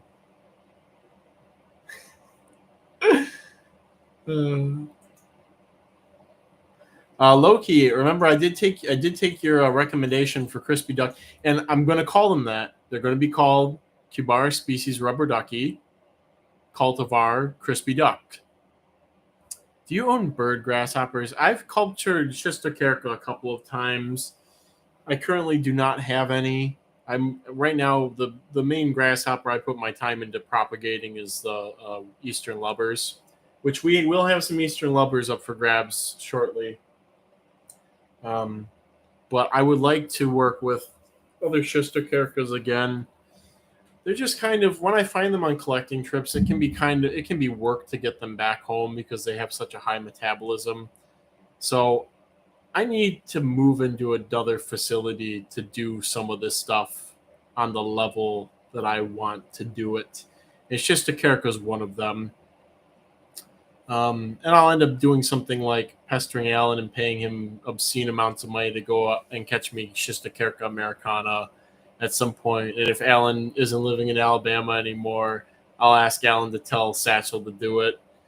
stuff like that. I'll just, I have to wait on some of the stuff. I really got to get into the building. I'm running out of space and patience and voltage here. So, excellent. You love to see this. Again, sometimes I got to do some stuff to keep you guys on your toes. Here's the X, everyone. Get your bids in on the rubber ducky, Cubara species rubber ducky that had $1 starting bid. How do you plan on heating your greenhouse in winter? There are some cool semi-buried greenhouse designs that are better insulated. The greenhouse is something that I will probably 5 to 10 years after moving look into doing. I think for naming the crispy ducks, you should give me some for free. Remind me of that, Loki. I can probably send you a small group for picking the cultivar name. It's not like you need many to get them going in the first place, but yes. And ideally, I would like this this greenhouse to be connected to the future house so that in the middle of winter, I can escape the horrors of coldness by going into the greenhouse and relaxing and breathing deeply. Dynamo Terror. Maybe you'll be my new source for Schistocerca americana or that other species that I can't remember that's found in Alabama, the green one. I don't think it's Viridis, it's something like that. All right. The savagery. I'm typing the sold. Get ready, everybody. Going once. Going twice. Do I hesitate a little bit longer? No, I can't be too cruel. And sold to Dr. It's okay, Dr. Hemorrhoid. Sold to Dr. Hemorrhoid for $2 billion. Wait, unless did Braden put in a giant one? Braden was first for, oh, shoot. Oh. Braden, an upset. Gosh, sorry about that to both of you. Dr. Hemorrhoid, remind me of this debauchery that happened, and maybe I can do something for you. I gotta edit this. Well, I can't edit. I said that Braden is, unless doctor wants to pay $2,220. Yeah, maybe if it was 2018.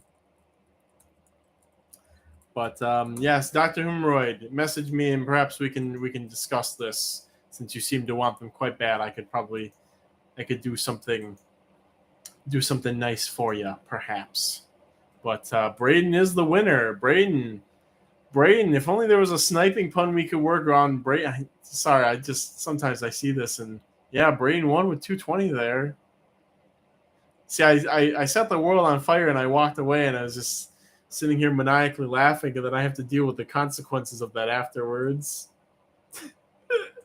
$2,220. Would you like to make a generous donation to the Roach Crossing estate there, Dr. Hemorrhoid?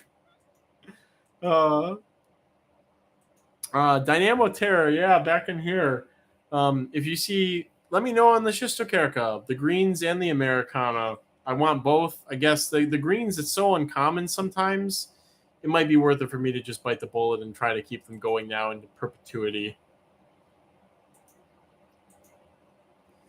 All right, there's our fun.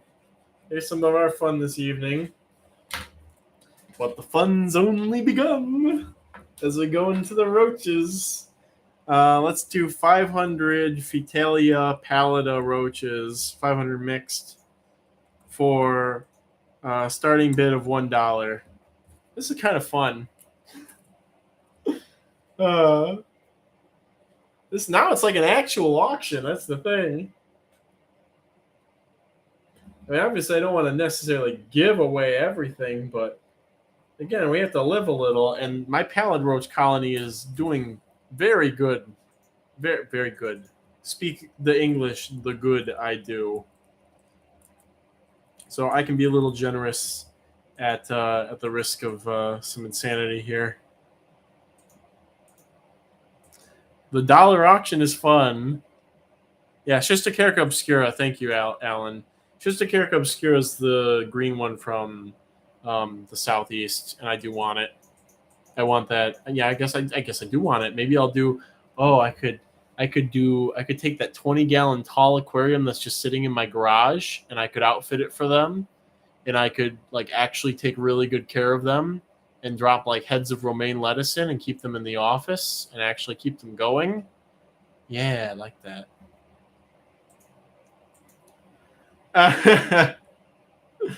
Hilarious. All right, guys, here's an X. Fight to the deaths.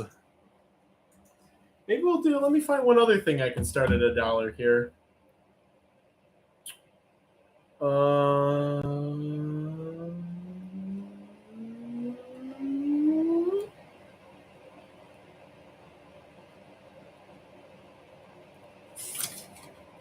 Hmm.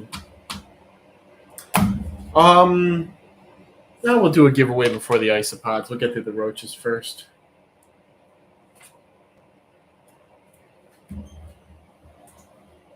Do big pine keys at 1. My big pine keys are still coming out of. Long story. They're coming out of a funk, and they're almost out of it. So I just gotta wait. Just gotta wait. Probably have them for the fall though. All right, going once. Going twice. Sold. To Keen the Snake. This is kind of, before there's been the Chris Sniper auction. This has kind of been the Keen the Snake auction, I feel. That name's all over, especially the first half of this list of wins. What's something fun I could do? Get some pallets. Biatches love pallets.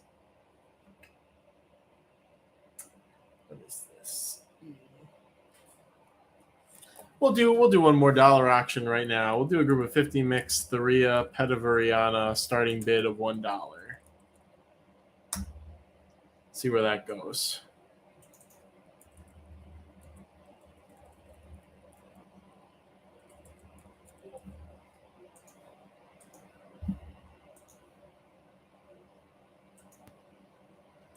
Whoa, Dynamoterra, I love that. That in-ground, oh, that's so cool. The only problem with that is, like, I don't know how up to code and all that other crap that would be in having it close to my future house. But wow, man can dream. Also, so I plan to have multiple greenhouses in the future, and there's gonna be several that are devoted to growing like food. That's the main reason for having a greenhouse, in my opinion, is like growing food, or one of two, whatever. But there will be greenhouses designated for extending my growing season for stuff like kale and lettuce and carrots and all that jazz. And then there will be this other fancier greenhouse, which is going to be intended to be my winter escape, and will be large. I think it was looking at like 50 by 100 feet or something like that. And we'll have various tropical plants that I want to keep. Difficult to keep invertebrates, free ranging. That one butterfly that feeds on passion flower vines from Florida, I would like to get a population going of in there.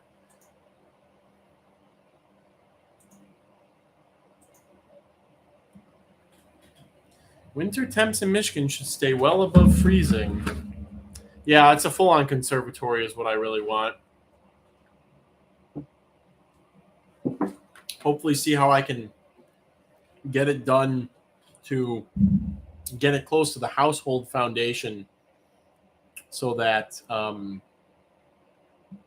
it's as much of a large heat mass together, and it just works as a unit more, so it'll be protected from wind and whatnot on one side, insulated on the one side, and just trying to think about minimizing the heating bill for such a thing.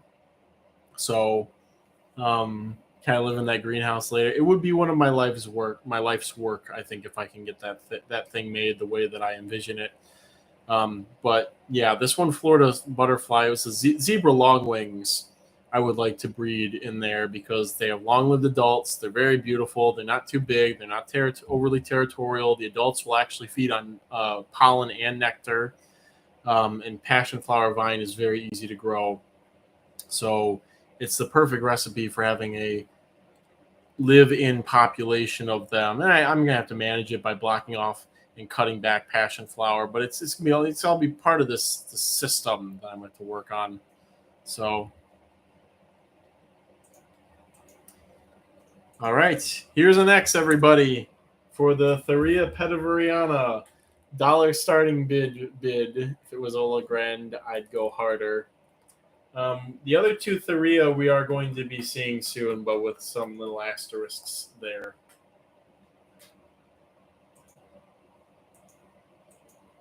I thought it was illegal for non-native butterflies is all. It's illegal to move any insect across state lines that is not on a very specific USDA APHIS list of approved species. And this list is so specific that they go to they list out fungus and bacterial species that you are allowed to move without permits. So, currently with permits, you can move Armadillium vulgare, but it doesn't matter if they're native to your state or if they're found in the wild in your state. You still need a permit to move them across state lines. That goes for everything native, including, again, best beetles, Dynastes tidius, Lucanus capreolus, even Tenebrio. Oh no, Tenebrio molitor I think is on that list of stuff. So just food for thought. All right, going once, going twice,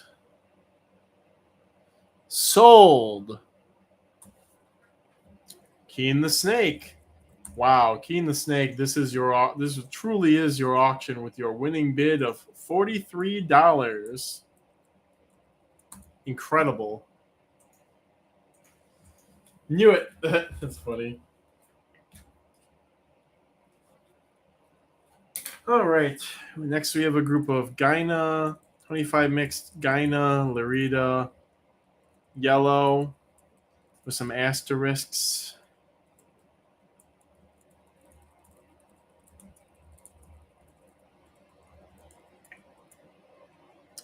Starting bid of $40. So this is a strain that I got from Brandon Main sent. I think Brandon Main sent me these. This is not my original strain. Supposedly, this strain has inferior color to my original strain. To me, they look pretty much the same, but apparently this is not my original strain from me or something like that. So again, they look like this picture that has been provided by our beloved photo gallery, but it's not. It is apparently they are not the ones from you either, Satchel, because I'm still working on isolating that. So it's not those either. And actually, who was bringing up Gouldians? Yeah, Jonathan, I was thinking about putting Gouldians in there. I do really like Gouldians, but got to be careful with that because once you start building a little ecosystem, you got to consider all the interconnections and the consequences of modifying things. So I have to do some big brain thinking before adding certain things.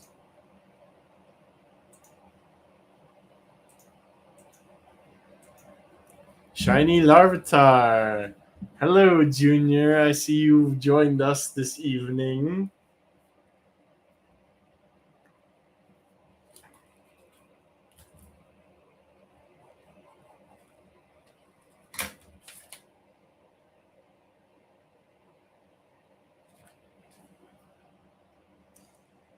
All right, here's an X for anybody who is interested.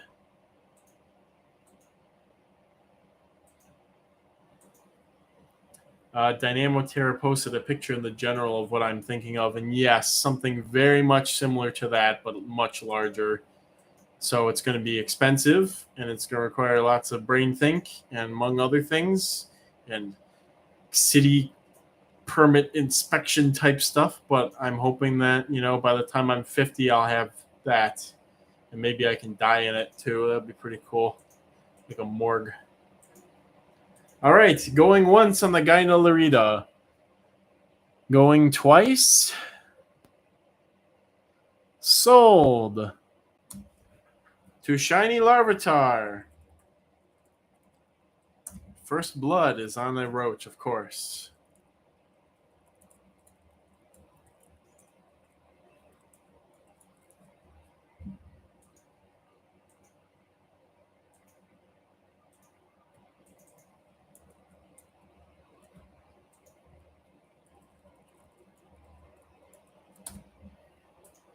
Okie dokie then.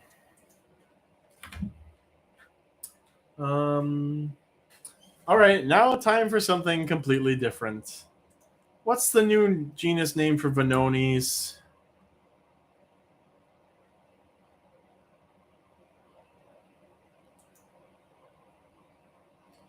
This is a disgusting new thing. Somebody will say it. Libetoides, thank you.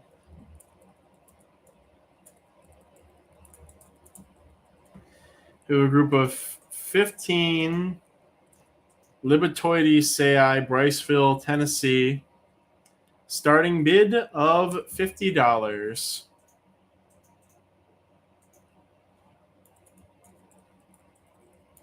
You just put the Vanonis there. Something very different. An arachnid in the middle of all this other stuff. Ectrol chimes in. Guys, I'm gonna go put this away. This will kill me if I drink the rest of it. My heart will literally explode, I think. Maybe one more sip. Okay. Now I'm done with it.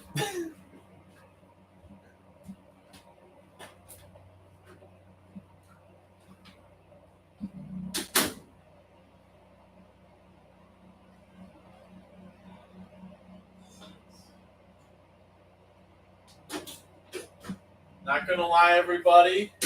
It's still a little gross out there. But fortunately, I love my dogs more than I despise the disgusting smell. I have these, says Allie Lass. Some fresh strawberries for my enjoyment.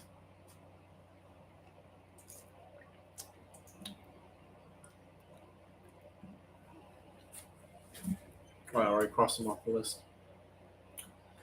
Orthopterans incoming. Letting you guys know some orthopterans are about to go up for grabs. Anybody who's interested in orthopterans are coming up. Brain, I got. Brain, could you private message me that link? I'd like to see that. I'd like to use that for reference. Okay, here's an X for wrapping up the Libetoides Sei. A lot of people, their minds are turning on the 50-foot by 100-foot greenhouse. Again, the possibilities are relatively endless, but in a system like that where I don't want to have a lot of direct inputs, I have to be careful. And I also have to be mindful of what things could I put in here that are a pain in the butt for me to raise otherwise that would just raise themselves in this sort of system.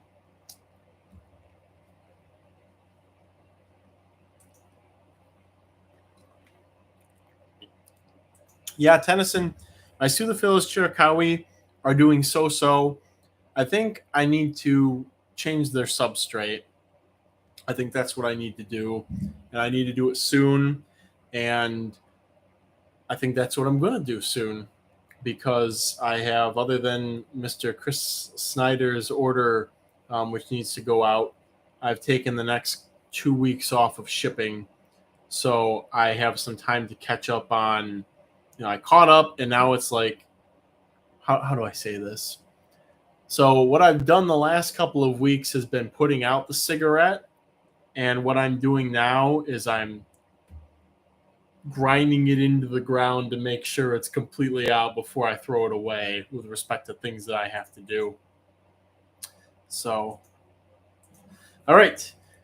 Going once. Going twice. Sold to JoJo. JoJo emerges from the cobwebs to get the Libetoides Sei.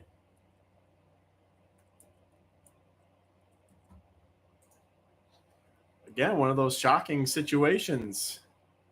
Shocking, isn't it? All right. All right. Orthopterans incoming. It's not the Ornate Harvestman, it's Sei's Harvestman, but people thought that they look basically the same other than a morphological character. So I guess the common name still kind of applies, but yeah. All right. We have a group of 20 mixed Grylus species, Fort Morgan, Alabama.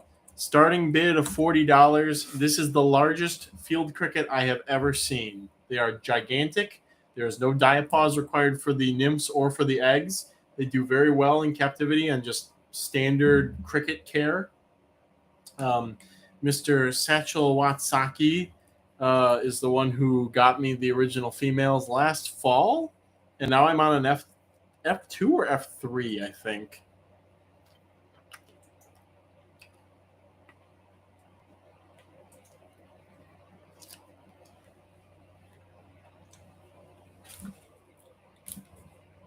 So if anybody wants some, I don't really. Maybe there's probably a pick on Roach Crossing.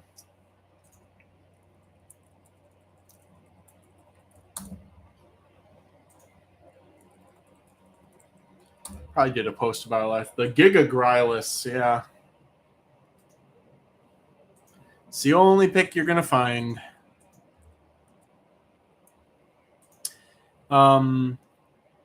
A little over 6 centimeters from head to ovipositor tip. And all Grylus, all crickets jump a lot. Other than the Taphiliska, which aren't a Grylid. They're in their own separate group of things. So, but yes, the largest field crickets I have ever seen in my entire life. There you are.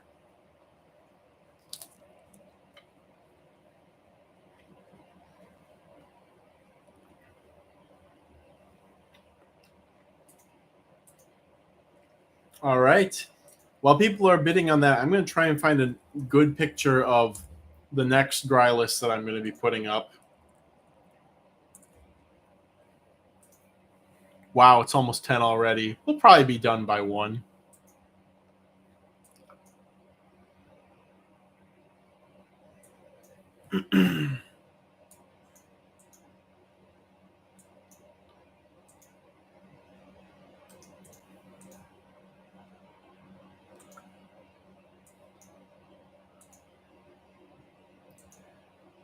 A lot of people take pictures of Grylus and they're pictures of the adults.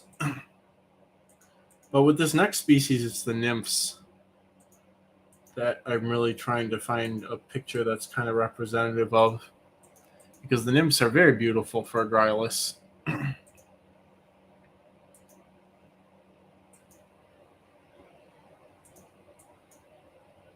Grylus.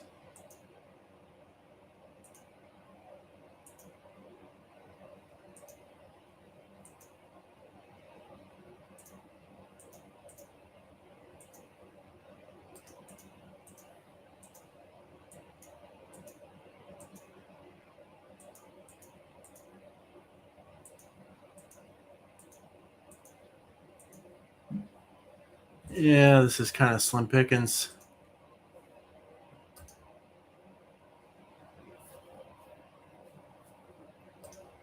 Maybe Bug Guide will have some better ones.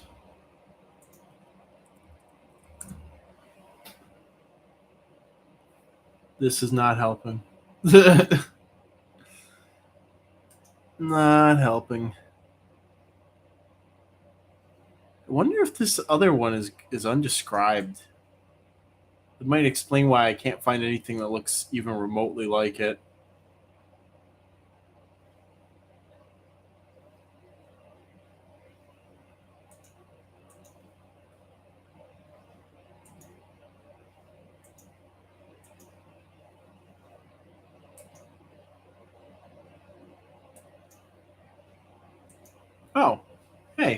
They could be Grylus personatus, but I'm not willing to slap that on them for sure. So I'll just take this picture and say it looks like that. I've used Grylus to feed plenty of things without any issues. The only one that people that's supposedly pretty vicious is Loco Rojo, but like Akita are vicious. It's the fighting cricket they use in Asia is Akita domestica, and Grylotes can be pretty bad too. So they're just crickets. They're not roaches. They're gonna be a little more vicious. All right, here's the X.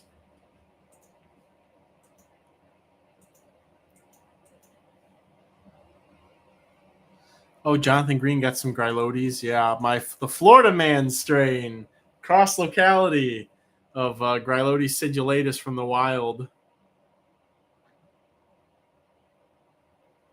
Jojo, I'm trying to get Kai's got Grylus velitus for me. They've been very hard to find here, even though I hear males all over the place. The females just don't make themselves known like the Pennsylvanicus do.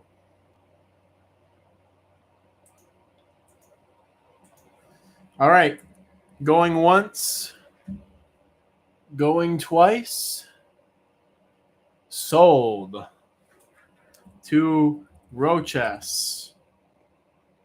with a winning bid of $40.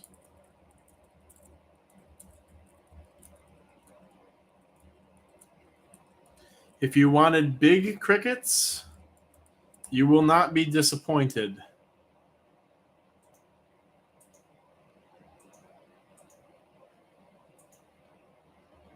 All right, coming up next, 20 mixed Grylus species south of, what was it? North of Toro Weep. Was that New Mexico or Arizona? Arizona.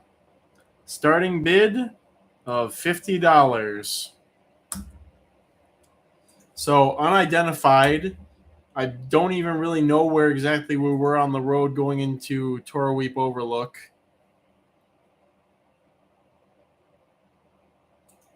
And this is what the nymphs look like.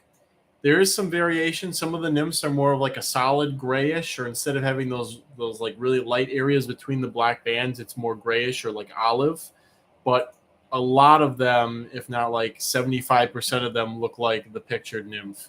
They're very decorated. Definitely the prettiest Grylus nymph. Probably the prettiest cricket nymph that I've seen in terms of coloration. And I know they're all the same species because we only found one female, and this whole colony descends from her. How loud are they? These have the most pleasant. Actually, wait, they have a song, so I might be able to find what species they are. Grylus, entomology, Florida.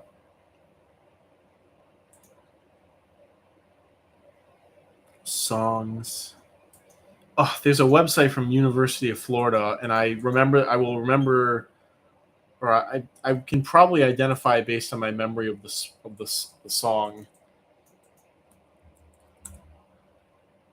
Calling of House of Field Crickets. Oh, where's that Orthoptera key that they have? Somewhere there's a big page, the Orthoptera Society, sample songs of crickets. Crickets. Grylini.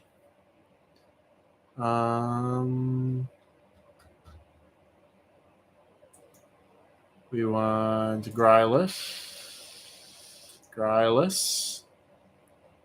And where's the list of songs?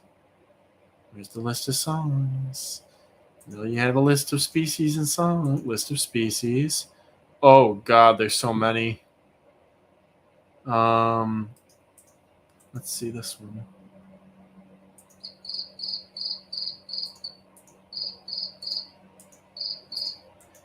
It was very beautiful, this one in particular. Let's see if the Personatus matches this. The Badlands cricket. No, that's not it.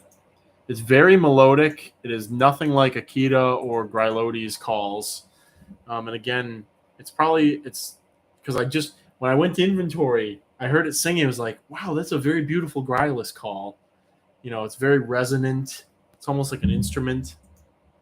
So, anyways, You can take your chance with these Grylus if you're interested, which probably nobody else is ever going to collect again because they were in the middle of nowhere. And not very loud. Again, very pleasant sound. Nothing like Grylotes, where it's very. I know a couple people who are very annoyed by Grylotes calls.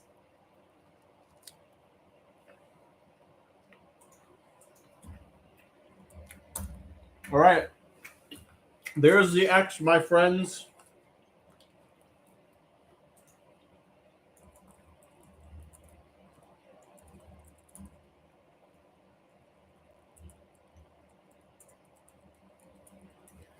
Anybody wants to take a chance with some fancy field crickets?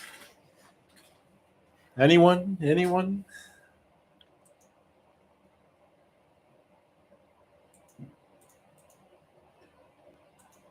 Oh, thank you for the DM, Brain, by the way. I just saw it now. Crickets always sound so beautiful. Yeah, some more beautiful than others. I definitely think this has been my favorite cricket call so far. Other than the Neonemobius and the Alonemobius or whatever makes the calls in my basement during the wintertime, which is really nice to hear in December and January when there's no other sound. I mean, there's a bunch of crickets singing, but when there wasn't, it was nice to hear those in the dead of winter. Just feels like a little touch of summer. And now all winter, it's like I hear downstairs. I'm like, is it? You get a little bit of like confusion. I'm like, is it summer? Because it's so loud. From all the different calls and noises. It's like, nope, it's winter. Dynamotera used to keep red-headed Eastern Neonemobius by his bed as a sleeping aid. All right. Going once.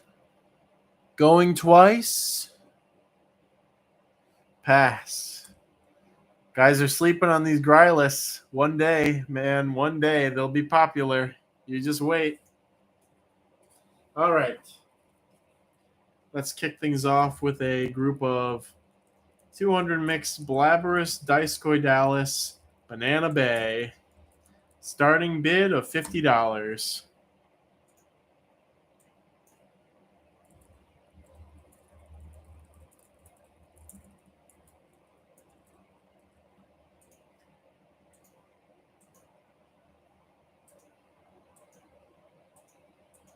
$55. Oh, that's right, Jojo. You might need those, or you might want those more and more. Yes, Neonemobius are very small, like around 12 millimeters. And yeah, man, that's another thing. This is the extreme example of me saying that's another thing I have to do. I've had those Neonemobius breeding in 2 or 3 enclosures for since 2019 now, and I keep saying I'm going to pull them and separate them and get them breeding in their own enclosure, and I still haven't done it. So goodbye, Lord Kyle. I'm going outside to look for bugs and stuff in case I'm not back before it ends. Thanks for the stream of Roaches for Life. Thank you, Exotic Wilderness. Catch some good stuff. This is the beginning of, I guess more like early May is the beginning of cool bugs, depending on what kind of bugs you're looking for. But this is a great time of year to just get outside and look for stuff. Stags are flying. Dynasties are flying. Pelodnota are flying. Exotic Wilderness, if you catch any grapevine beetles, I want them. They're on my bounty page. The Great Lakes genotype. Chris and JoJo are flirting here a little bit. We don't mind that. We do not mind that one bit.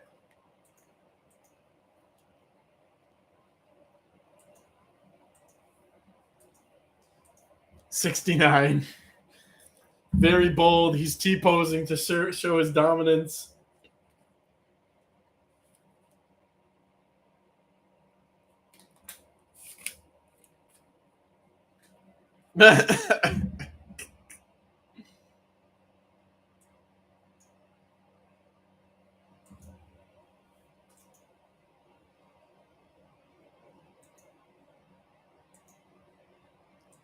But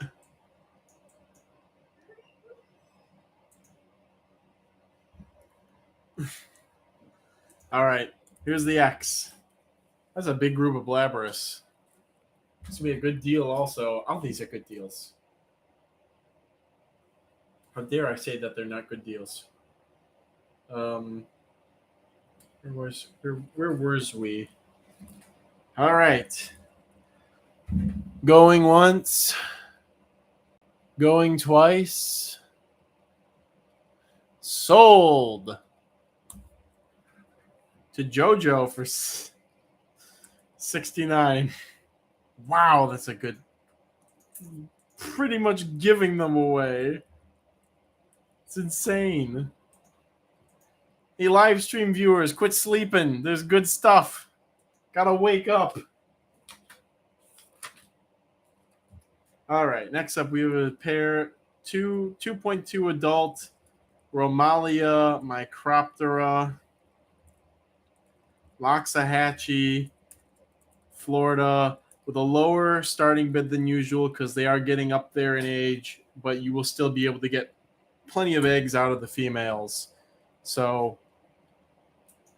but just, being forward that you should be able to get probably at least bare minimum 2 more egg clutches out of both of the females. So this is more of a enjoy them a bit now, but get ready to have babies in like 3 to 6 months situation. The Loxahatchees are the orange ones also.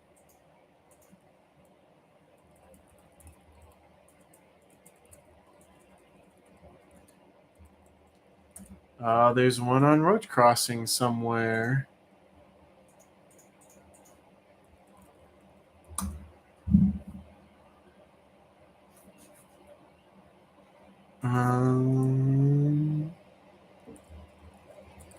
Orange.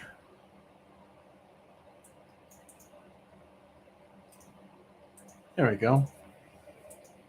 Not that one photo gallery. This one. Oh man, look at that. I was using GIMP and I hadn't updated it at the time. So look at that beautiful white edge on that image. Look at that gorgeous white edge on that GIMP photoshopped image. I'm going to destroy Photo Gallery's picture. You don't have rights, you inhuman, non-human.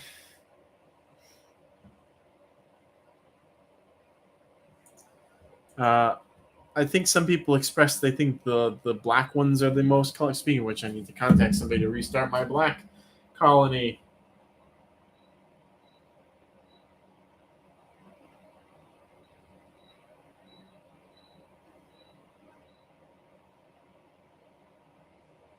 All right, there we are.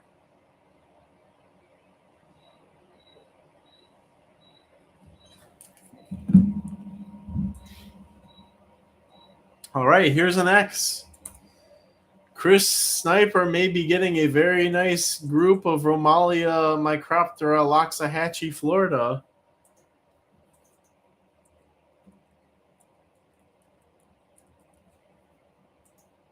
Perhaps.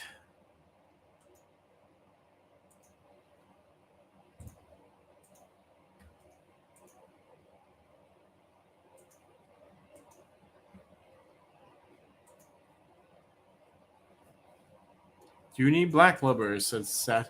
I could take some more. I could take some of the Alabama ones. I'm trying to get the Louisiana ones because you know how gigantic they are. Is that common or a freak accident? My male mated my female to death recently. I'm heartbroken. It's probably a freak accident, but like for like egg laying females of orthopterans, it's just they put so much energy into making those eggs that they will not live as long as virgin females. So it probably was not the male mating with her. It was probably the stress from having to lay eggs that did that. Dynamoterror wants to send me a flora fauna stocking organizer doc for the conservatory. I would love that actually. All right, going once. Going twice. Sold to Chris Sniper. Another steal. Man, guys, I gotta figure out something. You guys are just you start up the bids a little bit, you know?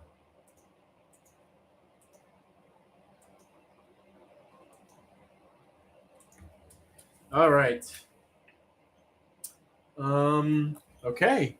Here's one. Somebody's got to want this. A group of 200 mixed Comsotis Schwarzai. Starting bid of $60. They're Comsotis. Come on. Forget about it.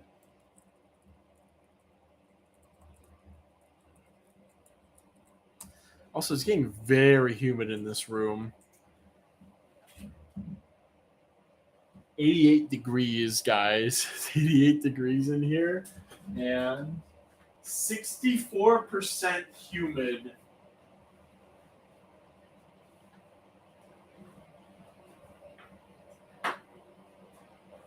%64 humidity.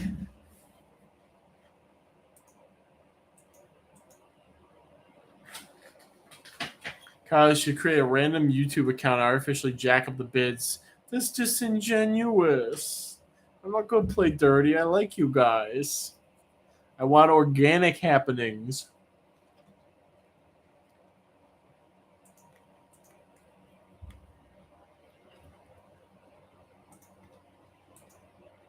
Florida room achieved. Yeah, basically, I guess. When people say, "Oh yeah," what's that? That's I forgot to talk about on a live stream a week or two ago. I dropped my culture of I didn't drop. Did I drop it?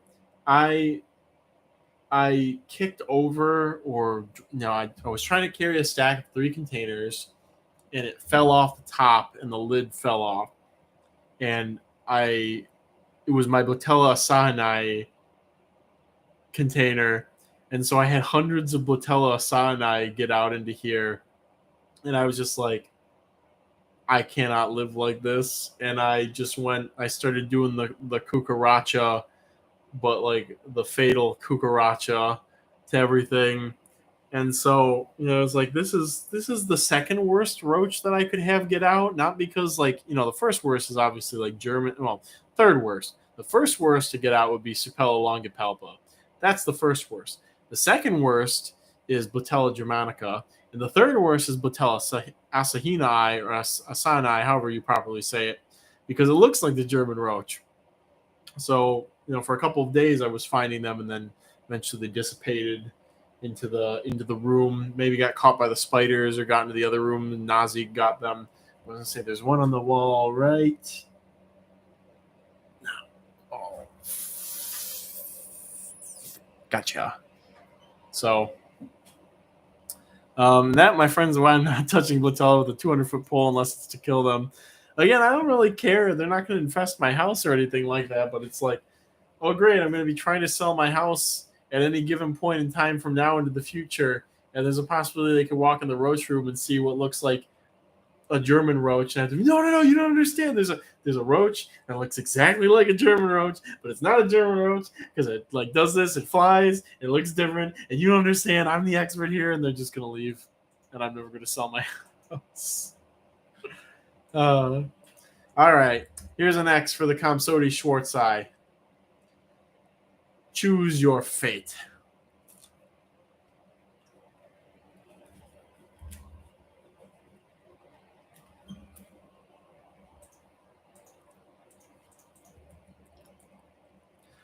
Going once. Going twice. Sold. To Chris Sniper. Now it's turning into the Chris Sniper auction with a winning bid of $70. All right. We're going to have some more fun because I do not like the lack of engagement. We're going to have some more fun. We're going to put up a group of 12 mixed, and these were not at the last auction.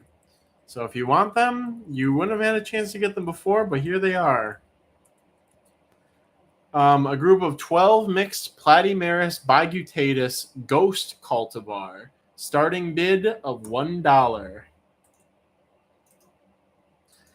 Many people still keep Platymeris. I say this from time to time that they've kind of gone by. They've always been like this. Like even as long as I've kept bugs. It's always like you'll go to a show and you'll see somebody who's got a bunch of bigutatus or red spots or something, and they'll be there for like a year, and then like they'll disappear, and then a couple months later somebody will pop up with, or a couple of years later somebody will pop up with them. But they just kind of have this ebb and flow where they just kind of come and disappear every couple of years. And I feel like we've been in a longer than usual like dip of not really anybody having them other than me. You got more of these? I need to get some from you. Yes, I do, Mr. Satchel. I do. As a matter of fact, I am producing them in fair numbers now, finally, after almost killing them. That's how it goes sometimes, isn't it?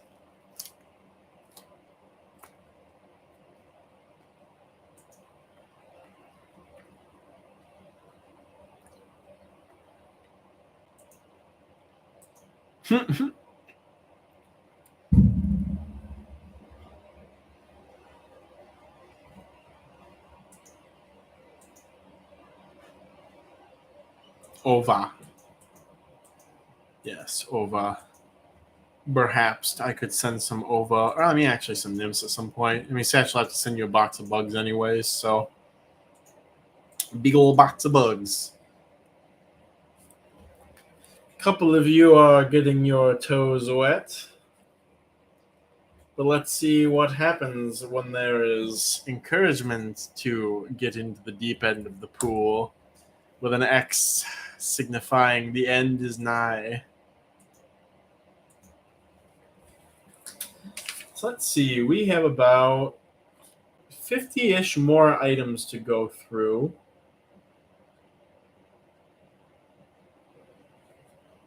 I wonder how the isopod part of things is good. There's not a ton of isopods, but there's some good stuff here, so I'm imagining that people are going to be quite into it.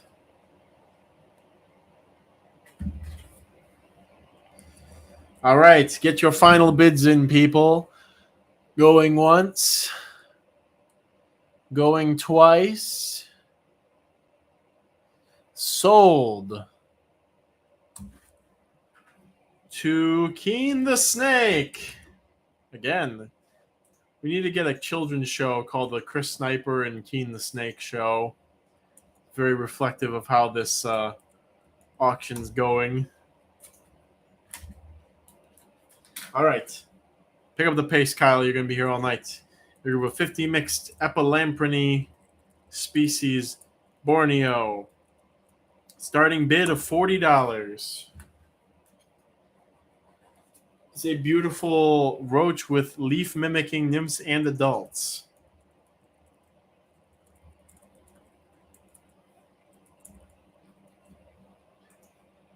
And probably the hardiest of all the Epilamprine, I would say, in terms of like ability to survive overcrowding and hunger and lack of water, basically to survive horrible, horrible things. I would say it's probably the best at that.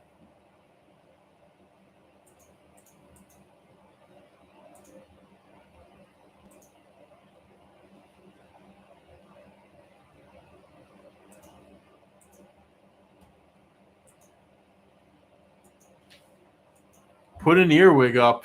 Hopefully we'll get engagement, not just me. I mean, Jonathan, do any of the species I have even interest you? I've got those Moravas or CF Morava or whatever, Nisolabus, Maritima, Euborelia arcanum, and Euborelia and Eulipes. I thought Coda Kinabalu. Oh, that's what these are. Sorry, they've been called Coda Kinabalu. I need to put that.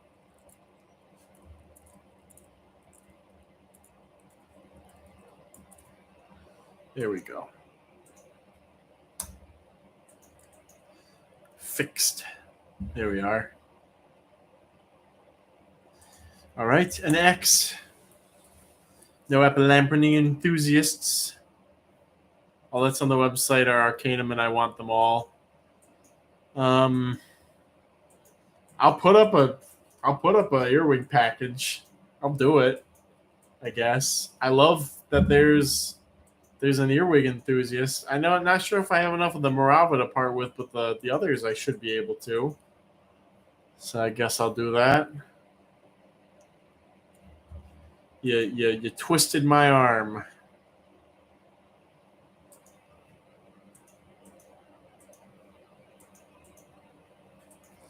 All right, going once. Going twice. Pass on my poor baboos. Epilamprine species Borneo. All right, well, we'll get the other Epilamprine out of the way then. We have a group of 40 mixed. Shoot. 40 mixed Opistoplatia orientalis, the red and black cockroach. Starting bid of $40. The most colorful, perhaps, of the Epilamprine in culture. Perhaps some may say such things.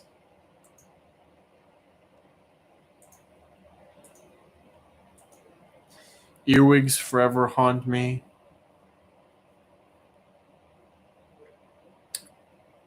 Jonathan, how are you raising your Europeans? I put off keeping them for a couple of years, but I need to. And yeah, I tried once when I was younger, and I thought, oh, the European earwigs will be so easy, and then I couldn't get them to breed. And obviously, it's funny. I haven't tried since. It's been about maybe 10, 15 years since I tried. I just figured the European earwigs are everywhere. I can get them anytime.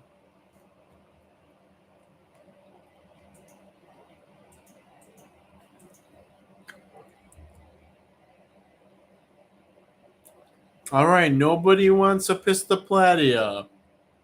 Nobody's okay, there's one boy who wants some. All right. Going once. Going twice. Sold to Shiny Larvitar.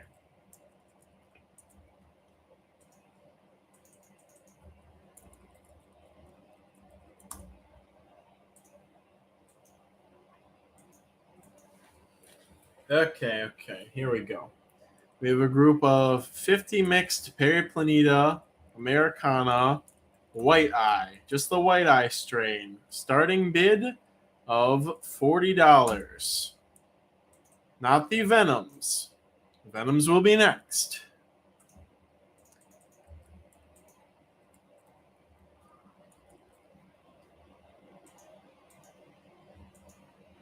We'll check on the dogs really quick. Let you guys debate over that. Hello, Kyle Jr.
Does anybody want me to try and ship fish? Anybody want me to try and ship them some fish? Because I have some of those Xenotoka I could probably let go of.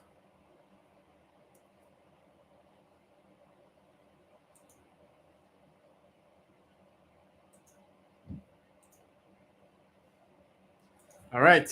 Put an X there for our Periplaneta enthusiasts, who I am always appreciative of. Speaking of which, I'm working on a new line of. Well, I have the Baldy Bear Americana, which don't seem to be proving out. So if that goes completely flop, I do have another genetic project of Periplaneta Americana that I'm working out. Waiting for the F2 to mature right now. So we'll see how that goes. All right, going once, going twice,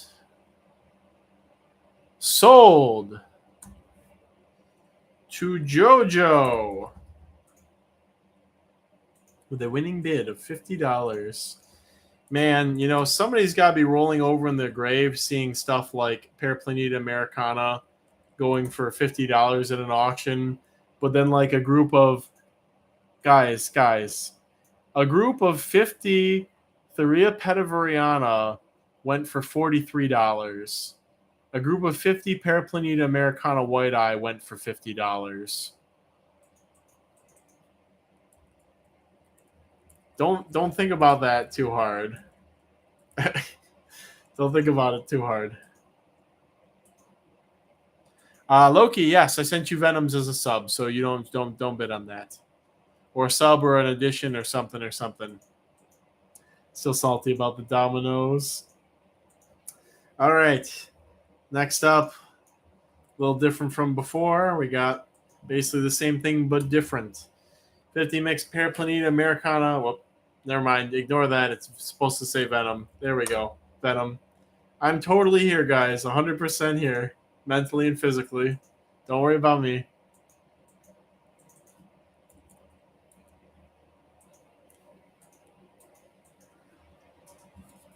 Yes, Loki, I figured it was the least that I could do for stuff. So you did receive some of those. Oh, boy. Ho, ho, ho. A little bit of rivalry here. We've got 3 people involved. Man, but nobody wanted the Epistoplati or the Epilamprony. What a world. What a world.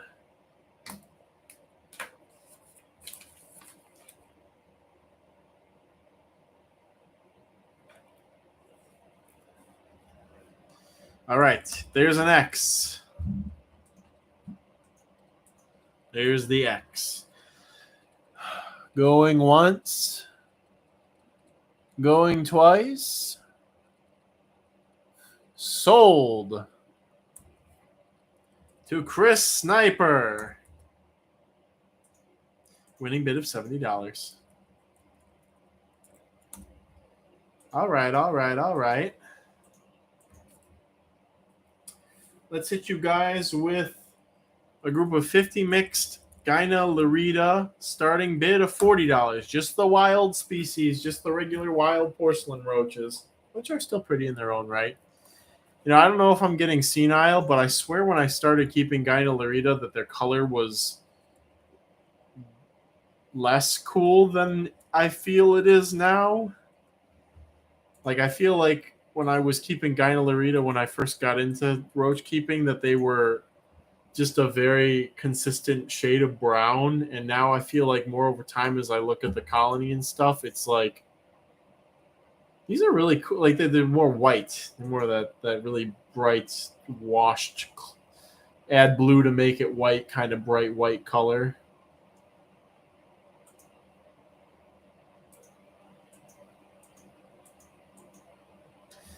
All right. There's an X. Get your bids in. If you have bids,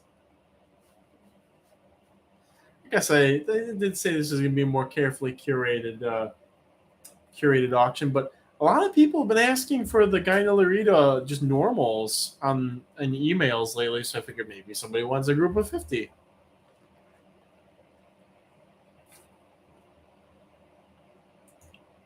All right, going once. Going twice. Pass. All right, passing on those. Next up, a group of 200 mixed Oxyhaloa Dusta, starting bid $30. If I had more money, I would. That's okay, Dilo. I understand. You only have so much money at a time. I feel ya.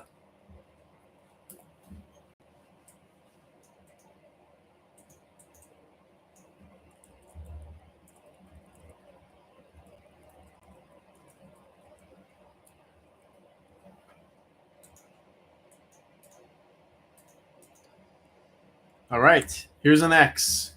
We're going to try and get through this a little bit faster. We're going to try and get to some more exciting stuff. I'm going to try to budget the stuff. You know, a good amount of good amount of stuff coming up and already gone through. I've been kind of holding back a little bit on some things here. All right. Going once. Going twice. Sold to Roach with a winning bid of $35.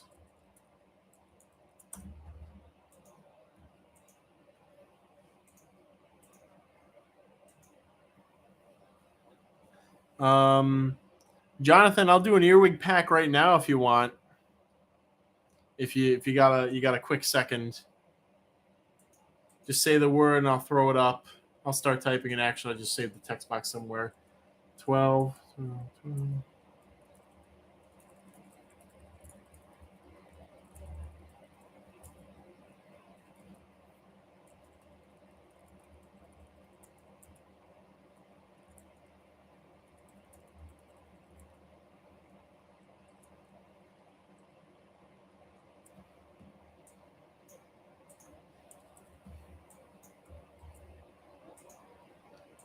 All right, here it is.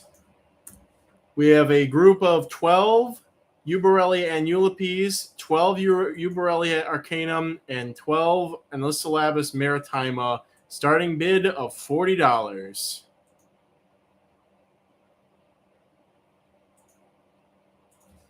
I'm thinking my notes, I'm going to record this as three-way earwig pack.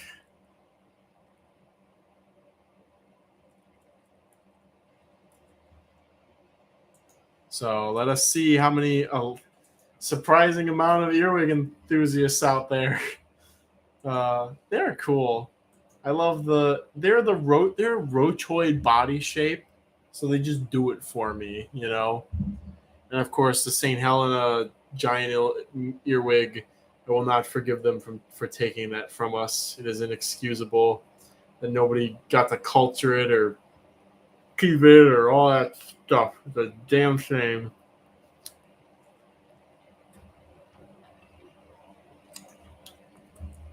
All right, there's the X. Their roaches became John Wick. That's hilarious. All right. Going once. Going twice. Sold to Captain H.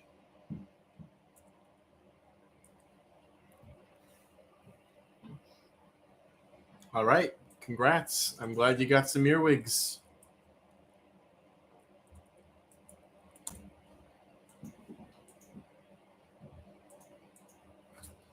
All right.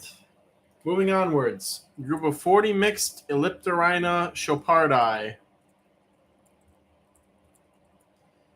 $40 starting bid. TJ, if you're there, what's the status on Elliptorhina Chopardi in culture in the U.S.? Because I feel like nobody has them. Or their popularity has definitely fallen since I got into roaches. Like, all the roach sites had them when I got into roaches, and then by maybe 2015, it's kind of difficult to find anybody who was really consistently working with them. Dan Greiner had them. I think he got them from me originally, but other than Dan, his numbers were up and down for a while. Nobody really had them, I guess. I still feel like people don't really keep them as much as they used to. They were hyped up as being better for handling for small children because they're not as prickly as Grumphotorhina. I'm going to just do a Google search. Elliptorhina Chopardi for sale. Josh's frogs beating out my page. Dan's website pops up. Not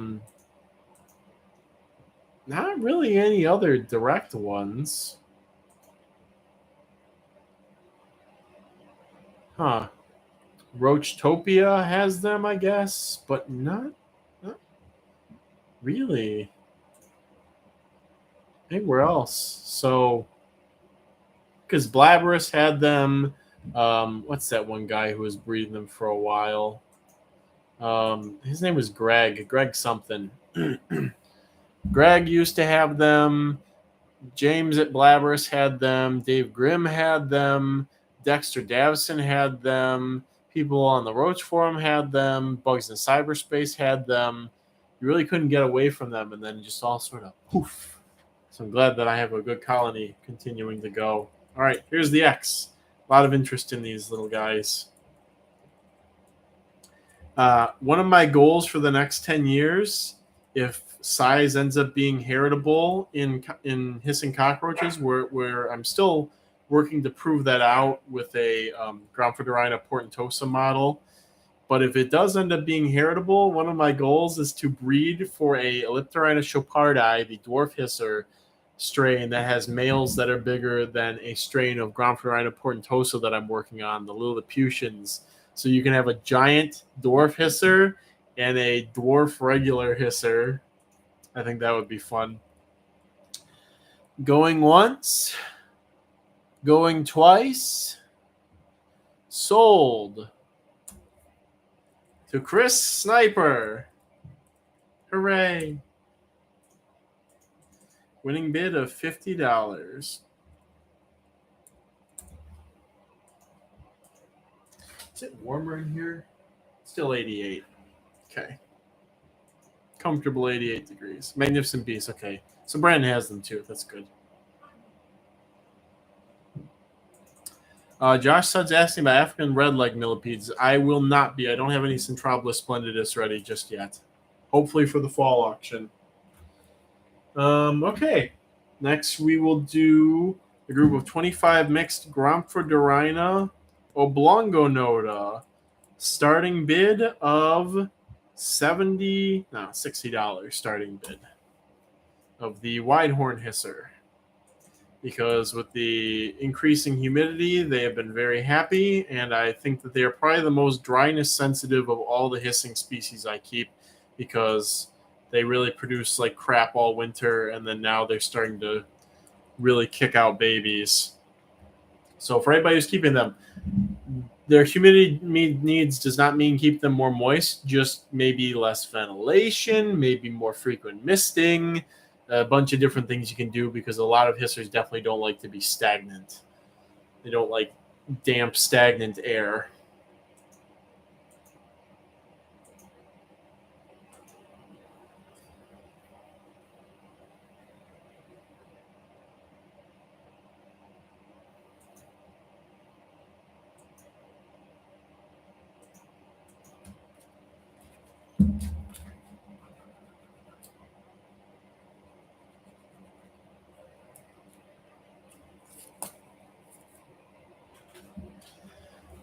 All right, here's an X, ladies, gentlemen, and all those in between.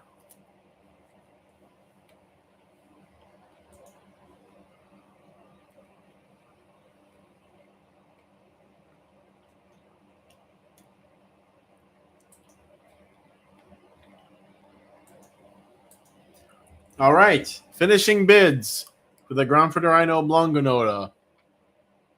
Going once, going twice, sold to Braden. Good spirited bidding as always. Well, not always, but good spirited bidding between these individuals as always. All right.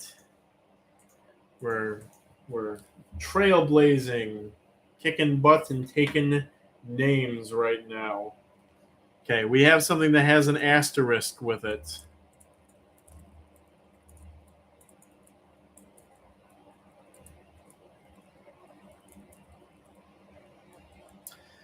These have not, the females are all fat. There's been like one litter born.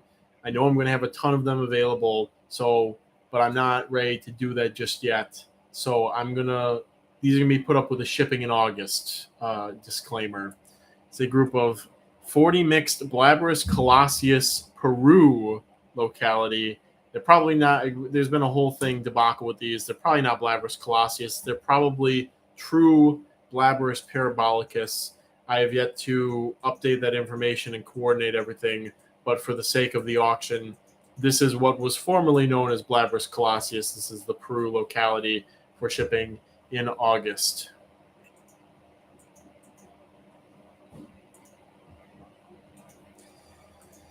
Here, my Fresno hound's getting up to some debauchery, which is something nice because they entertain each other. But Nazi likes to get into trouble because she's a little terror. So I wonder if she's gone into the bathroom and swiped any of the cushions or anything like that. Might be the sounds I'm hearing.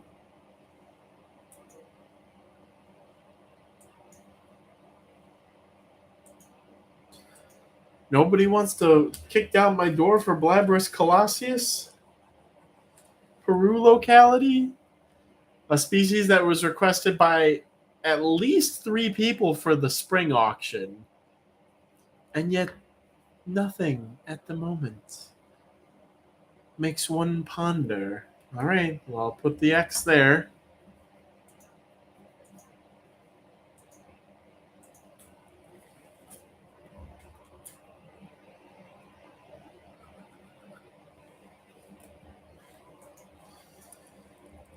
Going once. Going twice. Roaches, put a period there if you want them. I was about to hit pass, but I guess I'll just. I want to give Roaches a fair shot. Okay, well, we'll just do.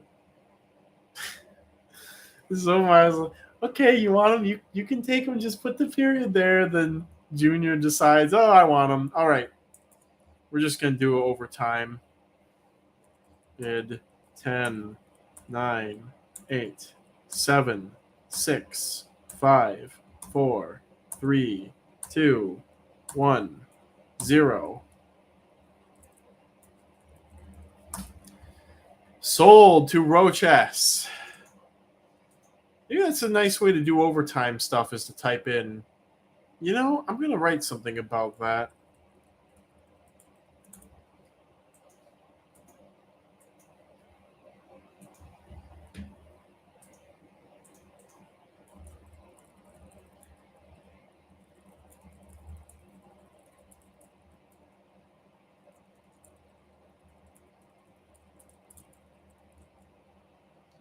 I'm going to ask you guys, I'm going to leave that up for a while to see. Phil, I have B. Colossius Panama. Just shoot me a message. I have them. I have a good number of them available, too. I actually thought people would want the Peru because I've been offering anybody who contacts me wanting Peru, I say, I don't have Peru available right now, but I have Panama, which is basically the same. So just send me a message because I have plenty of them. All right, next up, we have a group of 25 mixed Princessia Van Weerebecki, asterisk, probably pure, starting bid of $60. This is that stock that TJ acquired from somebody who got them from Cape Cod Roaches before the stock was contaminated. We are pretty sure that it's pure stock based on the consistency of the pronotum morphology and the coloration. I am not 100% sold, but I'm at about 95%. And over the next year, that, depending on what is produced in the colony, that will probably continue to go up until I feel absolutely certain. So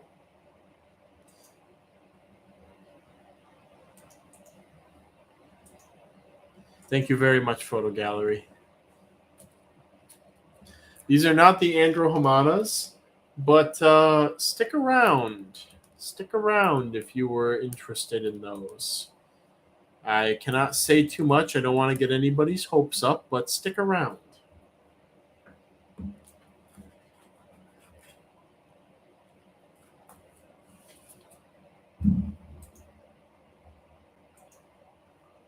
Does TJ know yet?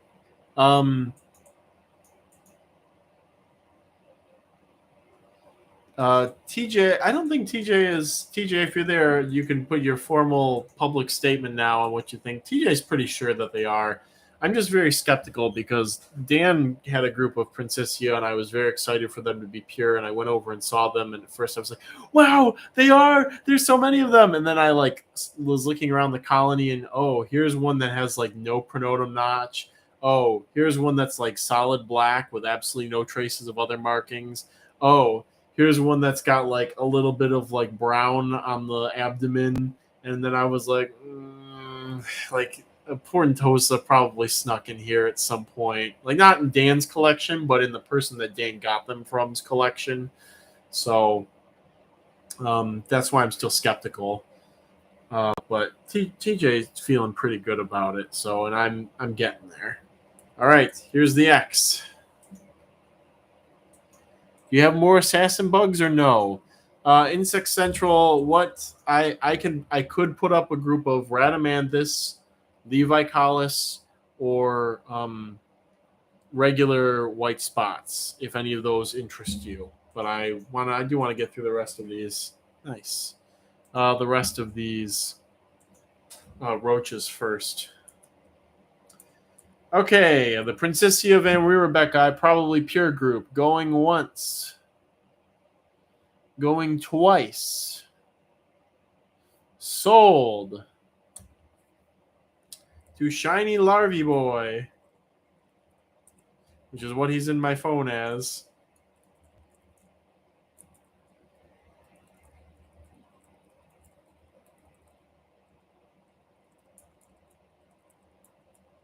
With a very nice winning bid number. So, guys, if the remainder of this auction keeps going as well as it has, like if we close this out at a similar pace in revenue generation amount as it's been going, New Mexico, Texas is looking very financially viable. So, okay, next up. Heavy hitter, 50 mixed. Gyna Cappuccina, starting bid $80. What was once very coveted is now apparently very common in Europe and is gaining more traction stateside. But this is the pink cockroach. The pink cockroach.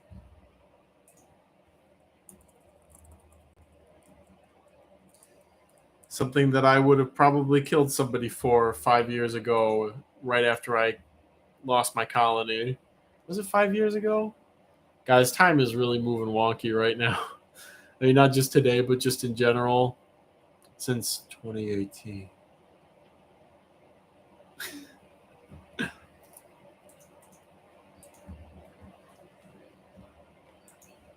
All right, we don't take no prisoners here. So there's the X. Anybody wants them? There they are to think about.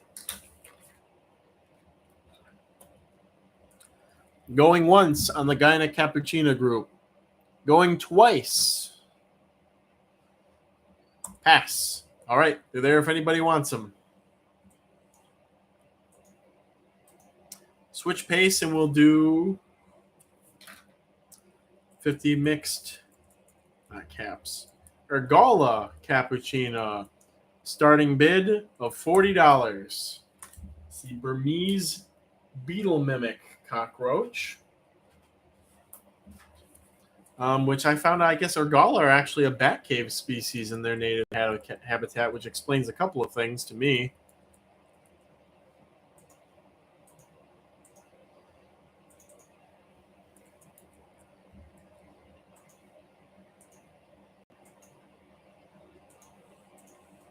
Thank you, Photo Gallery. Oh, man. For grabbing the tabbed image on the website that shows exactly half of both sexes. It's fine. It is what it is. Delightful. Can have some fun sometimes.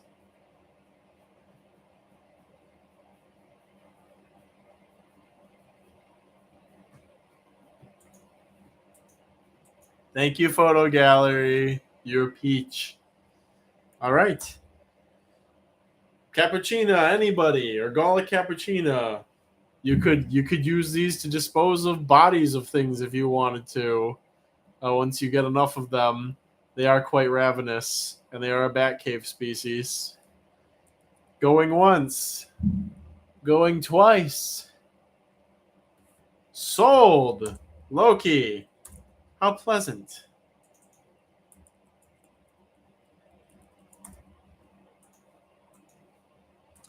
Loki, did you get Pelosa from me?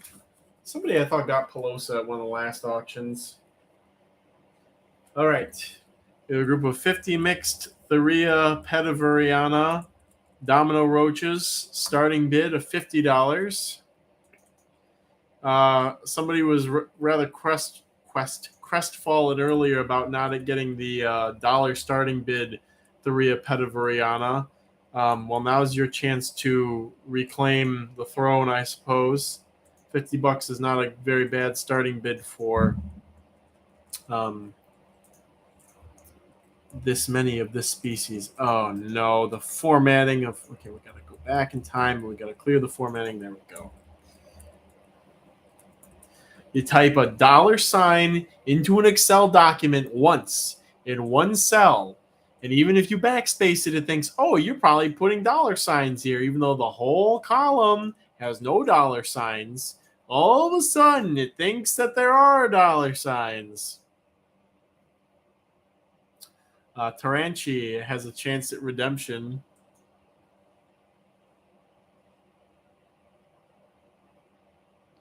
Luch Garden State says, you're still doing this, dang bro. Just got back from the fair. Yeah, doesn't stop. We are getting close to the end, though. I will get to sleep at a decent hour by my standards tonight, and we will get through the list. All right, here's an X. Group of 50 mixed Thuria Petavariana, starting bid $50. Going once. Going twice. Sold. To Taranchi.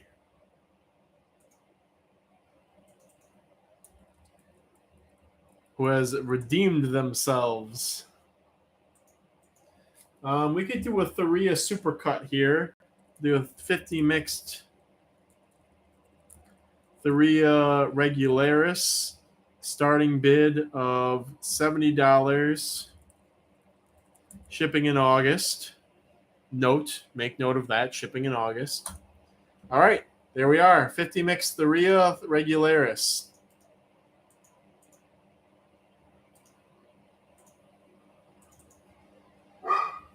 Okay, the orange domino roach, which Kyle, a foolish Kyle, back in 2018 or 2019, froze his entire colony of hundreds, if not thousands, when he accidentally, due to sleep deprivation and life stress, put it outside to be sterilized in the dead of winter instead of the container he intended to sterilize. And I'm just slowly starting to forgive myself for that transgression. Now, slowly forgiving myself as the colony is getting rebuilt. So, but man, double check your bins, guys, before you throw them outside. You better freaking double check them in the dead of winter, especially, mostly. Substrate do I have these on? I've started using wood pellets for these, and I feel like I'll answer TJ's question in a minute. I feel like they're doing better with the wood-based substrate. So that's what I have them on now. Just wood pellets. And, they're humid and whatnot, wood pellets. TJ, it sounds like it's some sort of husbandry issue because that is not normal for a litter to be one nymph, and unless it's her first litter, then I would give it a pass. It could be poor fertility from the male. That's a possibility. Speaking of which, if anybody's interested in Macropenesthia, there will be some available after July 8th. So send me an email. Yeah, TJ, that might be it. She could have been stressed at some point early on in the pregnancy. as well, but that might be it. So I wouldn't be too upset about it. Get another male, put him in with her, and see how things go. All right, there's the X for the Thuria regularis shipping in August.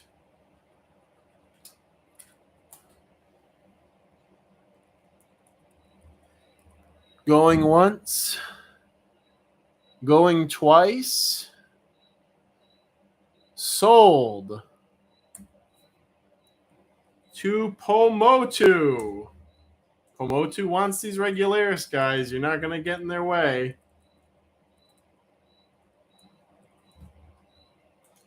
With a winning bid of 85.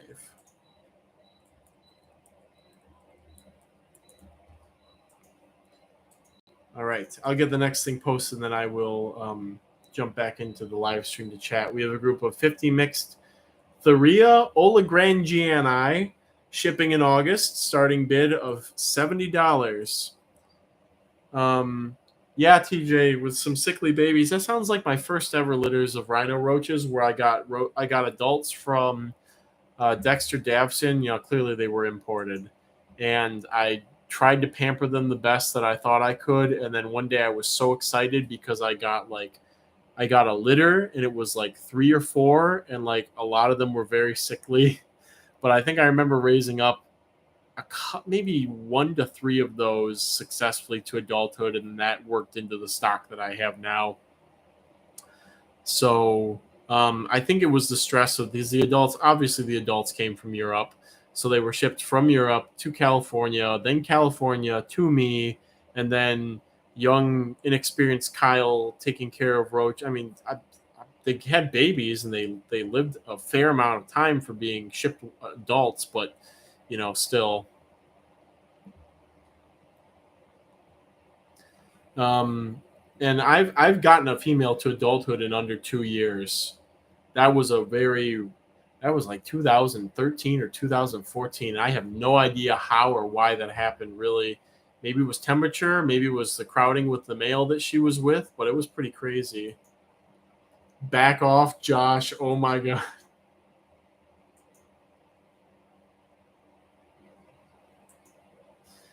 I'm very amused by whatever's going on right now. Here's an X. Pomotu is in the lead for the group of 50 mixed Thuria Olagrangiani, $70 starting bid. I put it in my records here? No, I have not yet.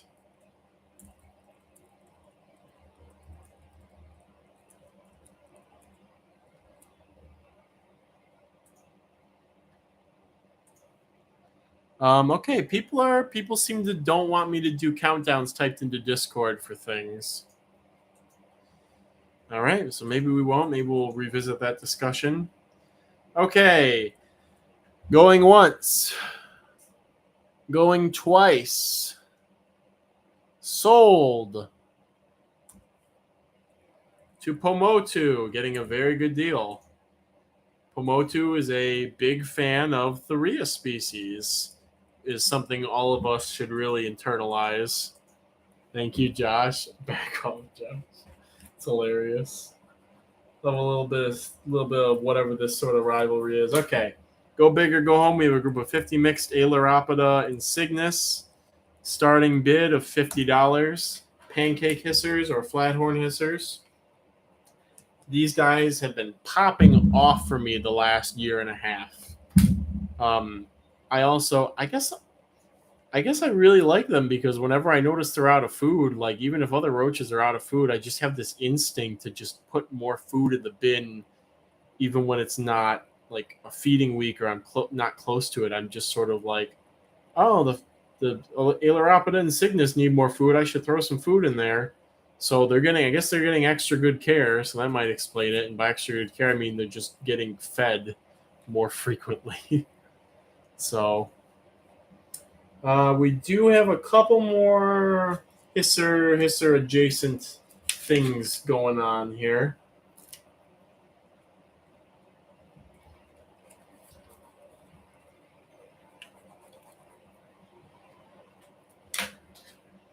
All right, an X for the Aileropida insignis. Going once, going twice, sold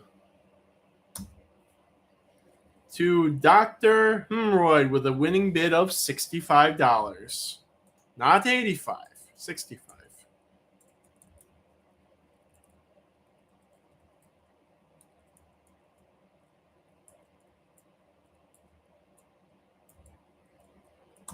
All right. Dr. Hemorrhoid, you must really like this species because you got a lot of them at the last auction and you're getting more of them now. So this must be one of your favorites. Like, I know I have a lot of roaches, but I'm wondering what you're doing with, like, what is it, 150 Aileropida insignis? Is it a massive colony you're making or something? I'm not sure. Okay, something a little different. We have a group of 50 mixed Rhyperobia, CF capeloi. Starting bid of $60 for gold medal roaches.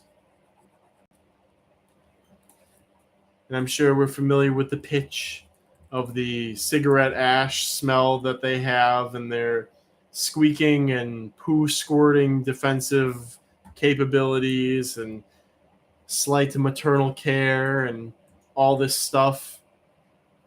Yeah, maybe when I write my big, like, magnum opus, the Roach diaries that I'll write in the twilight years of my life, I'll go on about the value of Rhyperopia and how they never really took off. Nobody was ever an exceptional, like, Rhyperopia fan.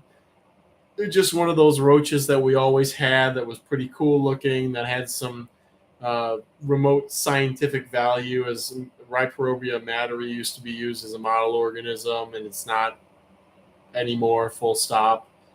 So it's they just kind of exist, kind of like Bursatria. Although I think Bursatria probably will have their heyday again eventually. They're definitely not nearly as common as they used to be, especially Fumigata variety pallida is definitely not nearly as common as they used to be. Big ol' X right there, ladies and gents.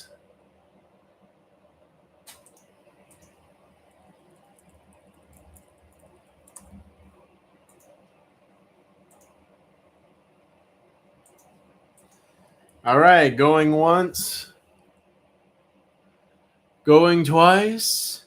It's a cool yellowish roach. Pass. All right, we pass. Regrettably passing. All right, 40 mixed Gyna Centurion roaches. Starting bid of $70. The reddest of the Gyna species. Very pretty, just sort of objectively. Somebody's bemoaning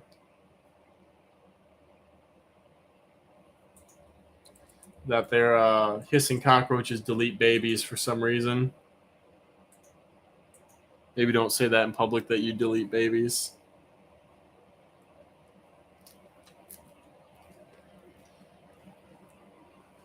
Dynamo Terror. What's this I found here? Something you've dropped? It's your crown. Put it on, King. Because I appreciate that sentiment. TJ, do you still have all the Bursatria? Yes, I have all four. Roth Eye, Cabrera Eye, Fumigata Variety Pallida, and Fumigata. And they're all stabilized. They've done better in the past, but they're all stabilized. So I won't lose any of them. I was at very big risk of losing Variety Pallida, but that has since passed, fortunately. Oh, from Mr. Pasquale. All right, here's an X for these beautiful gynos. That picture from Mr. Pasquale there really makes them kind of look like lovebirds or something. Kind of like the same energy when you see those pictures of the bonded lovebirds sitting on a perch together and they're just sort of like tilted towards each other a little bit.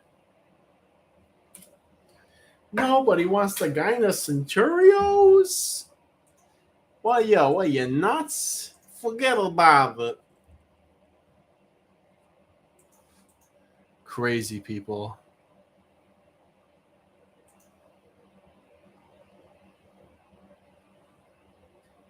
Let's see.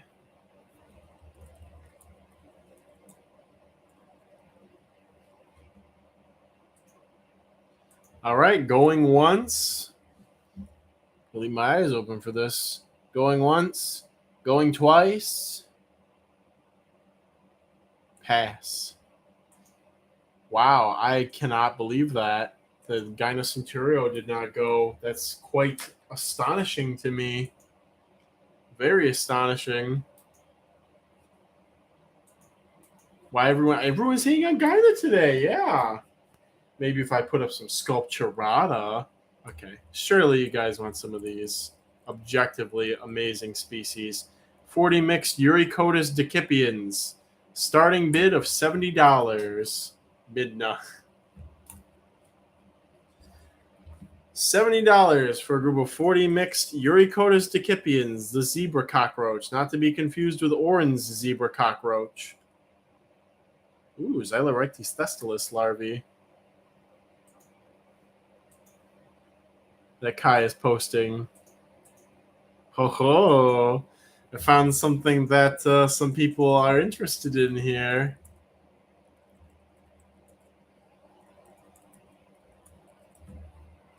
Good, good. Very good is good. All right. Won't get between a boy and his Uricotis decipiens.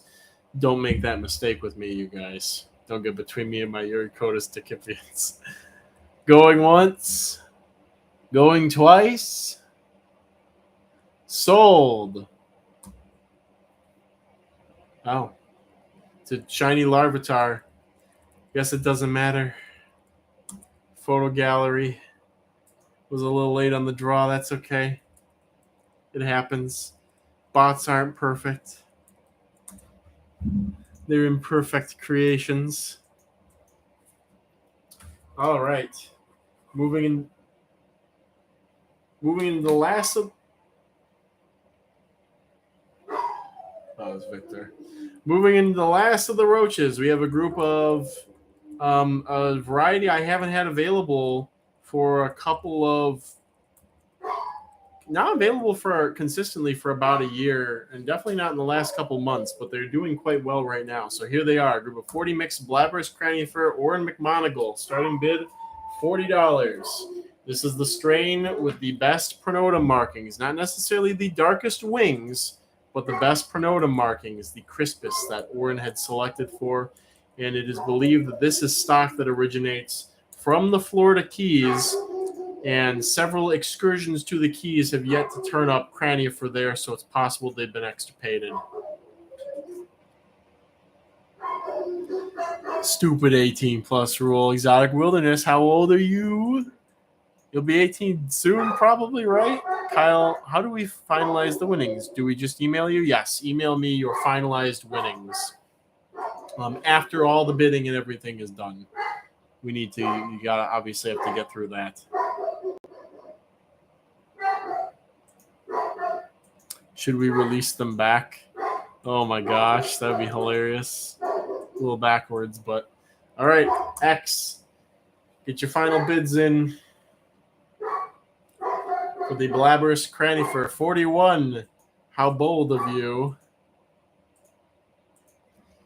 Yeah, I haven't these Orins. I was a little afraid I might lose them again, and then I was like, dude, they're Blabberus. You know how to do this. They're very tenacious. You just have to feed them and not let them dry out. And so it's just like slap the polycarb on it, give them some heat, and make sure they always have food. And you will get babies, and they'll go from there. And so that's what I did, and that's why I have them available for this auction. And hopefully for the fall, I'll have all three varieties up for grabs, so you can pick your favorite.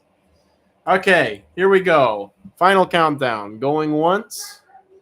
Going twice. Sold.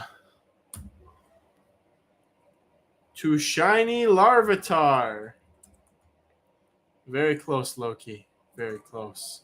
With a winning bid of 47 bones. Okay, I have to pee, so I'm going to put something pretty good up here and let it percolate. We have a group of 10 mixed Rhamphodorina species unknown. Starting bid of $50. I will be back after I pee.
All right.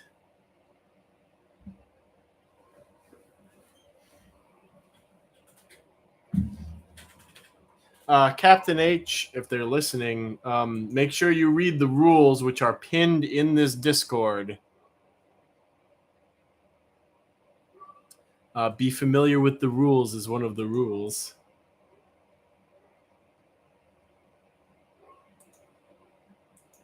How big are these compared to Cleveland's? They're a larger entity than Cleveland's. They're more on the scale of Oblongonota or Princessia. And we'll see what that genetic research that they're doing overseas says, because they're still. TJ would have told me. TJ, you would have told me if there were any major updates on that.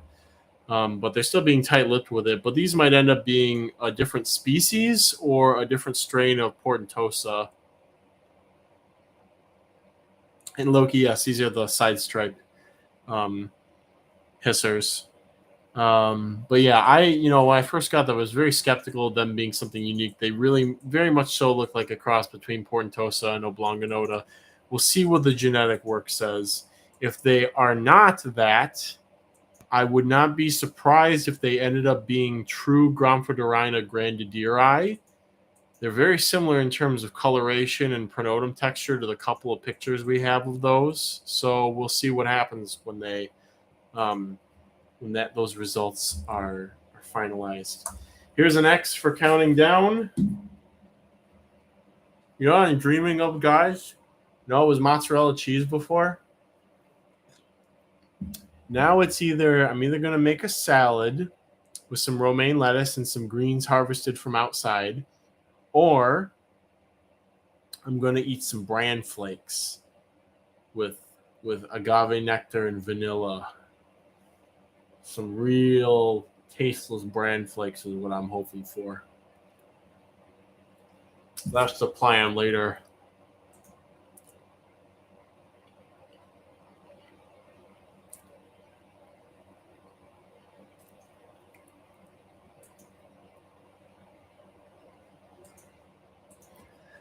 All right, ground Vaterina species unknown. Going once. Going twice. Sold to Braden. Braden has swooped in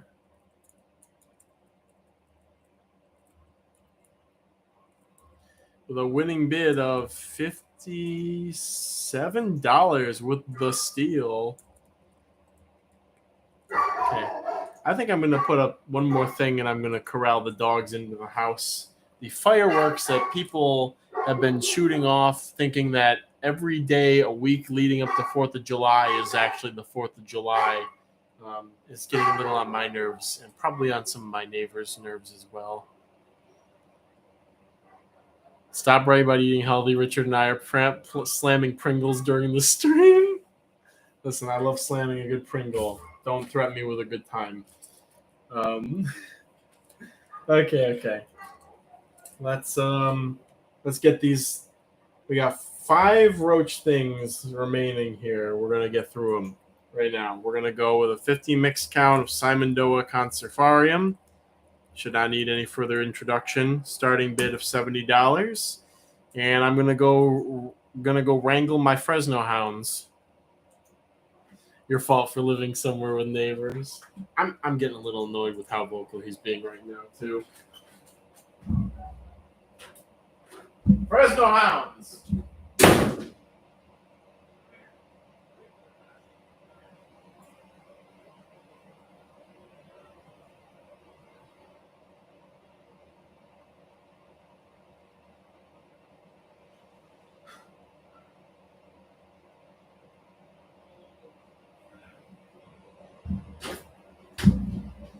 Vicious wild animals in my house.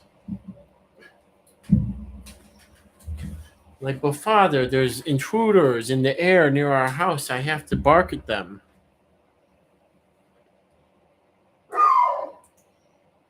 And the beat goes on. So yes, a huge starter chunk of Simondoa Conservarium. Get your starter your guaranteed starter colony of Simondoa cave roaches, extinct in the wild roaches, extinct roaches, right here. Pop and play experience. I will probably throw an adult pair in too, which I do not usually do with mixed counts per se, but I will probably do that here to seal the deal.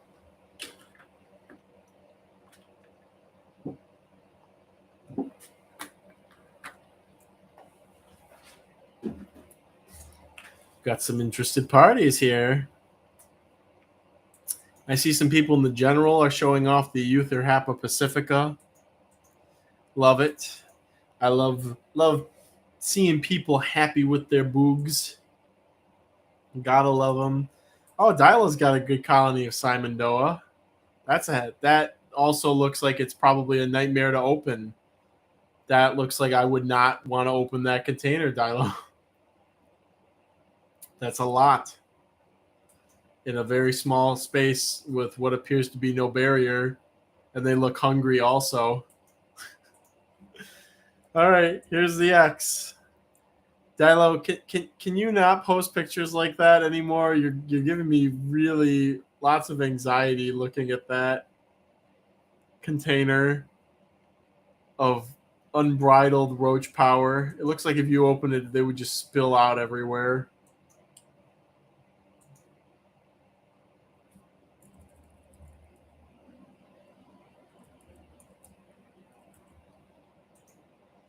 Like so much spaghetti in one's pockets.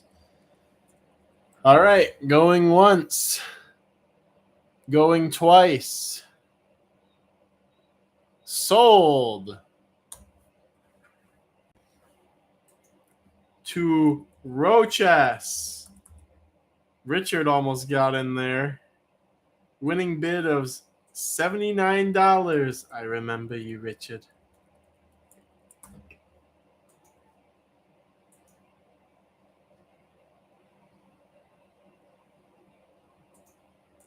I probably brought this up at some point. I don't know if it was on the After Dark stream or regular stream. There's this series that me and a couple of fellow bug people are quite fond of, called Dr. Peepus Goggins, and it's very surreal, grotesque horror, surreal, grotesque, absurd, vulgar horror, basically. And there's at some point there's the quote with Dr. Goggins is saying something. There's a lot of like non sequitur cuts in it, and there's one where he just cuts to him. He's like, "You think that's bad? Try living on your daddy's cockroach farm for a year." And so that's what I think of when I see this image: is living on daddy's cockroach farm for a year. Anyways, I got in that because there's another one of his quotes is him just looking off kind of starry-eyed into the distance and just saying, "I remember you, Richard." So there we are. Extra because Richard is actually also bidding on my behalf. Savage gaming the system. All right. 50 mix Luki Hormetica Subquincta. Starting bid $70. Y'all know the drill.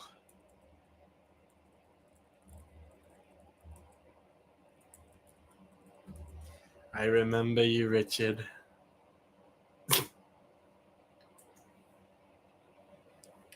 Nice neighborhood with pill-making neighbors.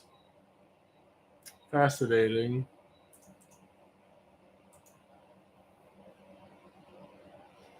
Phil has some people are posting some good memes in the channel. If you have no bugs, you become a thug. Or have you been all this time under a rock? Yes. This is pretty good. I love our culture. We have such a rich, diverse culture forming here. Wonder how it will continue to grow in perpetuity, hopefully. Maybe, maybe not.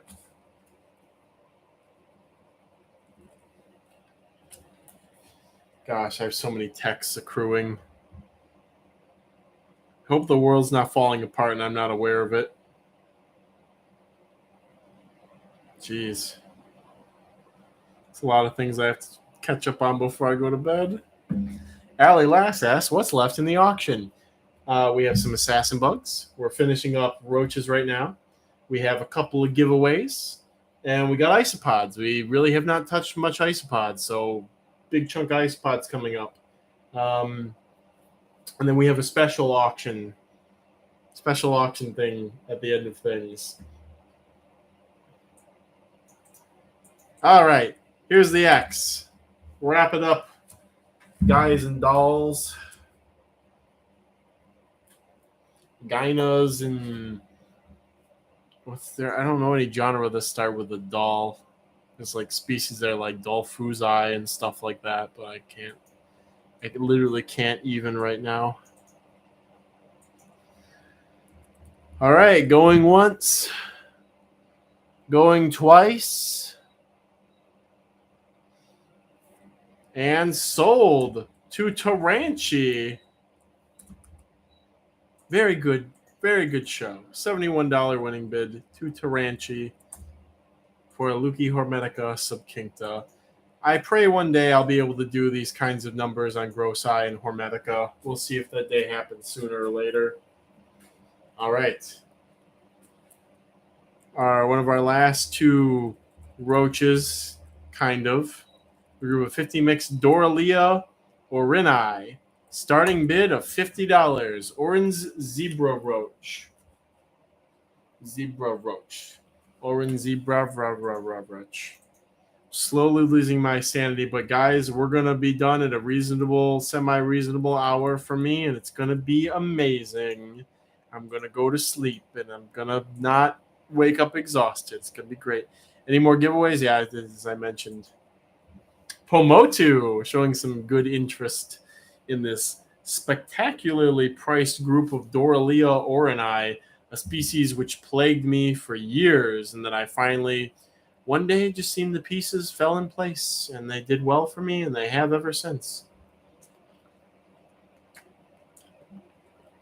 And that's the way it was. There's a Walter Cronkite quote.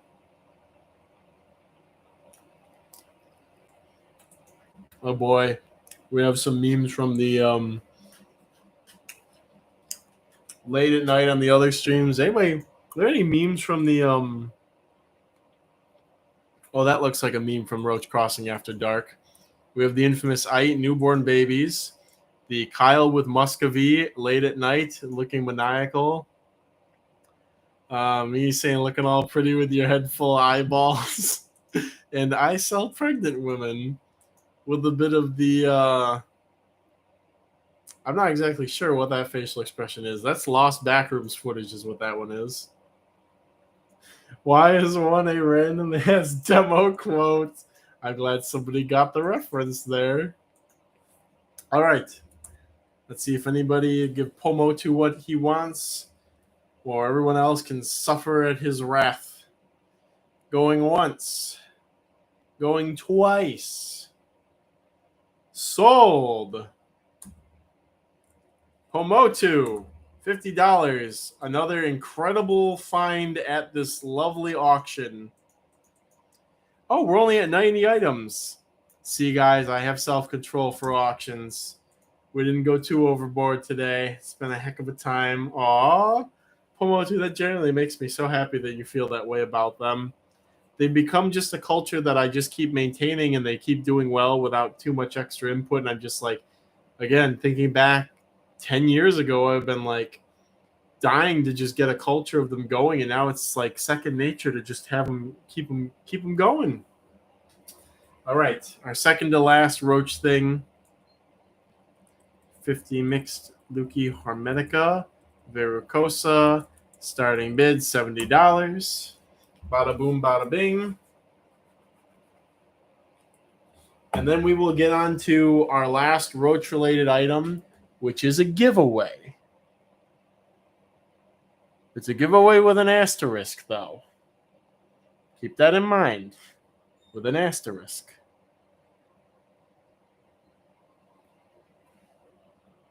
I think I hear my little Nazi making noises to see if she wants to come see us. I see a little baby Nazi somewhere. Hello, Victor. What? I'm right here. She can come see me. Everybody's so different. I've been in your room the whole time. You guys gonna come see me? Will you come in your room? Victor, nobody's in there. You want to play? What? Do you? We'll go do it with her then. She's right there. Nancy, do you want to come in your room? There's nothing in there. There's people on the internet. Okay, fine. You can stay in the hallway. You stay here, and you stay here.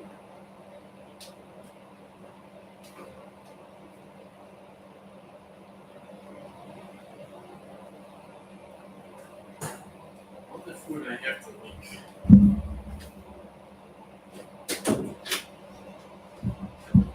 Realizing I don't have many snacking foods other than fruit, bananas, and oranges.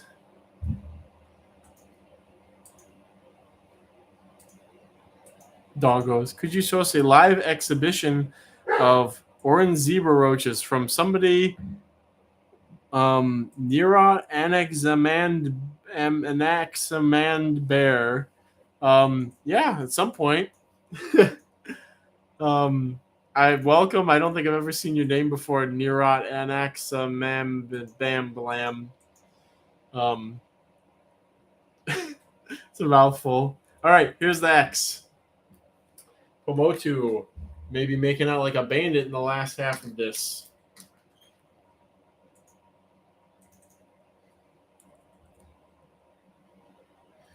Hermetica Verrucosa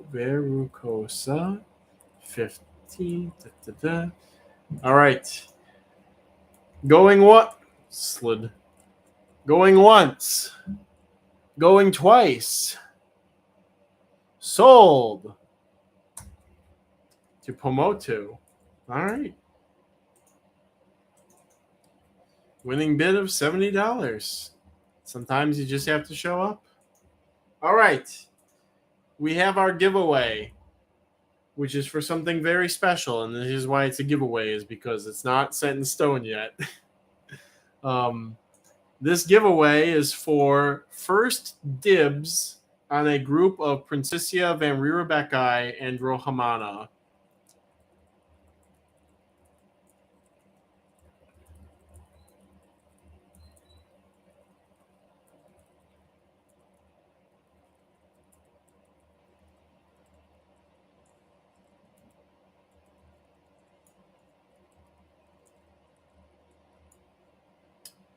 So the female is looking fatter than she ever has. I bumped the humidity both in the enclosure microenvironment and also at summer, so the air humidity is very high, obviously.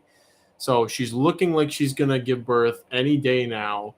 And she maybe a month or two ago kicked out a deformed-ish looking ooth. So she was clearly, her body was clearly clearing out one that she had made over the winter, it was too dry or whatever. So this is a giveaway for give a wat for first dibs on purchase. So you get, whoever wins this gets first right of refusal on the first group of these that will be made available. So that's what that is for. Pricing TBD, but because TJ was the one who sent me the pair, I will probably default to whatever TJ suggests. So keep that in mind for this situation. So now I have to find a suitable question for such a thing.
All right, I've got one.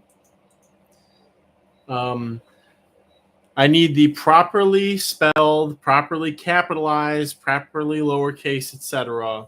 Latin name of the plant with the largest single flower in North America. Again, properly capitalized, properly everything for its Latin name.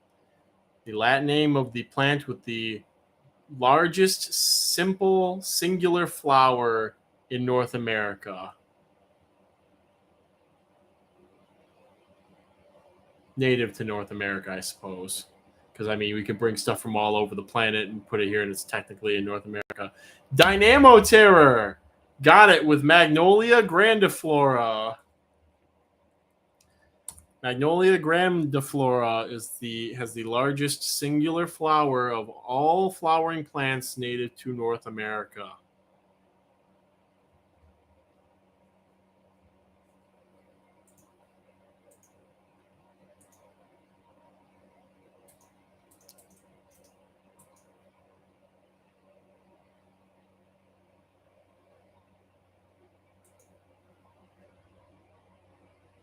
Wait a minute.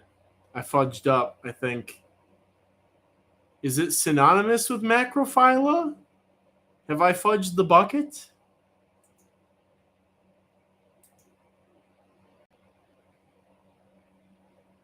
One sec, guys. I gotta do a quick look up here. Oh, crap. I'm sorry. I gotta retract that. It should actually go to whoever put macrophylla. It's not. I thought it's actually macrophylla from what I just looked up. They're not synonymous, so I guess Jacob Smith.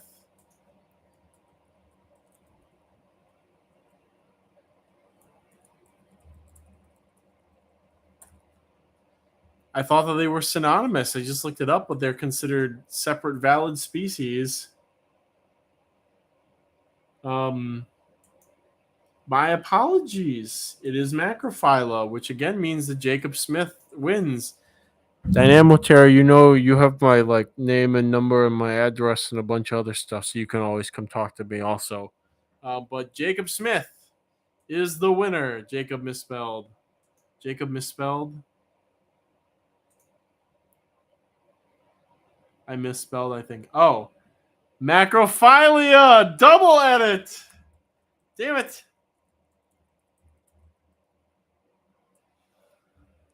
Then who is not macrophilia? Then Loki. Okay. Okay, and there's no spelling errors or anything there?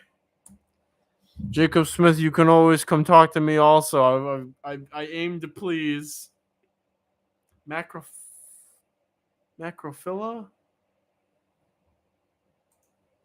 It's macrophylla. Yeah, it's macrophylla with 2 L's and a Y. Okay. Loki got it. It is Loki. The 2 other people above Loki, you can come and talk to me. I got it. Wait, Allie got it first?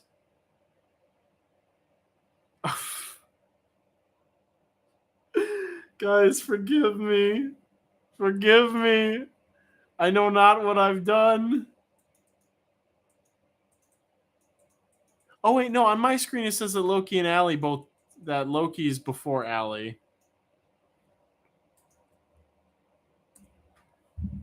We have another case of the YouTube hard text situation thing here. Because mine shows Loki too. It seems like a lot of other people show that as well. So, anyways, everybody, it's again, this is the direct hard copy paste here. Is the Loki comes first, and then Allie last after that.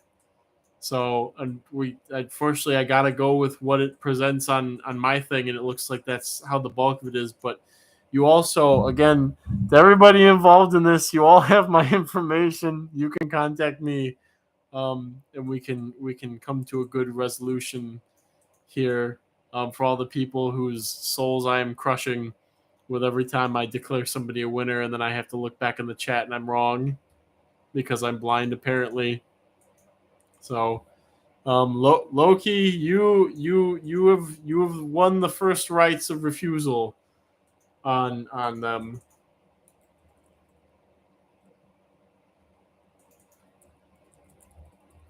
And for the rest of the poor unfortunate souls, you can always contact me, and we can see what exactly can be what sort of reasonable compensation for the situation we can come to.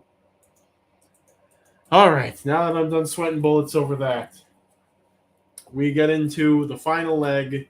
We're gonna do some assassins really quick. We're gonna do a smaller group. We're gonna do 6 mixed Platymaris, Levi Collis, Red Spot Assassins. Starting bid of $30.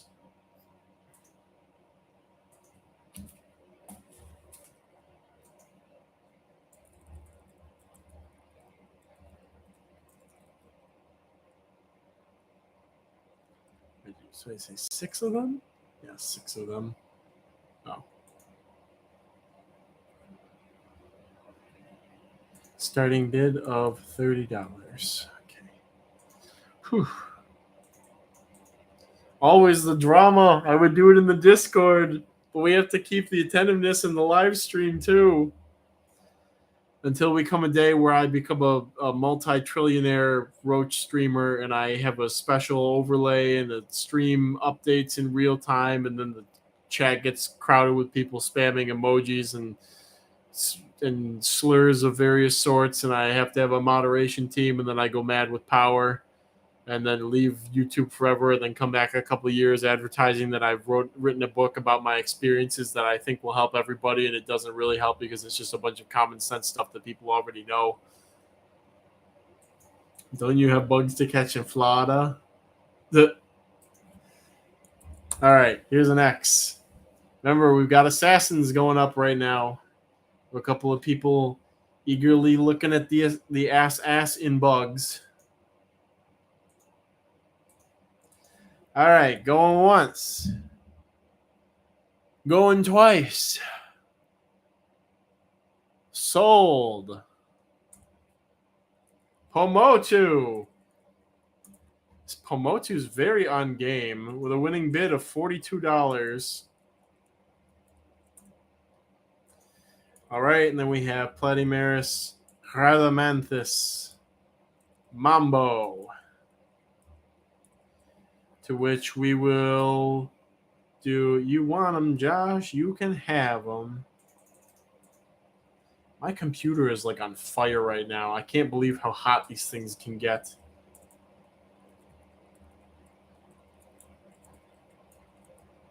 All right, 6 mixed Platymeris Rhadamanthus Mambo. Starting bid of $30. Oh, I didn't have them in there. All right. The person who wanted assassin bugs, photo gallery, that's a Satala Horda. We'll go ahead and just delete that. There we go. All right. I grow impatient of things that are not isopods at the moment, so I'm going to put the X there. And we're going to get ready to wrap this boy up. Going once. Going twice. Sold. To Pomotu. Devin No Name just after the fact. All right.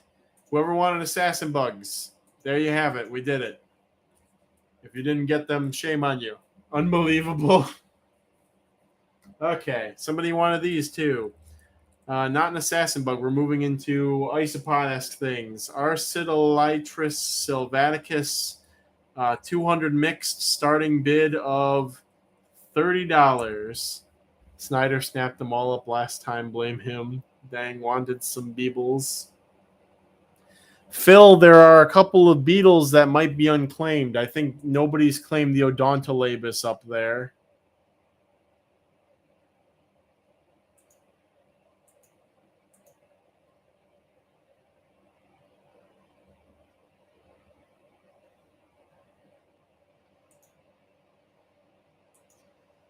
Phil, yes, people have claimed the Hercules, I'm pretty sure.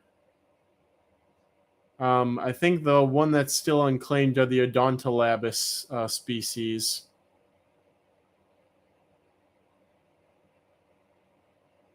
Oh god, I forgot how hideous lawn shrimp are up close, or just amphipods in general. When you've been looking at isopods for so long, it's kind of a lot.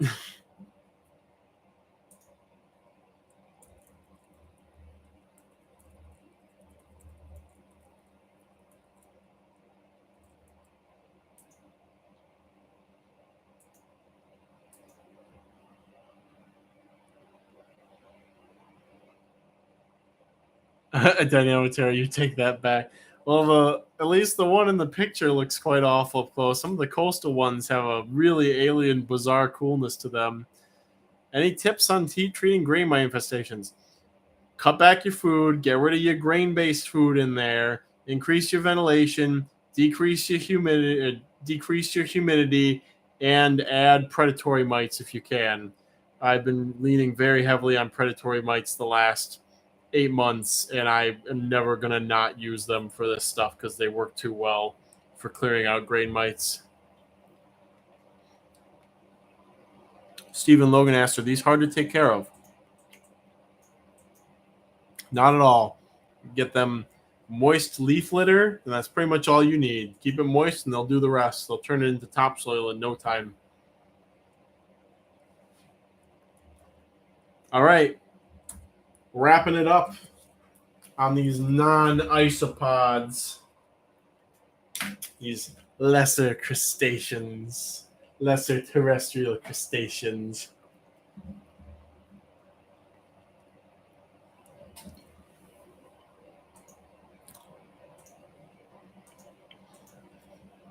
Our photo gallery bot's going offline, guys.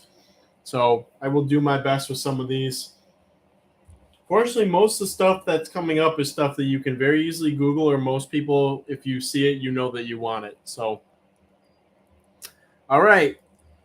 Going once. Going twice. Sold. To Keen the Snake. Keen the Snake out of nowhere. He wasn't even bidding on anything for a couple of times. There he is, or she is, or they is, or them is. The upset, the horror, the huge manatee.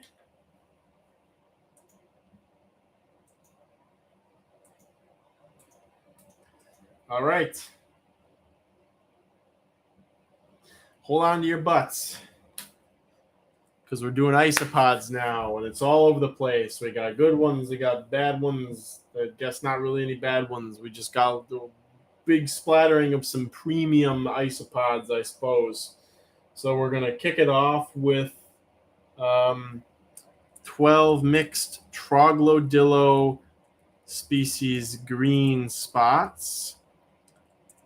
Starting bid of $30 for my troglodillos.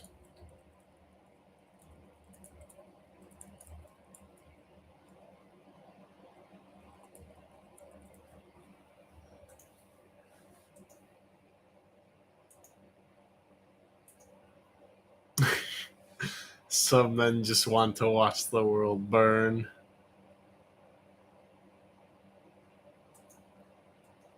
And they're off. Yes, very much so. Kyle doesn't have predatory mites, then hit up TJ. That's where I got my predatory mites. Yes, it's very, for me, the predatory mites pop up naturally in my enclosures during the winter for whatever reasons. Or more, I guess, in the past, it's been more of a fall, spring thing, but this winter, since I was moving them around a lot, they popped up in more enclosures. And they seem to kind of disappear a bit during the summer for whatever reason. There are a couple of containers that I did see them in last time I did husbandry on some things. So so I can sell them. It's dependent on if I have done husbandry and are like, oh hey, there's some predatory mites in this enclosure, and then I can go back to that enclosure and pack them up. I haven't quite gotten to the diabolical phase of my life where I purposefully propagate grain mites and then introduce predatory mites to get rid of them and then do that for a living. I don't know if I want to be that kind of person yet. So, wow, I did not realize how much these guys are apparently worth right now. Here's an X, everybody. Am I the last person with these or something? Is that why this is happening? Because Carlos wanted some too. And I was just like, okay, that's fine. No? Okay. That's comforting, I guess. Although I've been doing pretty well with them for about a year and a half. Everyone overprices them. So we're finding out their true worth right now is what's happening right now. Okay. Yeah, that's valid. Yeah, that's cool. All right, there's the X. Going once. Going twice. Sold to Dr. Humroyd. The winning bid of $131.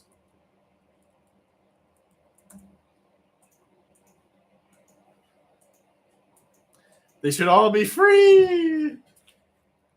The anarchist take. All right. Next, we have a group of 15 mixed troglodillo species soil, a species I've grown very fond of, surprisingly, over time. Same starting bid, $30.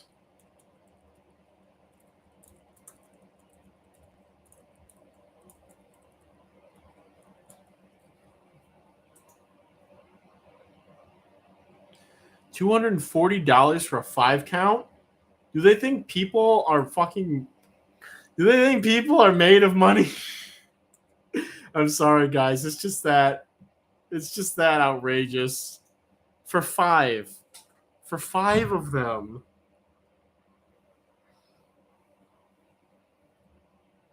Please don't ban me, YouTube. I'm a good Christian boy. Just give away the code for free. Oh. You guys can tell I'm getting tired. The filter slipping. Kyle, not on my Christian. This is a Christian Minecraft server. I will not have such demonry and debauchery involved on my server. Mom says I have to go to bed at 6 tonight, so you'll have to get off of my server. I don't think that's a species soil. That looks like a nasodillo. Let's see if I can find the trogloboy. Wow, that's a lot for those. There's some pictures that people posted on Reddit that are definitely it. I really like them. They're one of those things where it's like, who picked this stupid name for these? And then I got them. It was like, oh, they're the cute kind of stupid, you know? I do like them. Actually, I think Kai was the one. Kai gave them to me. Kai was like, oh, I don't know if I'm going to keep doing isopods or whatever. And I was just like, you got some babies from those. Like, can I just have like 5 of them? Just a couple? Can I just take them home right now while I'm here? And he's like, sure. And I took them home and then I got them going. And good decision for both of us. All right. Species soil going once, going twice. Sold to Devin No Name. Devin Noname. I like saying Devin Noname a lot more. 38. I'm still reeling from my my bomb drop, guys. You know that's when something really hits me as ridiculous or cool, is when I can't hold that back anymore.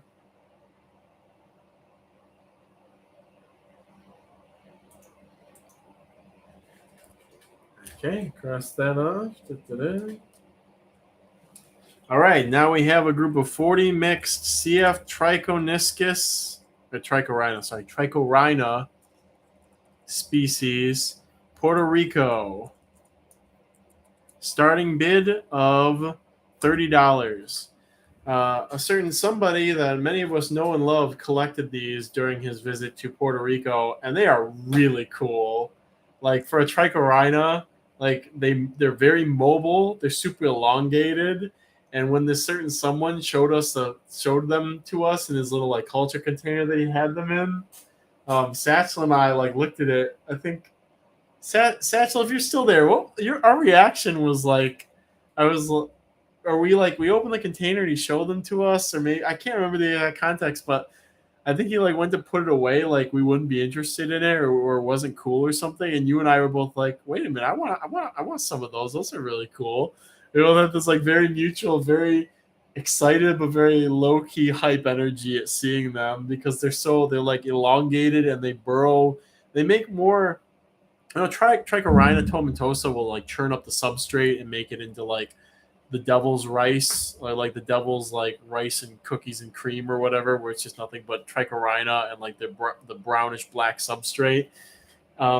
These guys, they seem to make like more like burrows or like tunnels through the substrate. It's more of like a matrix of stuff. So, all right, we'll put an X here. So you will not be disappointed with these. If you even like dwarf whites at all, these are very cool. And again, they may not even be a Trichorhina species. That's why that's there. But until they get an ID, unless Alan has an ID on them already.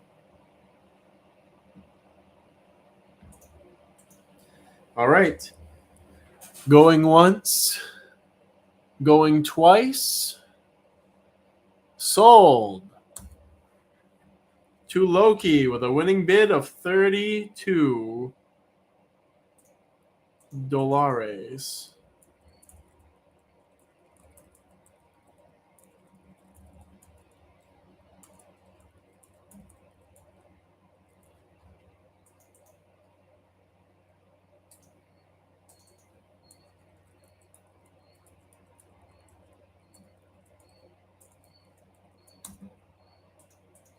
All right.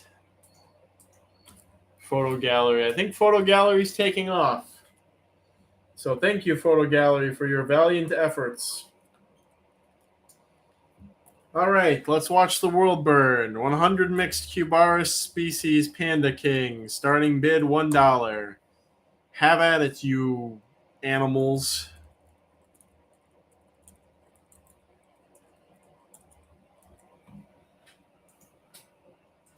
I'm going to recline a bit and watch this. Actually, I should look in the live stream to see if there's anything going on. Loki asked about any ice pods left. Are only ice pods left? Any rapid round carpet beetle madness? No, I don't think we're going to have any of those things. There will be some madness at the end, though, I think, actually. You're selling your Panda Kings. You are truly turning evil. I have so many of them. They're like one of my most productive isopods. People complain about Scaber, but these things are so much. Will there be any rough isopods? I think I have a couple Scaber on the list. We have about 20 items left to go through on the list. So, all right, here's the X, everybody. Get your licks in while you can.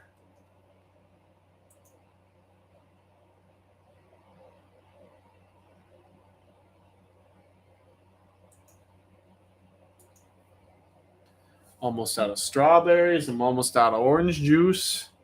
I'm almost out of sentience.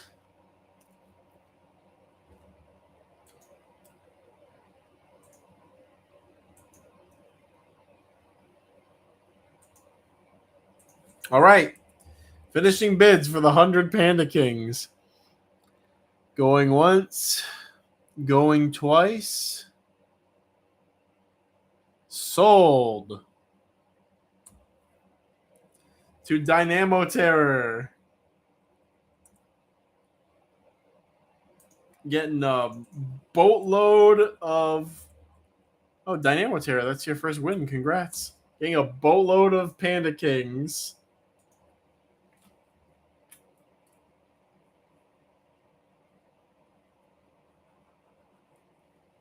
All right. 40 mixed Armadillidium maculatum. First import stock. Possibly German origin. Starting bid of $40. So this is the stock that doesn't have all that weird like modeling stuff that might be either from disease or from some genetic trait. These are the ones that have those, the ones that everybody fell in love with, had the broad stripes, and there's also the spotted form, which I believe is simple recessive, and that's both of those that's innate to this stock. So they get large, again, very consistent in terms of the phenotype array. This is good stuff. Good maculatum stock. I can't really preach them up more than that, unless you're disappointed with going to expos and seeing people selling Armadillidium maculatum and the zebra isopods don't have any zebra stripes on them. So,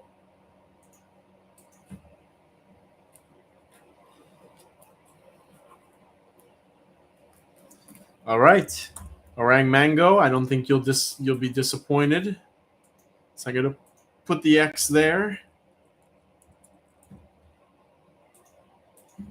Lorraine chimes in. Lorraine, make sure you put the period there, if you can hear me. Going once. Going twice. Sold. to Orang Mango, Orange Amanda 0, with a winning bid of 43.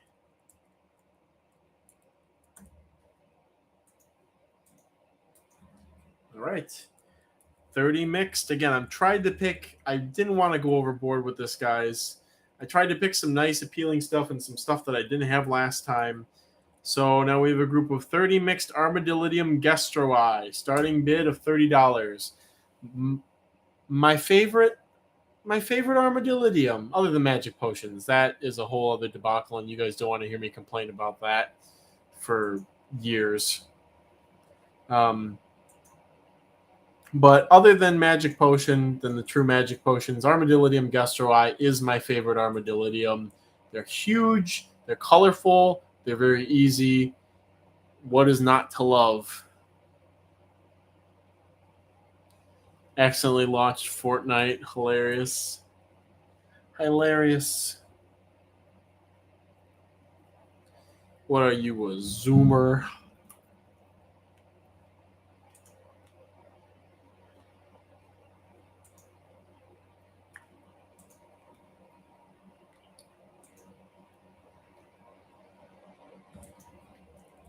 The dreaded X. We're moving through these isopods pretty fast, I must say.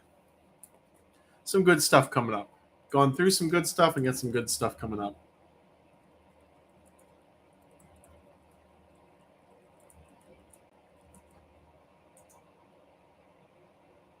Ooh. Some lively, spirited back and forth. I like that. And over my favorite species, other than Magic Potion, of Armadillidium. Yeah. All right. Going once. Going twice. Sold.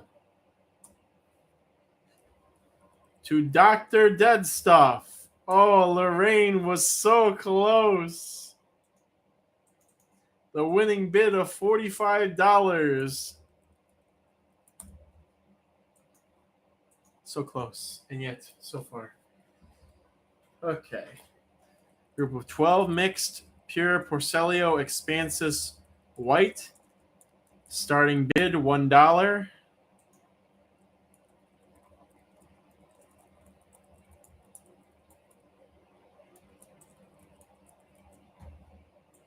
See what y'all would like for them boys.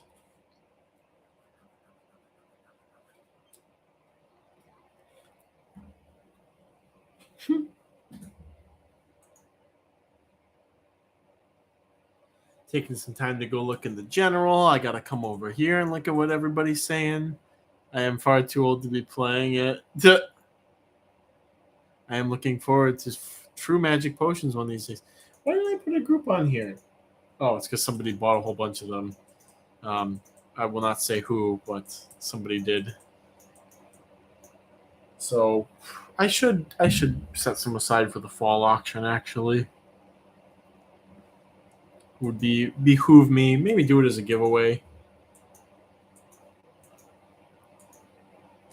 All right. The dreaded X to induce the panic.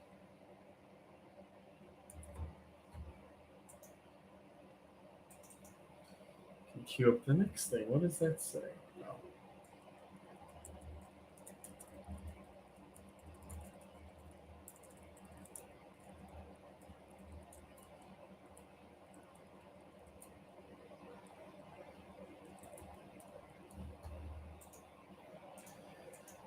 All right. Porcelio Expansus White Group. Wrapping up bids. Going once. Going twice. Sold. To Keen. To Devin No Name. Devin No Name in there with the first 50 bid. Definitely a hard-fought battle. That was probably one of the most back-and-forth ones we've had yet. Don't get too comfortable, though. Next up, we have a group of 25 mixed Armadillo CF Officinalis Israel. I feel like I put these up at every single auction that I've done, and everybody who's gotten them loves them. So they're a bit bigger than the Sicily. They have different markings. They're Armadillo, probably Officinalis, so they're really cool. They do the hissing thing. We don't have our photo bot, unfortunately, so you may have to do some Googling, perhaps. Maybe Armadillo Israel. So it seems like maybe they've been identified as being actually Officinalis. Oh my gosh, they're asking that much for them. guys. Craziness. Crazy world we live in. Here's a 10 count for $80, or you can buy a 20 count for $150 if you so desire. Yeah, I would have a hard time attempting to replicate people like us. Besides Exotic Wilderness being an AI. Yeah, Dilo commenting, I will acknowledge in the Bit Central because I'm amused by it. But yeah, Armadillo is not actually being the genus Armadillo is quite amusing. All right. Put the X there for these. Again, CF Officinalis, I guess they have been officially determined to be Officinalis. I crossed them off already. Huh.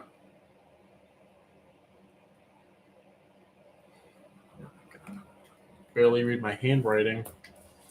All right, going once.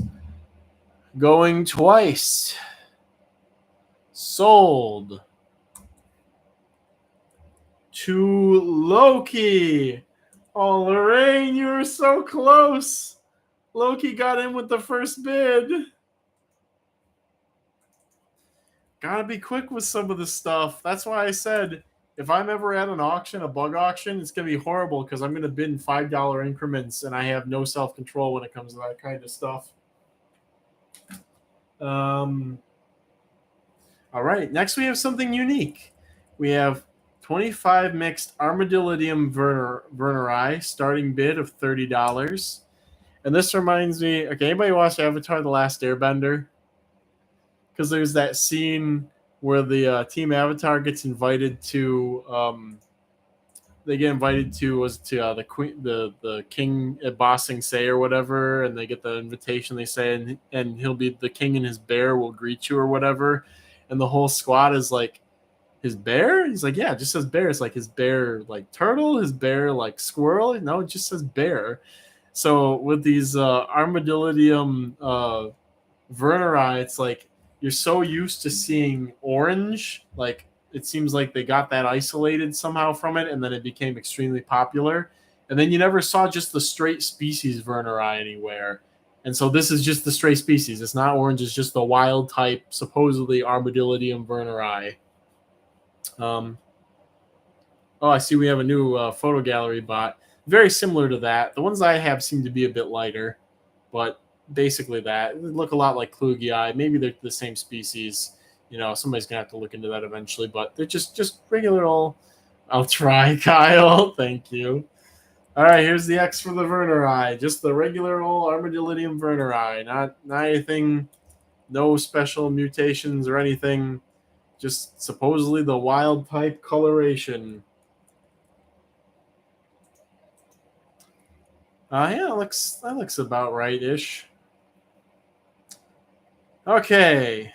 Going, I put the X, yeah, I did. Okay. Going once. Going twice. Sold.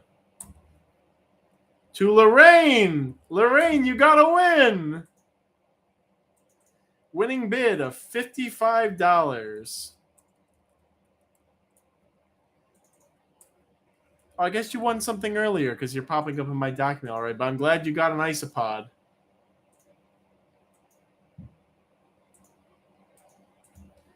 All right. Now, You're all suckers because you didn't realize that while I was telling you about the Armadillo vertebrae, and there's a wild species, and a wild stock, and there's an orange variety, and there's one orange variety, you didn't realize that I was going to actually put up the orange variety. So here they are. We have a group of 40 mixed Armadillium vertebrae orange for a starting bid of, I put 35. I was debating between 30 and 40. 35. We will make do. When you have no money, no more money. You see a hisser lymph. When you see a hisser nymph loose in the Roach room, I love that one. I'm gonna pin that. I had that happen a couple of days ago. I was working with the Portosa Cleveland, and like I put everything away, and I hadn't done any other. I didn't work with any other roaches that day, so it was like that's all there was. And I finished putting everything away, and I moved the card over. And while I was moving the card, I saw a newborn that clearly like fell off of one of the logs or whatever onto the towel. It was a Marvel Thanos moment where I was like, "I'm so sorry, little one," and I squished it. So we take no risks here, especially not with hissers. It's like, "I'm so sorry, little one." It was very traumatic, as you all can tell. Slap an X on it.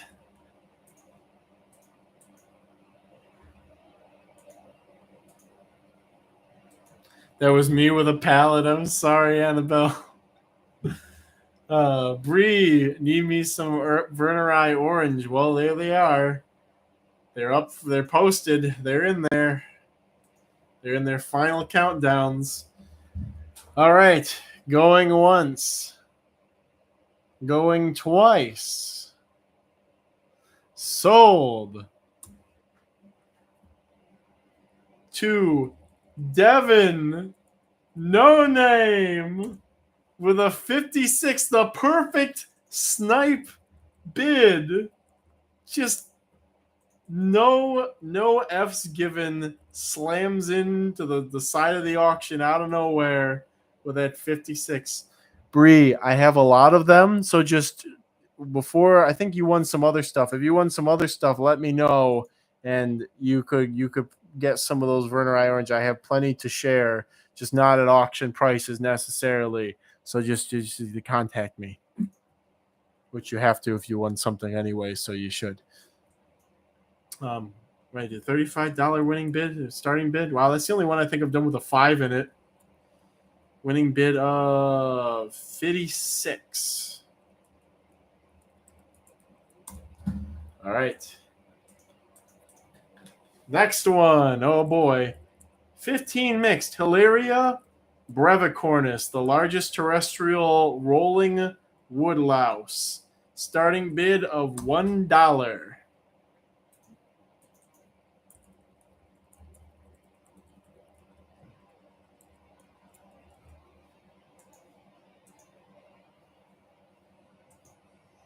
The mad dash.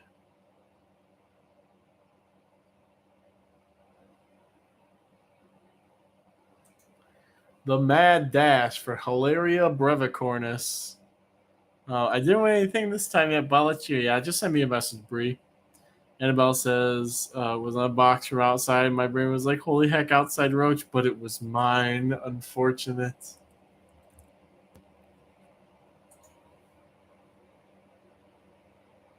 Let's see how much Hilaria brevicornis are going for nowadays on the old isopod market.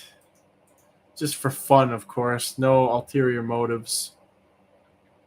Let's see. We have one site selling them at 10 for $250. Very reasonable. We have another site selling them at also 10 for $250. But get this, everybody.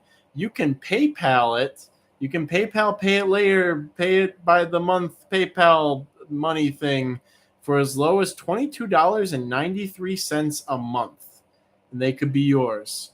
You could also get them from here. The most reasonable pricing so far, which is 5 for 100. No, not really the most reasonable pricing so far.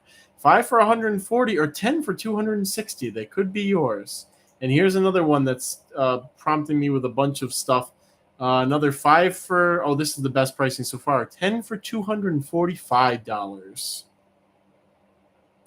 So,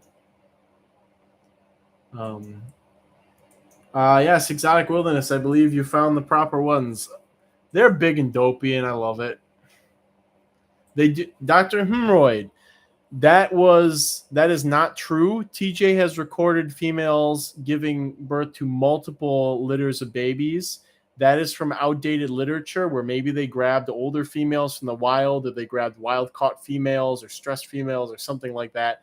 But they do not breed only once. They breed multiple times when they reach adulthood or sexual maturity.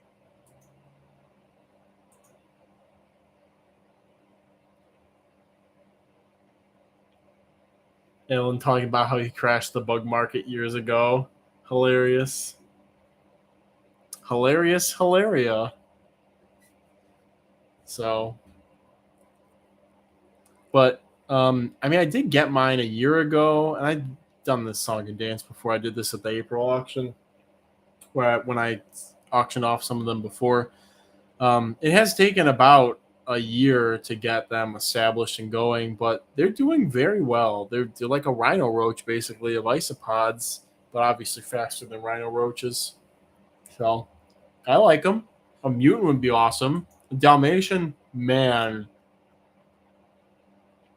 A Dalmatian Hilaria would be beautiful.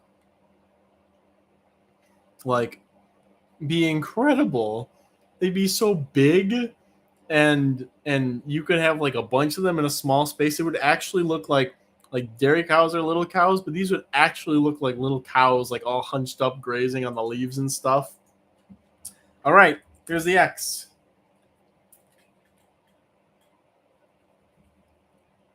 What is this supposed to be? Oh, that's what that's supposed to be. Okay.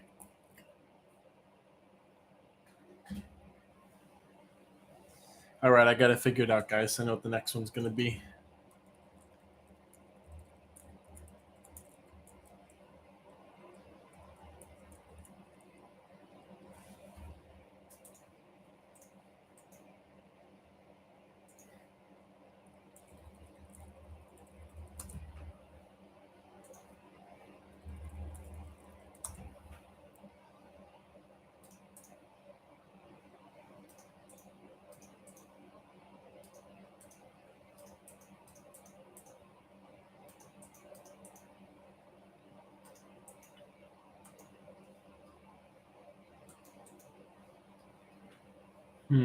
Trying to find something as a preview for this next thing.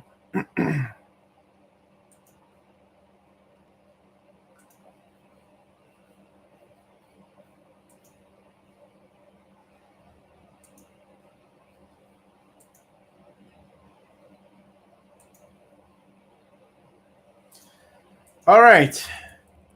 Here we go. Wrapping it up. Hilaria brevicornis going once. Going twice. Sold. To pseudo scorpions are best. Congratulations. That's your first win, I'm pretty sure. Winning bid of $80. Also, I secretly despise you a little bit because you're forcing me to expand my name column in my records. Pseudo scorpions are best. Didn't have to. Woo finally won something. All right. Next up, we have 15 mixed Percelio Scaber. Agni Kai. Starting bid of $30. I'm going to try and find a picture of a Scaber that looks like this, but this is the primary appeal. Damn, someone took Will's name. Yeah, I was thinking that too. The primary appeal of this strain is that, as the name suggests, they are from trial by fire. I've been working on getting these dry resistant Porcelio Scaber for 3 or 4 years now. So these guys can tolerate bone dry substrate with less than 30% air humidity for several days with cover, with a little bit of cover. They are extremely dry tolerant. And again, trial by fire. So every year I've been doing a cull of the population by drying them out, and basically letting whatever dies, the least moisture tolerant, the least behaviorally adapted to surviving the lack of moisture, whatever dies, dies, and whatever lives goes on to make the next generation. So this was made from a cross of lavas with California stock scaber, and they are very pretty, and they do throw Lucy's sometimes. They do throw the not whiteouts, the leucistics. So will we see more Avatar references from your locales? Yeah, probably. Chirix, $30. Again, I'll be kind of, so for the phenotype, it's basically lava, but because a lot of them are het for the leucistic, you get a lot more light colors mixed in too, because the hets are going to be lighter than the double homozygous dominants. They do handle moisture just fine, but they're not as they're obviously their trajectory is going towards drier overall. So Jonathan Green says the sad thing was I thought he was joking when he said this would finish by 1. Yeah. So yeah, the aesthetic is you get if you guys have seen my white tiger project, there's a lot of them that look like white tigers. A lot of them have a bit of red and orange mixed on that white tiger coloration. A lot of them have that sort of visual glow from being het for the leucistic, so they're lighter than wild type ones. But again, it's basically a sandwich of the two, of the Western North American and the lavas, which are from, I think it was from the border of France and Spain. So, all right. Here's the X. If you are looking for a dry tolerant isopod, you will not be disappointed with these. And again, I haven't been selecting them for phenotype, but because of the cross that created these, you do get a good diversity of phenotypes that are quite interesting. So not consistent in terms of the aesthetic phenotype, but the practical phenotype for dryness is very reliable. All right, going once, going twice. Sold to Chirix. Chirix. For the winning bid of $42. I hope that this strain will be more popular over time as a dry enclosure inhabitant / cleanup. Chirix. Cool. Congratulations on getting some of the first Porcelio Scaber Agni-Kai. I think I've sent them out to a couple of people before, but again, blah, blah, Kyle needs to update and change everything on his website, and this would be one that I'm waiting to put on there along with all the other isopod cultivars I need to put up. All right, 15 mixed Cubaris species Cappuccino, spelled properly, I think. Starting bid of $40. So again, some of these I'm just going to let sell themselves because their reputation precedes them. And I think this is one of them. But Chirix, I think you will be quite happy with the Agni-Kais. Again, I didn't select for any particular phenotype, but they do end up looking pretty cool. And the dry tolerance thing is, again, it's funny. I think they're probably more dry tolerant than Aranavega in dry air. And they're probably more dry tolerant than, it's another thing that's more dryness adapted. A lot of springtails. And maybe darkling beetle larvae too. So I'd imagine lavas are from a pretty arid area, and there's been a little bit of natural selection for scaber in California to be dry tolerant. We're coming down to the wire, my friends.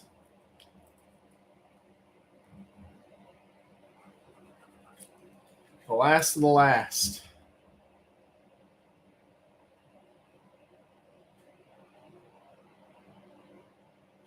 I have something I need to look up that's going to be important later.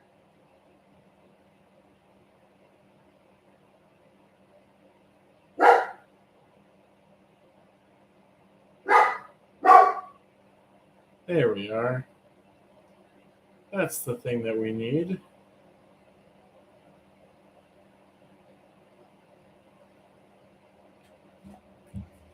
Oh, wow, that really shot up while I was looking away. Oh. The Axe of Doom calls to you.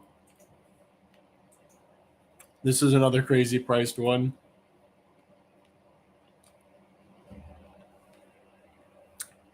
Dilo, just tell me when with your auction wins, just tell me that you want some Agni Kais and I'll just price some out for you. So, yeah, I think the biggest bottleneck their population encountered was in late 2020, early 2022. I let them go for longer than I should have. And like when I picked them out of the enclosure, they were so desiccated that they were doing that thing that isopods do where they like walk slowly and their body segments are all like sucked in close to each other, and they're like, if you get part of them wet, like their back or part of their body sticks to it and they can't maneuver their back. They were like basically on death's door, and I got 3 of them to recover from that, and that was the hardest selection that the group ever went through. And then after that, it's just been bonkers. This is another crazy price one. This would be $750 worth on most sites. Are you serious? 15 of them? All right. Closing it out. Going once. Going twice. Sold to Loki at the last second. Winning bid of $100. I still feel pretty good, guys, honestly. Like, for how long I've been at this today, I still feel pretty good. I request Agni Kai against Kyle for ownership of Victor. All right. Let's see what we got next here. We did that already. All right, let's do some pure 30 mixed first wave of imports, Klugii, Montenegro. Starting bid of $40. First import wave. Pure. All right. The clown roly-poly that everybody fell in love with. There they are. I remember I got them from... Who was it? It was a gentleman who used to do more isopods. He used to work with Mike Rizzo at Glassbox Tropicals. He may still be there. I haven't really talked to Glassbox in a while. But he was like, "Hey, you want some of these? I just, these just started coming in," and I was like, "Yes!" It was the end of the Tinley, so I felt like my pockets were quite deep, so I got them then. And the rest is history, as it is with many of these things. Oh, it's a little plant hopper must have crawled in through the window screen. So, yep, and there they got the nice yellow spots. Sometimes the spots are more greenish, sometimes they're more whitish, but I don't think you shouldn't see the yellow on pure Dubrovniks, Klugii Dubrovniks. Definitely an indicator that there's been some mixing going on. All right, where do we at?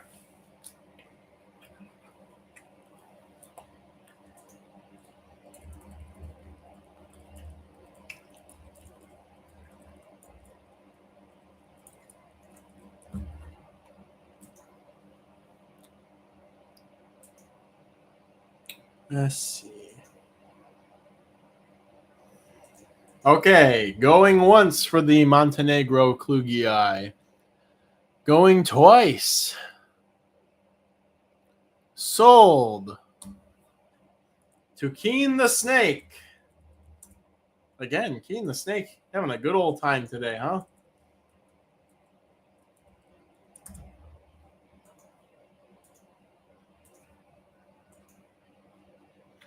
Man, I'm really hoping if some of these next couple auctions end up being heavier hitters, um, this could end up being one of the best decisions to ruin my life for the next 3 weeks that I've ever made. Okay, here's a uh, requested thing. We have a group of 20 mixed, and I love this name. I'm gonna name the line this. I'm not releasing this line big scale to the public until I get one more round of selection in, but they're pretty much good. I'm just being anal retentive as I am with so many things. We have a group of 20 mixed Cubara species, rubber ducky, cultivar name, crispy duck. Starting bid of $40. And this is a strain that's been selected to have none of the blondish coloring or anything like that. It's the solid, classic, front and back ends yellow, middle section, that dark purplish, slatish, grayish color. So I think maybe a year and a half, 2 years ago, I can't remember when I started some of these more recent projects, but I pulled a couple of tiny babies that had the best markings, and I thought, maybe they're all males because sometimes it's like that. The males or maybe they're all one sex, and they ended up being a mix of sexes, and obviously they bred with each other.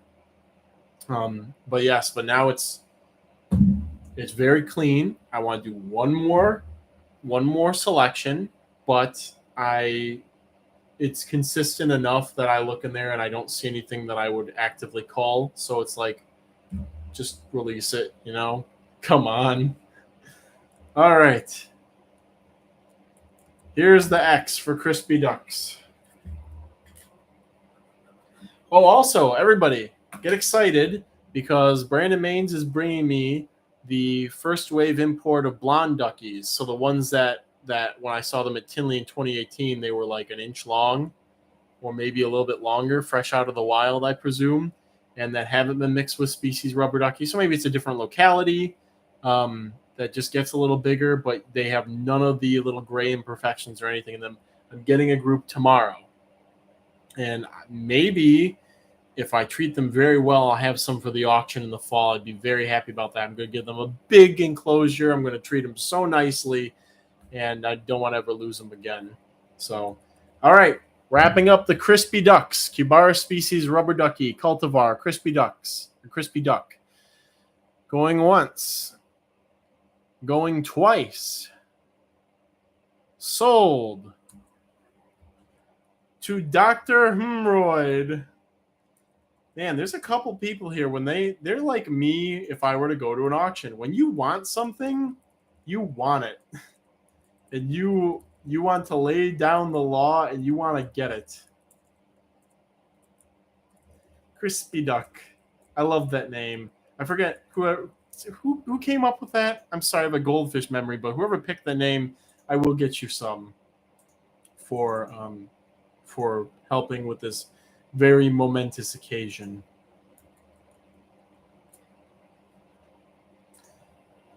Because, it's like with the Armadillidae immaculatum, where people got them and they wanted a zebra isopod, and then all the stock now is smaller and it's not as consistently colored. I understand there's variation populations, but the common man doesn't realize that there's a different strain that started going around,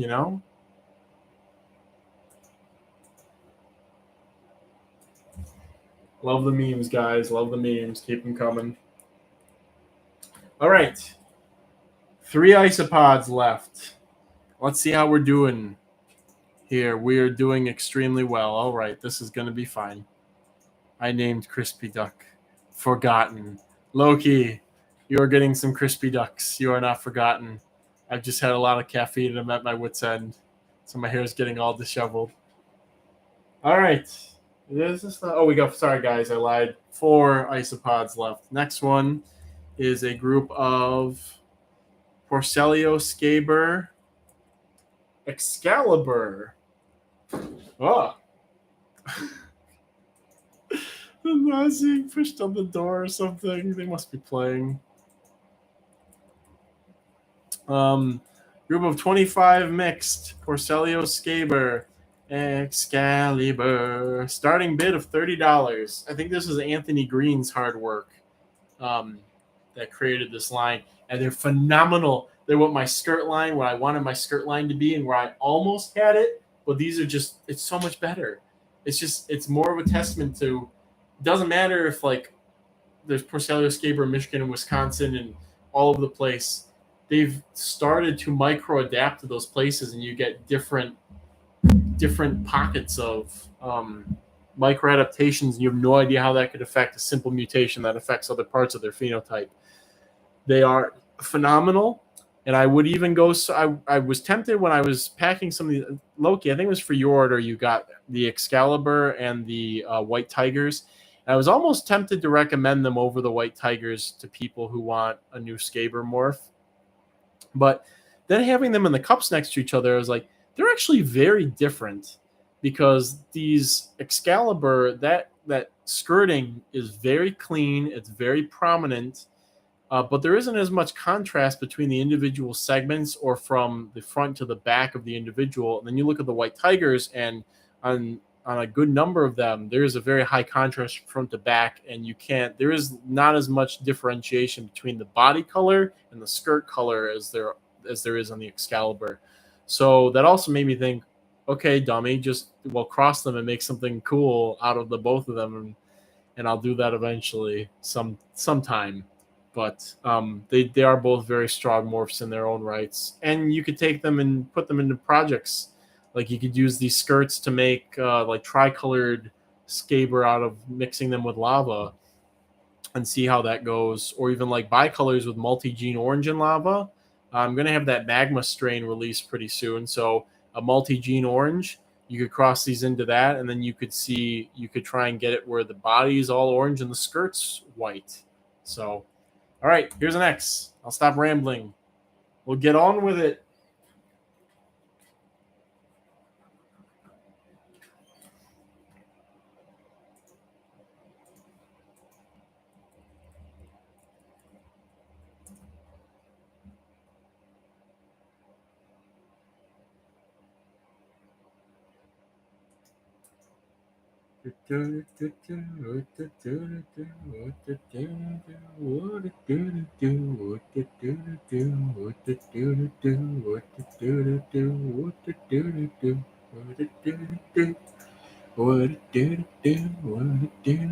I'll get those Crispies, just you wait. Someday you're going to have to do a detailed setup guide for rice. I have a detailed guide for roaches. I could do one for isopods, but the thing is, I have to justify making it, which means, like the roach guide, I'm going to have to do a fundraiser and say, hey guys, pay me to take a week off of doing my regular roach and bug stuff to sit down and write this guide. So I could do an isopod guide. It's I wanted to do one, and maybe I'll put the fundraiser up for that. Probably in the fall or winter. Depends on my move and all that other stuff. Going once. Going twice. Sold to Orang Mango. Congratulations. With a winning bid of $36. All right. Next, we have a group of 15 Porcelio Verneri. Starting bid of $30. I don't know if this is a storm clouds on the horizon type deal, but I did just do a quick check around to see what the pricing was on Verneri, and it seems like a lot of places are sold out of them. So I'm wondering if a lot of people had groups that crashed or something.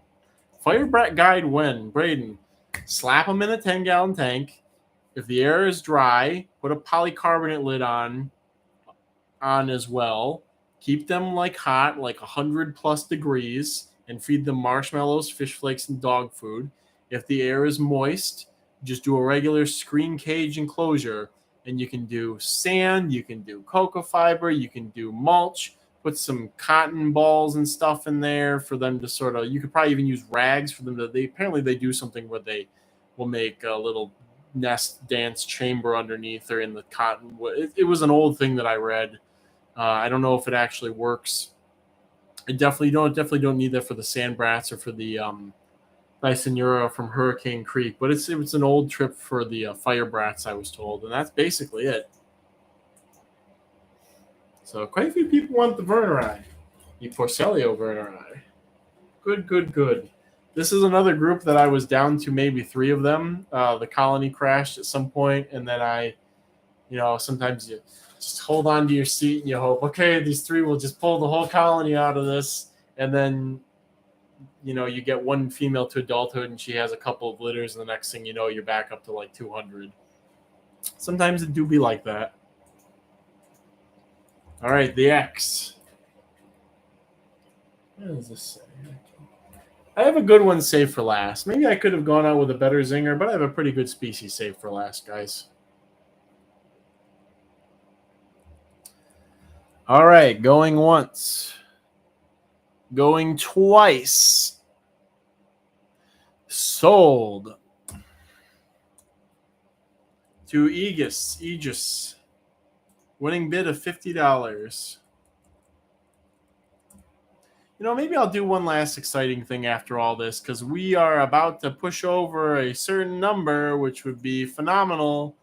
And maybe we'll do that with these next 2, but maybe we might as well make it very triumphant. I don't know. All right.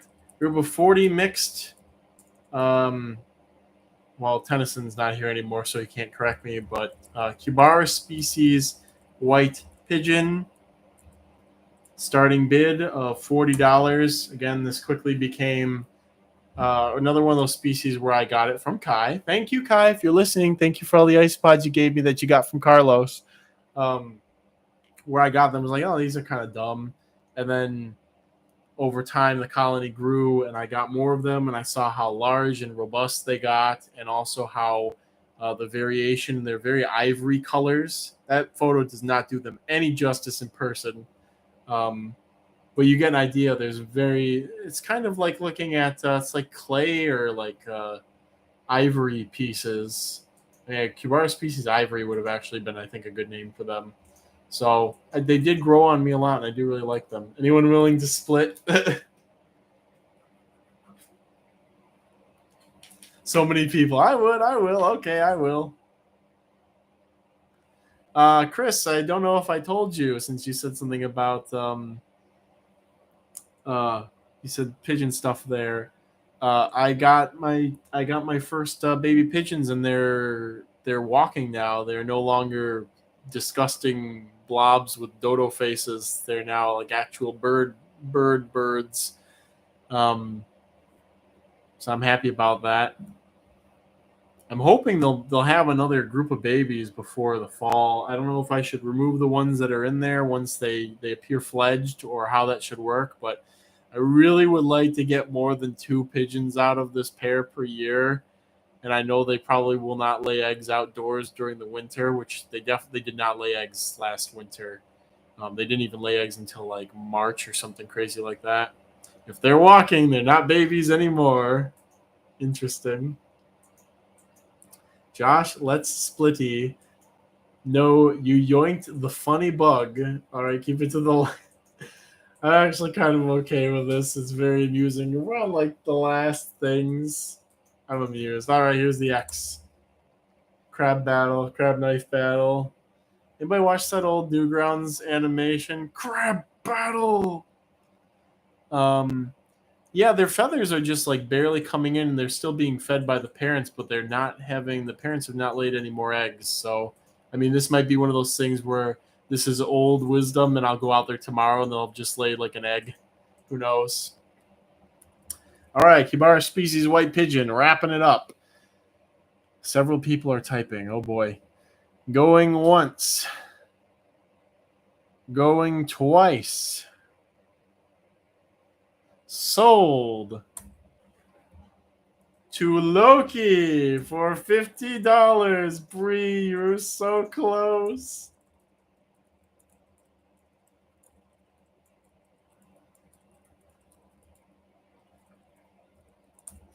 I was going to say, hey, judging by how like the isopod prices are on stuff, if I had more advertising for the isopod section of this, I bet a bunch of people would come.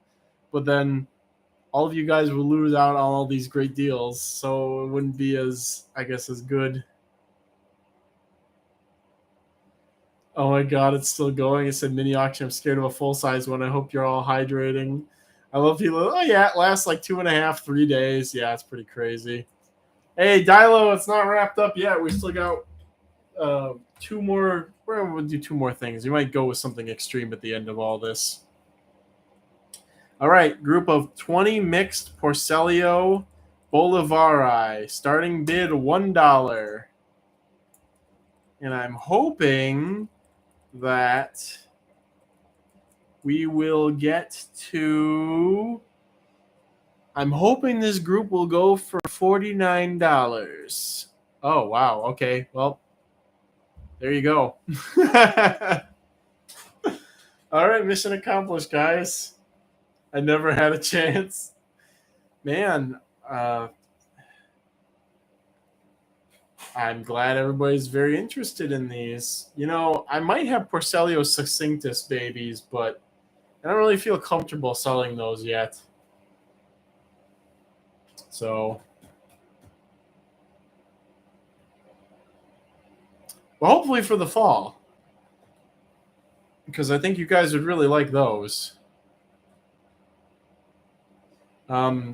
You know, I haven't listed any Nickel's Eye in a while. Did you check my Nickel's Eye? Maybe. Do another dollar auction for more Bolivar Eye. I think I can only spare the one group of 20 for now. By fall, I'll be able to spare a lot more of them. But everybody knows Bolivar Eye by now. They're one of the ones that kicked off this whole isopod insanity. Incorrect.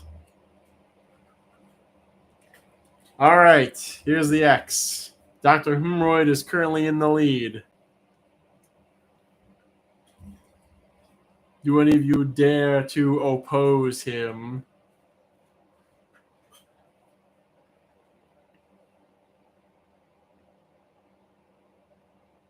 There was no nice.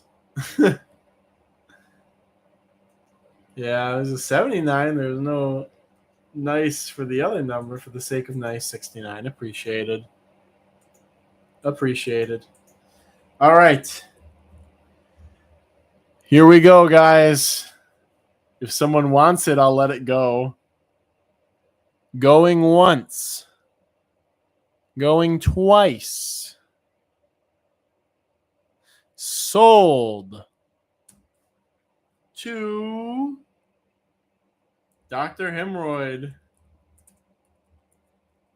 Dr. Hemorrhoid with a winning bid of "You stole my Crispies. My name is Porcelio Bolivari. You stole my Crispies. Prepare to die."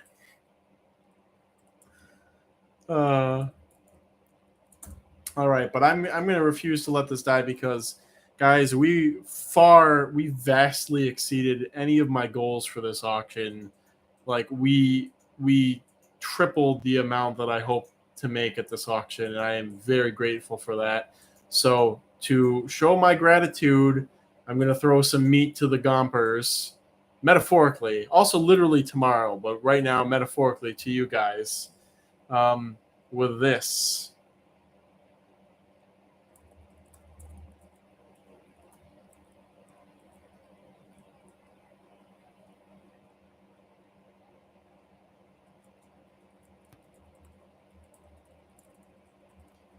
We have a sexed pair of approximately L3 Macropenesthia rhinoceros, the giant rhinoceros cockroach.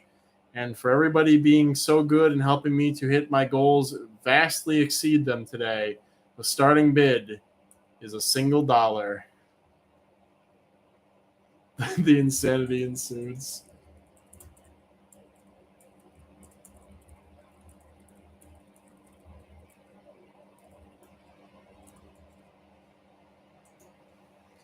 So again, rhino roaches will be available after July 9th.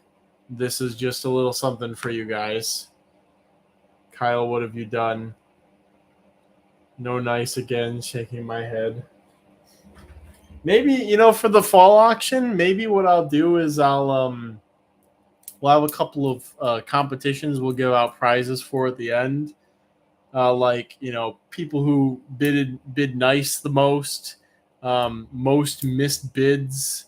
I'm not sure how I'll track those statistics, but I think that could be kind of fun. They have a couple of small prizes for that kind of stuff, like hey, tell me a couple of things you don't have cultures of that you want, and I can help you. We'll never be able to experience these. No, never say never. That's what I said when I got into roaches, and we all know how that one ended. So need a pass list at the end here. I think the only thing that's been passed on were a couple of Gyna, and I think the Thysanura were claimed actually. So it might just be the Gyna, maybe like one or two other roaches. Those are the cool Pycnoscelis. Bro, chats are going to crash. All right, Dr. Hemorrhoid is leading the pack again. So, again, be aware they retail for $250 a pair. That may soon get bumped up. Not too soon, but may soon get bumped up. And it's a matter of getting me. That's why we need a pass list, small wallet, even smaller list of friends. All right, here's the X for finishing up the bids, everybody. Again, the advantage in the auction is by sheer brute force, you are able to get yourself in on pairs availability, skipping the line, which I usually reserve for people who annoy me more than 3 to 4 times a month for rhino roaches, because at that point it's like, yeah, you really want these. So one nice, honest to God, nice to finish it off. 269. Pomote. Oh man, this is phenomenal. This is most incorrigible. This is most unbelievable, man.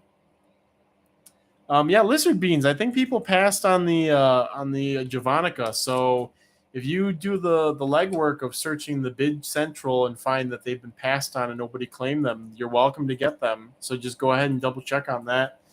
All right, going once, going twice. I'm not gonna look. Sold to Chris Sniper for $270.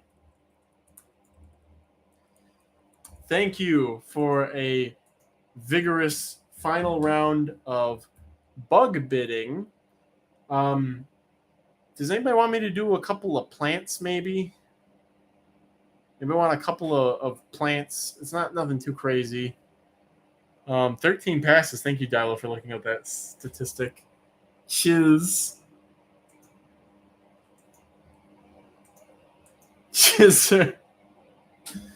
11 no got claimed. Yeah.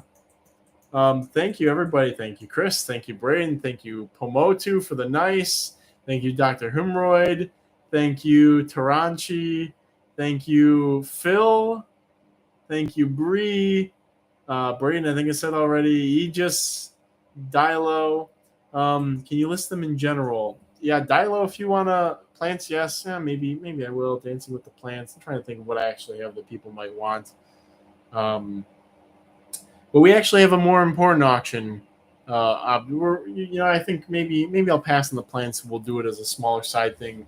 Maybe in July I'll do a plants only sale or auction or something like that, and I'll post it. Things will be very, very affordable and cheap and less competitive, I think. But just some things that people might want, like native Phragmites or Apuntia cespitosa, or like maybe seeds of something like Devil's Claw, things like that. But we have a very important bid that was recommended a couple of days ago, or was it yesterday? So you are now bidding on one. I gotta write this out first. I gotta see how stupid it's gonna sound.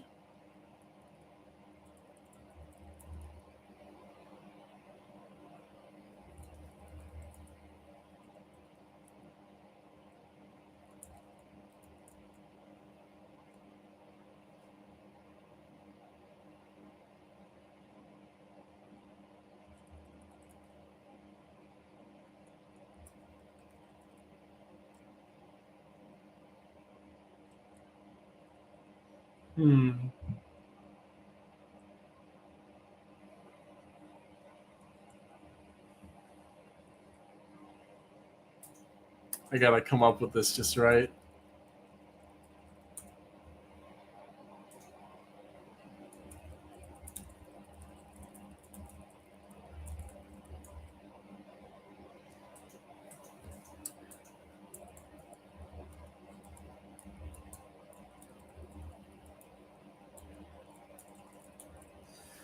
All right, guys, we are doing. I'm gonna sell an autographed photo. I'm gonna have to find a way to like preserve as much quality of this and blow it up and get it laminated and or get it in a picture frame, etc. Of of myself passed out after drinking a lot and throwing up pizza in my front yard, and then walking over to the compost pile in the morning. I went over and covered up the. I grabbed some mulch off the driveway and covered up the pizza vomit on the side of the yard. Of this photograph of me, again, autographed, blown up. Again, I'm going to try and laminate it or get it put in a photo frame or something. And it is titled Eternal Sunshine of the Roachless Mind, with a starting bid of $1 for this priceless photograph autographed. In fact, I will probably write a personal message to whoever buys this on the back of it, put it on a shirt, get the original from your buddy before it was compressed by the MMS network. I will ask Brandon. I'm sure he will be completely completely into this. That's incredible. Yeah, this is it's quite something. I need a drink of this orange juice. I'm gonna polish off this orange juice. Absolute should have made it a giveaway to you. People said make it a bid. People said make it a bid.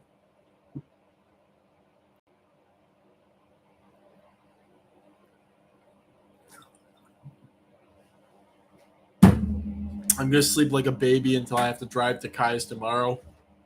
But anyways, here you go. Eternal Sunshine on the Roachless Mind. So the background again to this is, so I had a get together the end of April, got the house all cleaned up, did all this stuff.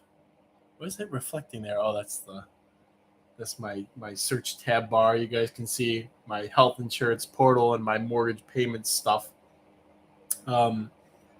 Anyway, so I come on, zoom in, you darn thing. Oh, there we go. Had a party over here. Found out that my neighbor down the street was having a party. His party was a lot more crazy than mine was. I mean, we were having a good time. We had the buns out on the picnic table in the backyard, and then the rain came out of nowhere and like extinguished our fire. Everybody ran into the house. We were playing some Quiplash and stuff. And then at some point we just sort of like realized, oh, hey, we can go to the party down the street. It stopped raining, etc. So we go down there and go into the house, and there's people playing Smash Bros. Joe's patio thing, and they got like a indoor inflatable hot tub type thing. And I walk into the room, and there's like 8 people crammed into this tiny hot tub, all of them like topless and stuff. And I just like walk out because like I'm way too drunk for this right now. Go downstairs, do some karaoke, and then at some point, I really should not have had the mics hard. It was really the sugar. I really should not have had the 2 mics. Really should not have had the 3 mics hard. It definitely did not agree with me very well after drinking a lot of stuff here. And then at some point I was like, Angela, we gotta go home. And there's a whole debacle with some drama with me going into my friend's bedroom and somebody not wanting us to be in there. And then I left to go back home with a select posse and threw up while standing in the front yard. Went into the house. Laid down, and that's when this iconic picture was taken, was of me trying to still be engaged in the conversation, not really caring that I was obviously dying. I wasn't trying to be like wasn't trying to look tough. I was just trying to like get a moment's shut eye. Come on, this thing's got to focus on this. Come on. You got to show off the goods. These are the goods. My face back here isn't the ugly mug. Isn't the goods. There you go. That's better. So yeah, and I think after people left, I then also went and threw up again in the bathroom. Missed the toilet completely, so it went all over the top of the toilet and down the sides of the nightmare. And the next day, I was completely crippled and had to rehydrate with electrolytes. I think Angela and I were both wiped. We had to watch Disney movies all day to get our spirits and our physical strength back. So boy, was that was the night. Pass list to the best of my ability in general, confirmed via Kyle. Searching up to check. Thank you for doing that work, Dilo Raptor. All right, Alan's got a bid in for 69. Here's an X. Anybody out there? Here's your chance to get the Eternal Sunshine of the Roachless Mind autographed by yours truly, laminated and or framed or whatever. I'm not exactly sure what frame size, what. We're gonna try and get it so that it looks as nice as possible, as proper format and whatnot. Perhaps directly from my friend Brandon. My best friend Brandon. I have a couple of best friends. Brandon is definitely among the best friends. Obviously, he likes to take Brandon. Okay, I have to go on a rant here. Brandon is a horrible photographer. I've had for dating profiles and all kinds of things. I've had Brandon take literally hundreds of pictures of me, and they all turned out to be absolutely awful trash. The second that Brandon starts snapping candid photos of people, it's like this upper echelons of enlightenment of photography, and he gets stuff like this of like when in the fall when I did fit dating profile pictures and taking all these pictures standing up north with all the foliage and all this stuff. All of them are terrible, and then at some point I'm like, okay, let's go. And as I'm walking away, Brandon snaps this perfect picture where I look all badass and I got like the toothpick in my mouth, and it's just I use that. And I think Angela's like, yeah, that was one of my favorite pictures of you. You just look so good there. And it's like, Brandon, you have this weird idiot savantness to you. Damn, call out Brandon dirty like that. Again, I find with calling him out dirty because he fails into these brilliant successes of candid pictures that he snaps like off guard and stuff. All right, everybody. All right. Let's close it out. Going once. Going twice. Sold to Dr. Hemorrhoid. Oh my gosh. I gotta write this. I gotta write the full name on the records. The Eternal Sunshine on the road, or is it on the Roachless? What is it? Of the Roachless Mind. Yes, Eternal Sunshine of the Roachless Mind.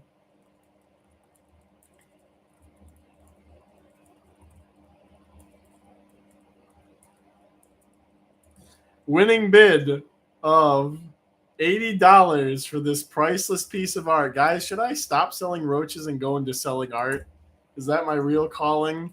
Or rather selling Brandon's art, I guess? I'll wait for the dry goods. Allie, I don't think I have the energy to do dry goods, but Allie, send me an email and I will give you a discount on some dry goods because you did specifically ask for it, and I know you've been waiting very patiently. But I'm out of energy and I don't want to do an auction extension. So send me a message and I will give you a discount on dry goods. Thank you very much. This is definitely going up on Kyle's blog. Incredible. Thank you guys for a stellar auction. Thank you, Dilo. I need to get you something. Remind me, Dilo, for getting a pass list together there. Remind me and I'll get you something for doing that work. I really appreciate that. Obviously, our photo galleries of both sorts are going to be getting something. So I'm going to write Bison, you're acclaimed. But anyways, yes, everybody, there's the pass list that was been very generously compiled by Dilo in the general chat. Talk about it amongst yourselves. Send me messages either in the email with your order wins and whatnot. Do all claims need to be done tonight? No, you guys take your time with the claims on passes. Within 48 hours, I need to be contacted by everybody with you don't have to send me your list. I have all that information compiled here by your Discord usernames. I simply need an email saying auction winner Discord username, and then I can get you your corresponding wins and prices and whatnot from there. So the picture and story was worth it. I appreciate that it was. I love that it was worth your time, Lizard Beans. I'm glad that people like this sort of stuff, and we'll do more of it at the future auctions because at this rate, the next fall auction could very well be a 4-day fiasco with a Friday, a Saturday, a Sunday, and then an extension day sometime the next week. We'll see how it goes, but yeah, this is great. Thank you, everybody.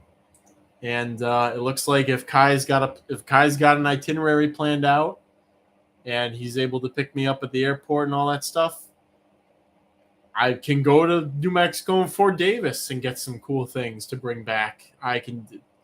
This auction has definitely enabled that, and we only did 116 things. I don't like the number 116 though. It's imperfect. 120 is perfect. Anybody in the live stream, if there's something you want me to bid a group of, even a group of like 12 or something, type it now. We're going to do 4 more things. I want to get to 120. 120 bugs, that is. Again, I don't want to do dry goods because, Allie, you're the one who really wants them, so I'll give you a discount on them. I can be generous right now. It's been a very good day. So anybody, you got something you want? Say, I was wondering, could we do like this? Could we do a little bit of that? Let's just hit that sweet 120. Get some rest, man. I'm good, officer. I'm totally good to drive. You're not drunk. I'm drunk. Moira and Vega. Assassin bugs. Actually, I need some leaf litter. Again, contact me about the leaf phasmids. Vanonis. Let's do another group of the... I'm taking these all in. We're going to do... What is the X Vanonis? Libetoides. Ah, crap. It took me all the way back to the April one. We'll do another group of these guys.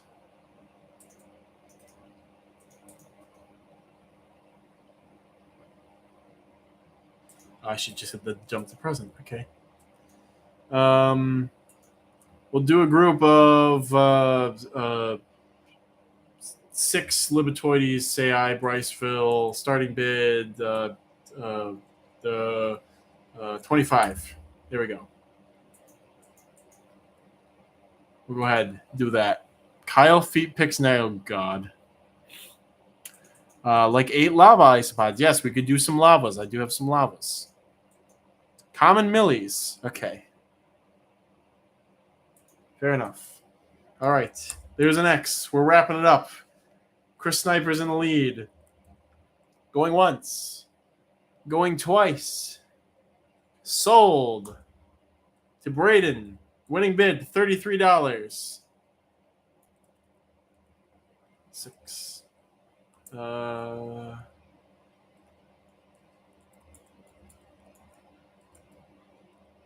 Okay, somebody wanted a small quantity of lava isopods. We'll do a group of 12 mixed Porcelio, Scaber, lava. Starting bid, $10. All right, there we go.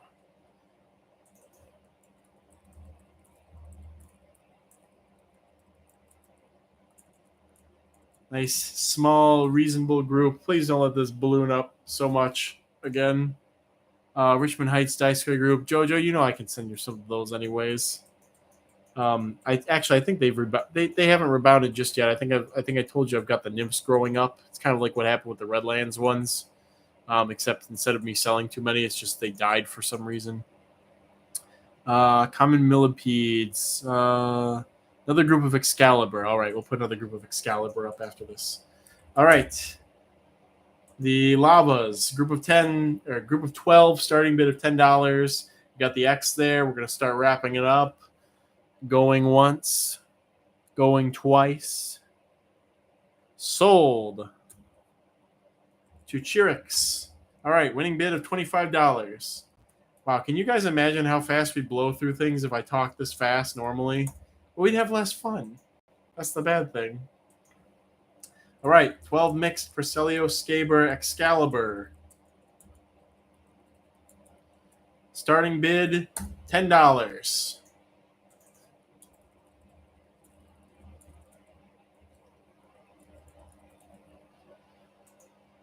And then there was one other thing I saw that I wanted to do. Aranavega, but like a good beginner species Aranavega. Kyle, can't you find lavas in Michigan? I swear I found the exotic wilderness. I will find you and I will strangle you. I will do it on live stream if I have to. Tell me beginner Aranavega. Let's see. What Aranavega have been having a good number of babies lately?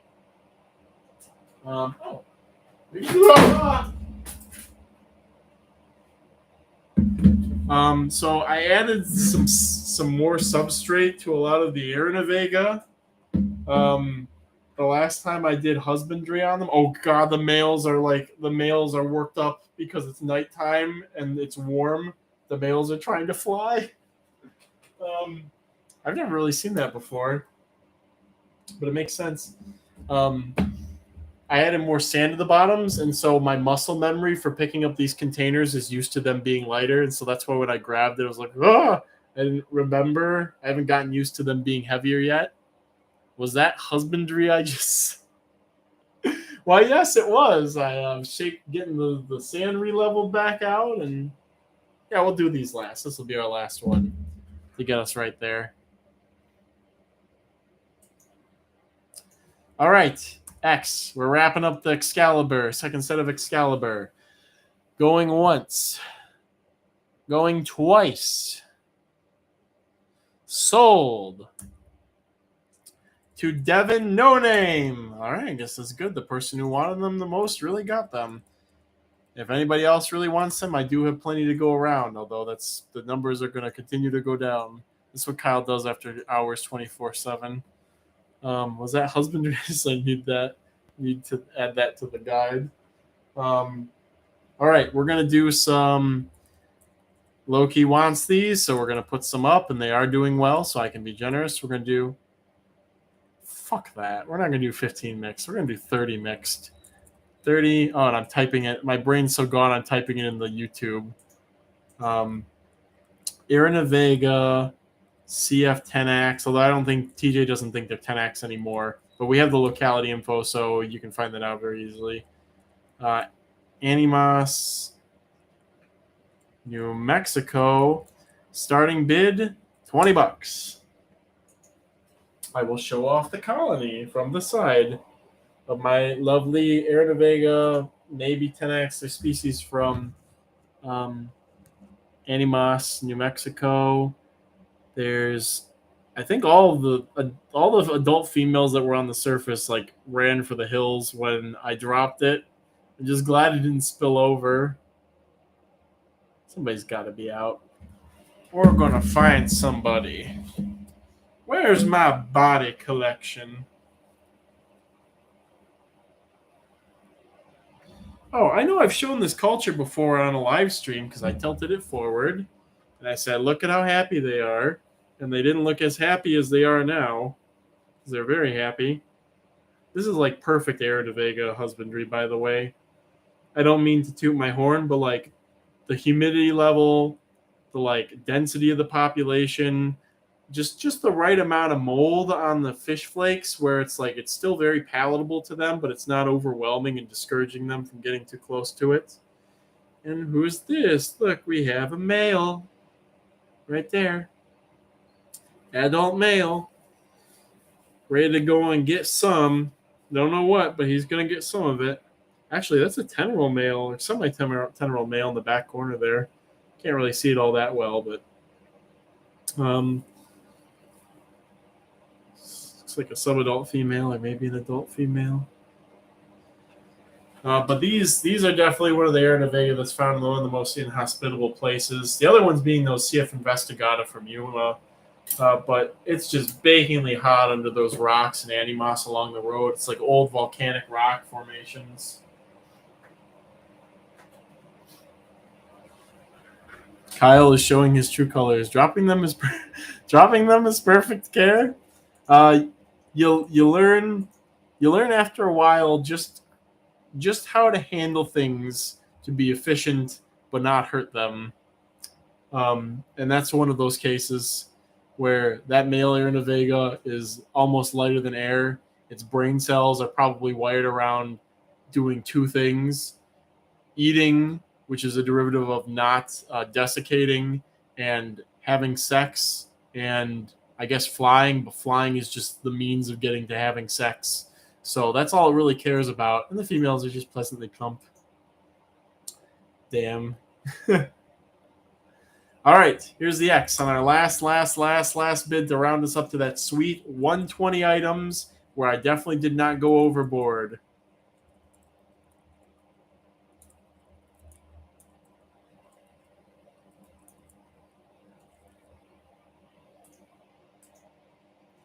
Again, I don't really think about Aranavega. I don't usually fall in love with the males. It's the women and children that really do it for me. So I really look at the culture in terms of that a lot of the time, because you won't always have males and they're quite short-lived. So, all right, closing my eyes, going once, going twice. Sold to Keen the Snake. And they really are a snake. Sneaking in while Loki was wanting these. All right, that's it. It's over. Go home. It's over. I want the band Chua, but I'll do the Gaina. That's it. That's it. Loki, I owe you some stuff anyways for your the delays. I mean, you've already gotten some extras for that stuff, but I can always send some more. So just remind me with your auction list of stuff. Just be like, hey, remember, do the little emojis with the fingers touching. Like, hey, remember how I kind of wanted some easy air in the Vegas? Could you maybe like put some of those in there? That would be good. Someone needs to record that to blackmail Kyle. Well, there's at least 3 recordings outside of the Roach Crossing After Dark of me dropping F-bombs. And it's a little bit shameful that 2 of them were today, although the other one was sheer awestruck with the Tafaliska on stream that one time. Someone needs to have a quote book of what Kyle says on stream. Lots of things, good and bad things. So, all right, everybody. The auction officially over. Thank you, everyone.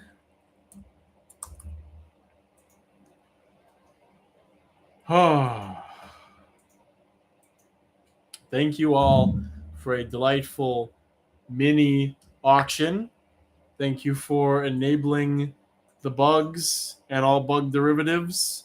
And thank you for allowing me, should the stars align, to go to New Mexico and Texas this year. Again, completely up in the air, but it could happen. And at least now I'm in a good position to say, yes, I would like to go and do that. So thank you, everybody. I look forward to seeing you all in the live streams in the future and in the general chat. I'll be more articulate at the next live stream. I'm gonna maybe pin that in the. Can I pin that in the? I'm gonna pin that. Quite a few good memes here. I see we've got some professional edgelords, and I appreciate that. So, thank you, everybody. This has been wonderful. I will see you all at the next live stream. And I guess now is a good time to announce Again, as of Roach Crossing, it says on the homepage that standard orders will not ship the weeks of July 3rd or 10th. Orders placed now, blah, blah. So I will not be shipping things. I may ship some stuff not next week, but the following week. There's a lot of big ifs there. But all these orders will be sent before August 1st, regardless of whether or not I'm going to New Mexico and Texas. So keep that in mind. So take care, everybody. Get some good rest, and I'll see you all at the next live stream.